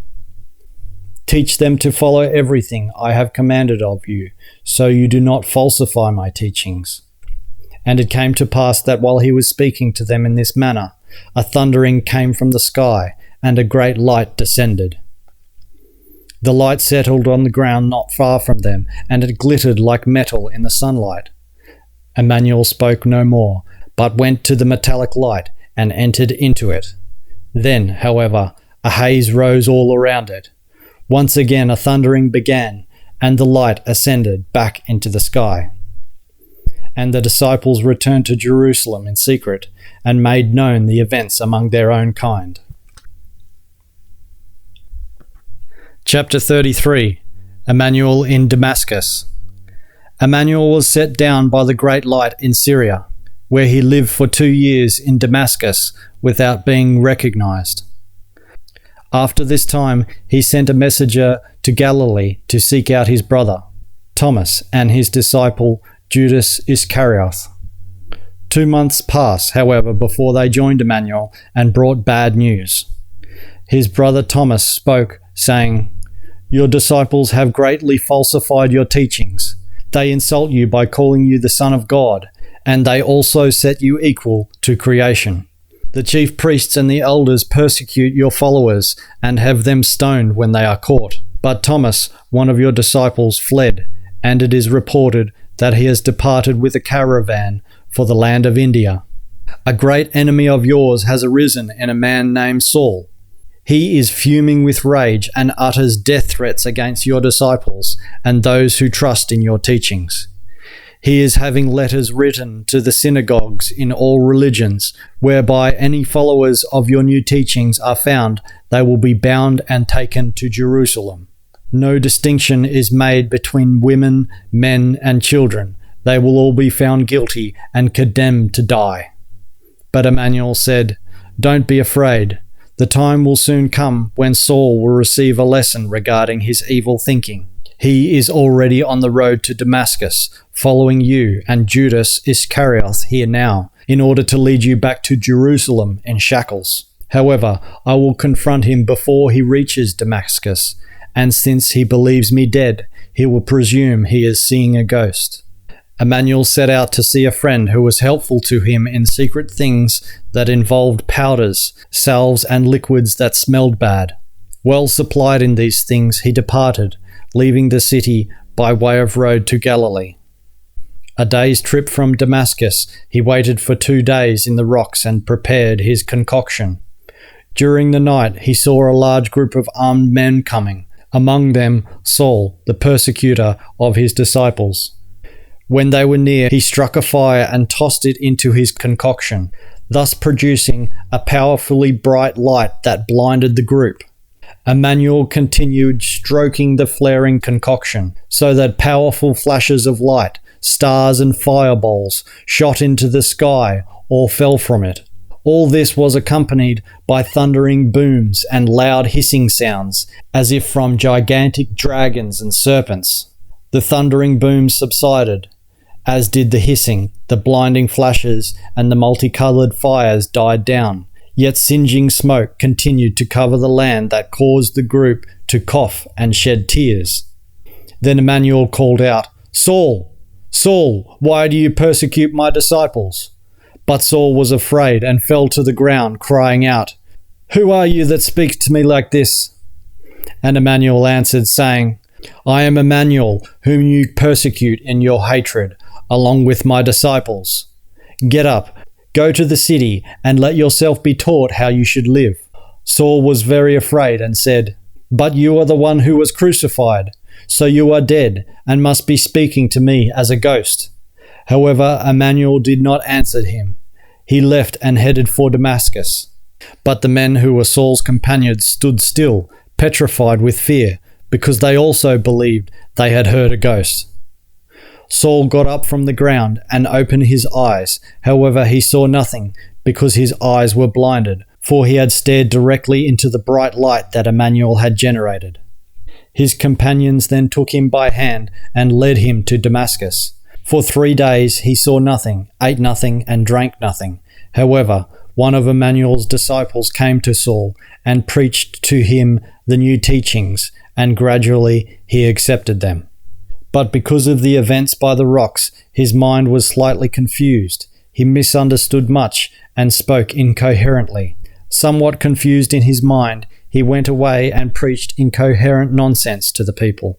Immanuel, however, remained in Damascus another 30 days and made it known that he would be leaving the country and travelling to the land of India. His mother Mary came from Nazareth and set out on the road to the land of India with Immanuel, his brother Thomas, and Judas Ishkerioth. And Immanuel began to preach again and teach people wherever he encountered them along the way and in any settlement he came to. There was a new strength within him, and his teachings were more powerful than before. Chapter 34.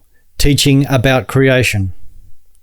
Immanuel preached powerfully, saying, "Behold, creation stands above humanity, above God, and above everything.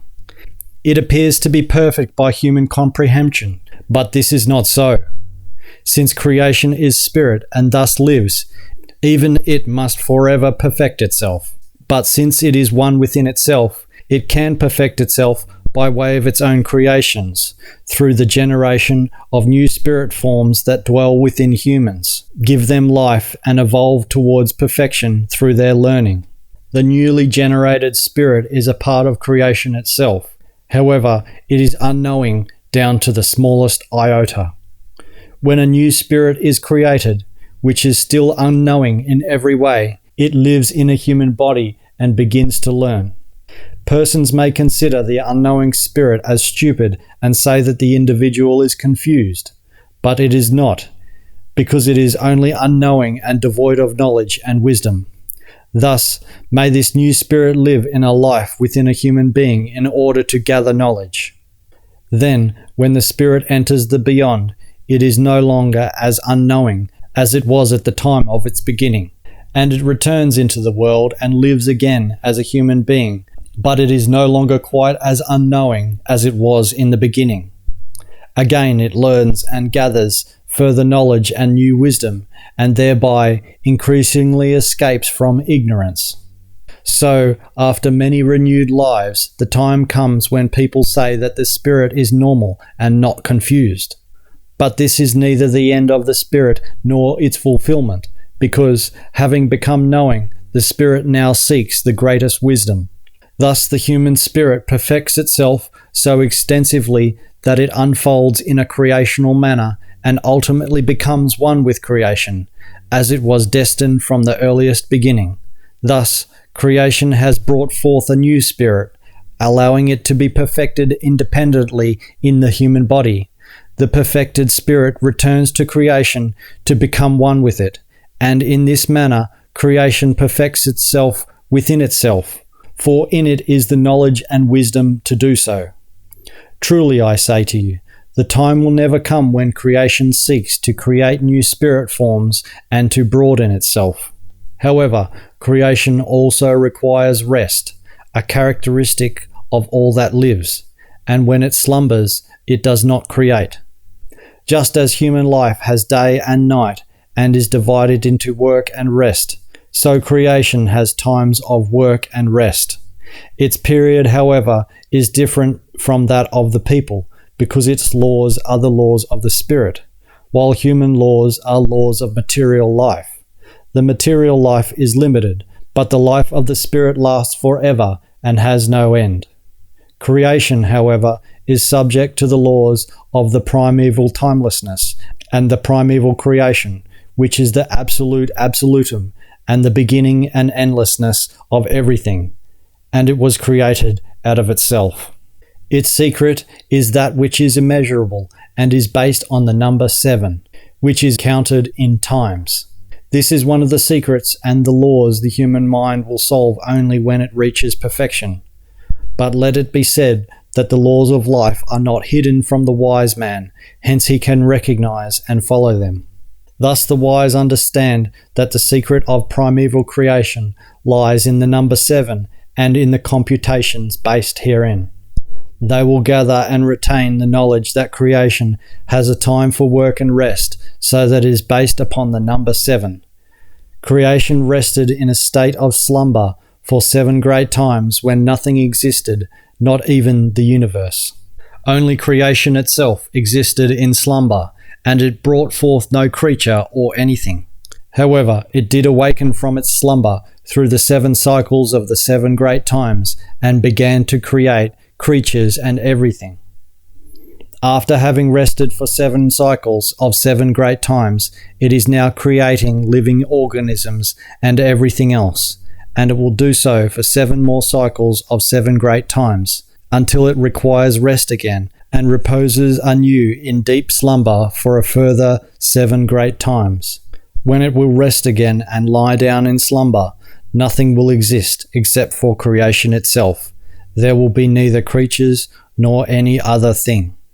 Only creation itself will exist during the 7 cycles of the 7 great times, because it will rest and slumber until it wakens again and brings forth new creatures and everything else.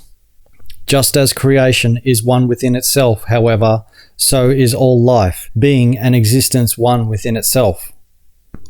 It is by the law of creation that all humans, plants, animals, and all life are one within themselves. A person may believe that everything is 2 or 3, but this is not so, because everything is one. Whatever people believe to be 2 or 3 is actually one, so they should make everything that is 2 or 3 into one. Since the spirit in a person is a part of creation, it is one with creation. Consequently, it is not 2. And since the body is a part of the spirit in a different form and matter, it is therefore one within the spirit. Consequently, it is not 2.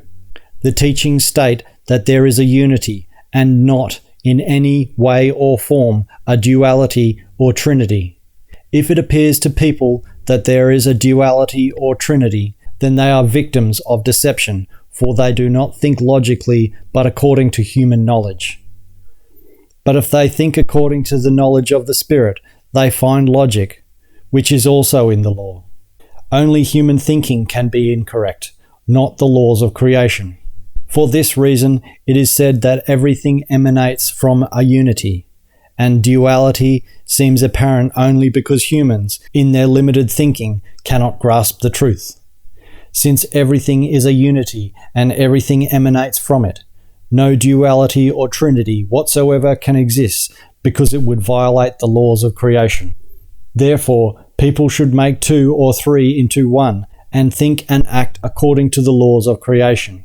Only in ignorance does a person fabricate a duality or trinity and give offense to the laws of creation. When a person aligns everything into this unity, making everything into one, then he says to a mountain, "Move away," then it will move away. When everything is one in creation, in its laws, in the creatures, and in matter, it is without error. When a wise man says there are always two of everything, he means they are one with themselves and one together. It is only two in appearance, because in itself and also together it is always one. Therefore, evil is one in itself because it is also good in itself. Likewise, good is one in itself because it is just as much evil in itself. Since even when apart, they are one and a unity.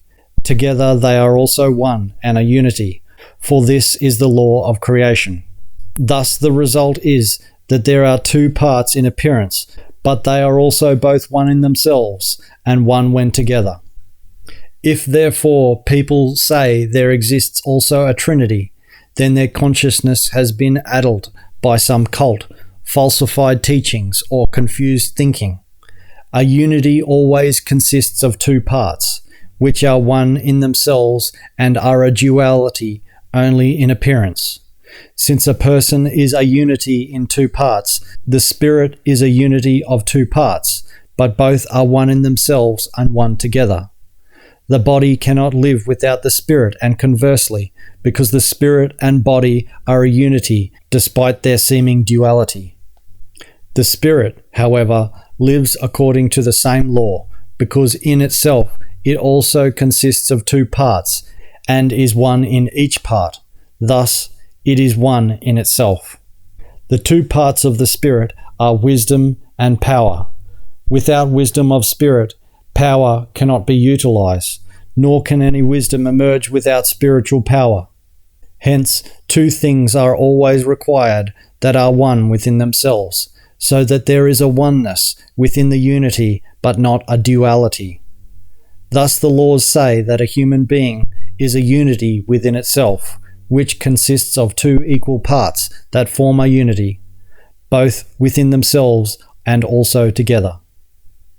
And the two equal parts in the human being, each of which constitutes a unity within itself, are the body and the spirit. So when the scribes teach that a person lives in a trinity, this teaching is erroneous and falsified, because it is not taught in accordance with the laws of creation. Chapter 35. Cults around Immanuel. It came to pass that Immanuel and his mother Mary and his brother Thomas travelled into the cities at the sea in the north. Since olden times, warrior women inhabited the area, but their descendants were now peace-loving. He preached to them the new teachings according to his knowledge, but had to flee their cities when they attempted to kill him.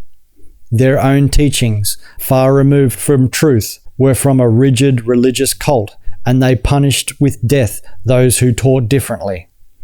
Immanuel was treated as an outcast by these people, and persecuted as an agitator against their cult, so he fled. It came to pass that during his flight he met up with a large caravan. He and his following joined it and continued inland into the mountains. They travelled through the central part of the country for many weeks, whereupon they came to another sea and into the city of Ephesus. But Immanuel was very much afraid, and no longer preached his new teachings, so that no one would recognize him. For in Ephesus were many people, dealers and merchants, who came from Jerusalem to conduct business. Many among them had known Immanuel, and had not been well disposed towards him. Therefore he avoided them and obscured his face. The dealers and merchants in Ephesus had spread the story of Immanuel and his purported death, which had occurred 2.5 years earlier. However, after he had been in the city for a few days, behold, he was recognized by one of the merchants, who informed the others of like belief. They belonged to a secret group called the Association of the Essenes. They brought Immanuel to a meeting which was secret, for they feared the people because their secret society was considered unlawful. But among them was one named Judas, the most senior of their secret society in Jerusalem, and he spoke, saying, "Behold, we know very well what has taken place in your life, but we do not understand how you can still be among the living. So, do tell us your secret." Immanuel feared that he would be bound and returned to Jerusalem if he remained silent in front of the conspirators, so he recounted everything to the Essenes. And he spoke to them about all that had transpired and how he fled from Jerusalem and had arrived in their region. Judas, the eldest, said, "Behold, we belong to a secret group called the Association of the Essenes. Our quest and knowledge are not attuned to the teachings of the scribes, but to the secrets of nature and all that is inexplicable to humans. You are great in your knowledge, and by all measures you have advanced in your knowledge far beyond us and the scribes, Pharisees, astrologers, even the elders and the philosophers. Therefore, come, join our society, be one of us, and teach us your knowledge." But Immanuel answered, saying, "Even if I were to teach you my knowledge, it would not agree with your teachings, because you follow incomplete human wisdom, whereas I adhere to spiritual wisdom. Therefore, I think that our teachings would be incompatible with each other. It is also not my inclination to spread my knowledge and teachings in secret, as you do, since your secret association of Essenes is unauthorized. But let me think over the pros and cons for 3 days, and whether I will then tell you yes or no, because I must first think about everything before I give you my last word on it." And Judas said, "Be it as you say. Peace be with you. Go and give us an answer in 3 days, if you want to speak your word then." But Immanuel departed from there, fleeing from the city with his followers, and travelled east far into the country. And Immanuel said to his followers, "Behold, the Association of the Essenes lives according to an erroneous religious cult, though its followers gather much from my teachings. Their old philosophy, however, is not the teaching of truth, knowledge, love, logic, wisdom, and the laws of creation. Therefore it is incorrect and not of adequate or real value. But they have recognized this, and are now weaving my truthful teachings into their teachings of half-truths, to create from this a new doctrine, so that they can demean me by calling me one of them. They will claim that I am affiliated with their society, and that they helped me from the beginning from my life. And they will even say that my teachings stem from the knowledge of their cult, and that they saved me from the cross because I was one of them. They will claim that all my followers were from their cult, and they will also claim that I am the Son of God. But I tell you, I have never belonged to the Association of the Essenes, and that I have nothing in common with it or its followers. Thus, I also never received help from them. The Association of the Essenes will not be the only group to make use of my name. Many cults will come forth in my name, and will thus consider themselves great, and will want to dazzle the people thereby. Similarly, people will establish peculiar cults, and will glorify me in them, so as to be more credible, whereby the public can be further enslaved and exploited. And so, many cults will be established in my name, but their purpose will only be to enslave the people in their consciousness and freedom, thereby bringing the cult's greater power over the people, the land, and the money. But I tell you that no cult will be righteous if it does not recognize creation alone as the highest power and does not live according to its laws and directives. And no cult will exist that preaches the truthful teachings, the knowledge, or the truth. It will be 2 times 1,000 years before the times come when my teachings will be preached anew without being falsified.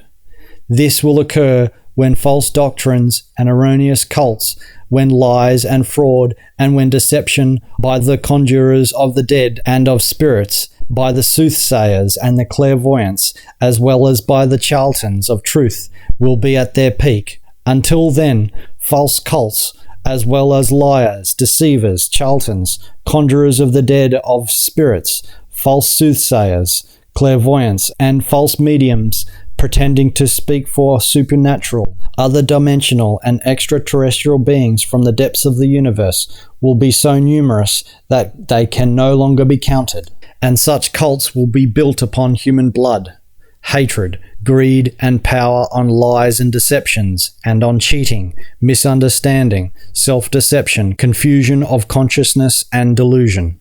But just as they have arisen, so they will be destroyed, because the truth will triumph.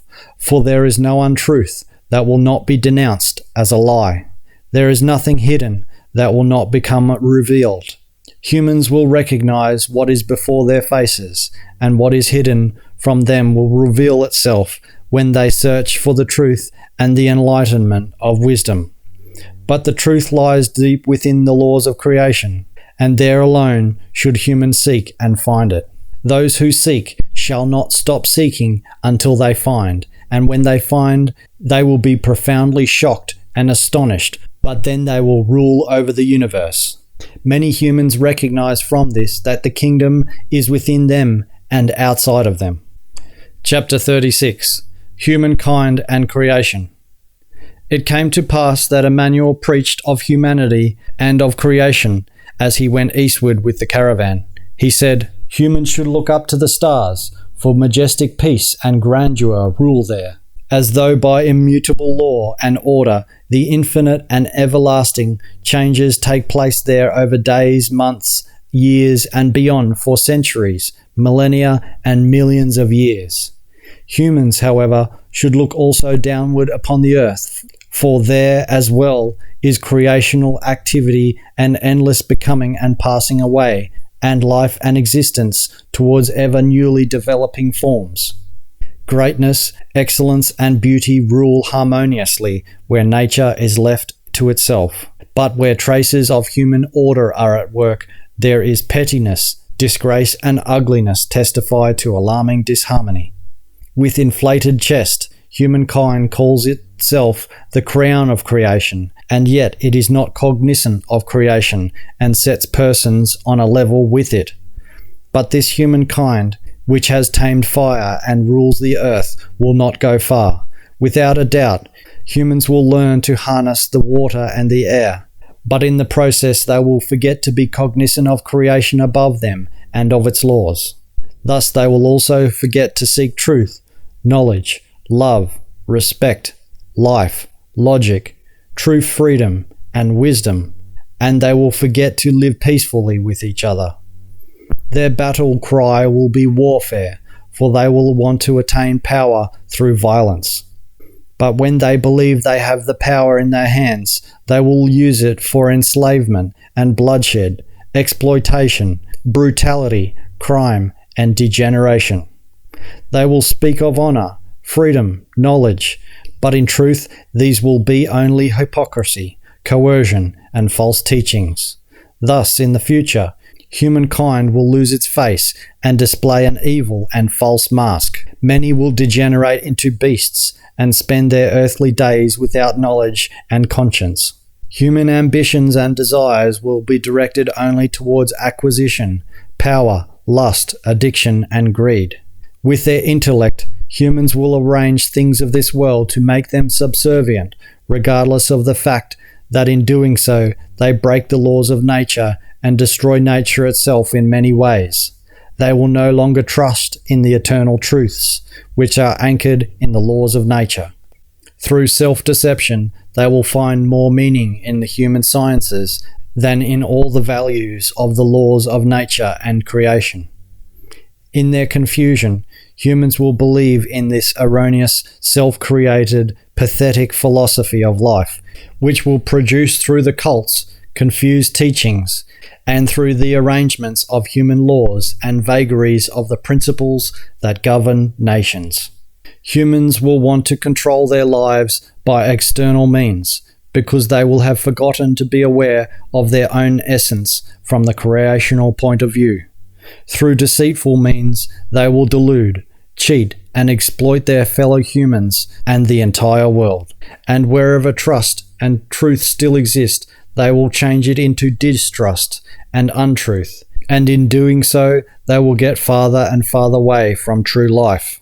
Thus, they will also lose sight of the principle of the oldest wisdom, which states that humans are the measure of all things in life because they are, after all, a part of creation. But the time will come when humankind must turn around and become reacquainted with the eternal values of life. Initially, only a few will know that humans not only live on Earth, but also in the endless expanse of the universe, and that they live not only in the material world, but their spirits reach into another world that cannot be grasped by ordinary physical senses. This other one, the ethereal world, is the true home of the spirit.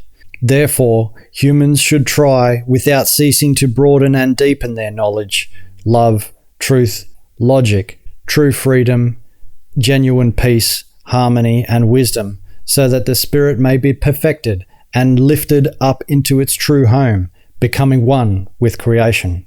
Truly, I say to you, those who understand the truth of this message and attain insight through wisdom will awaken to the obligation of aligning their lives with their destiny of eternal change towards creation.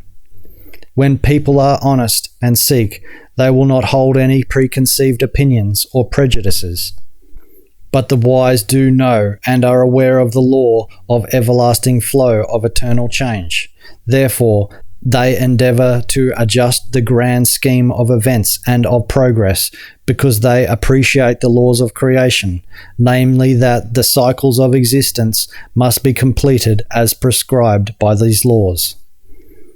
Wherever life reveals itself, it is based upon the law of the invisible mystery that brings about the eternal change. But persons who disregard and fail to recognize the timeless and everlasting laws and truths must take upon themselves the dire consequences. Lies and hatred will blind such persons and even entire peoples, and they will rush into the abyss of their own destruction. A blind, destructive mania will overcome them, and the heroes among them will be those who are the greatest destroyers. Conflict will permeate people's entire lives, and when there is discord, there is no longer wholeness and perfection. But as long as imperfection exists in life, humans must bear the consequences: sickness, misery, injustice, privation, fighting, strife, slavery, erroneous cults, and exploitation leading to bloodshed and death. So let humankind be aware and awaken, for the laws of creation state, only that which is timeless and everlasting is of permanence, of truth, and of wisdom, and so it is.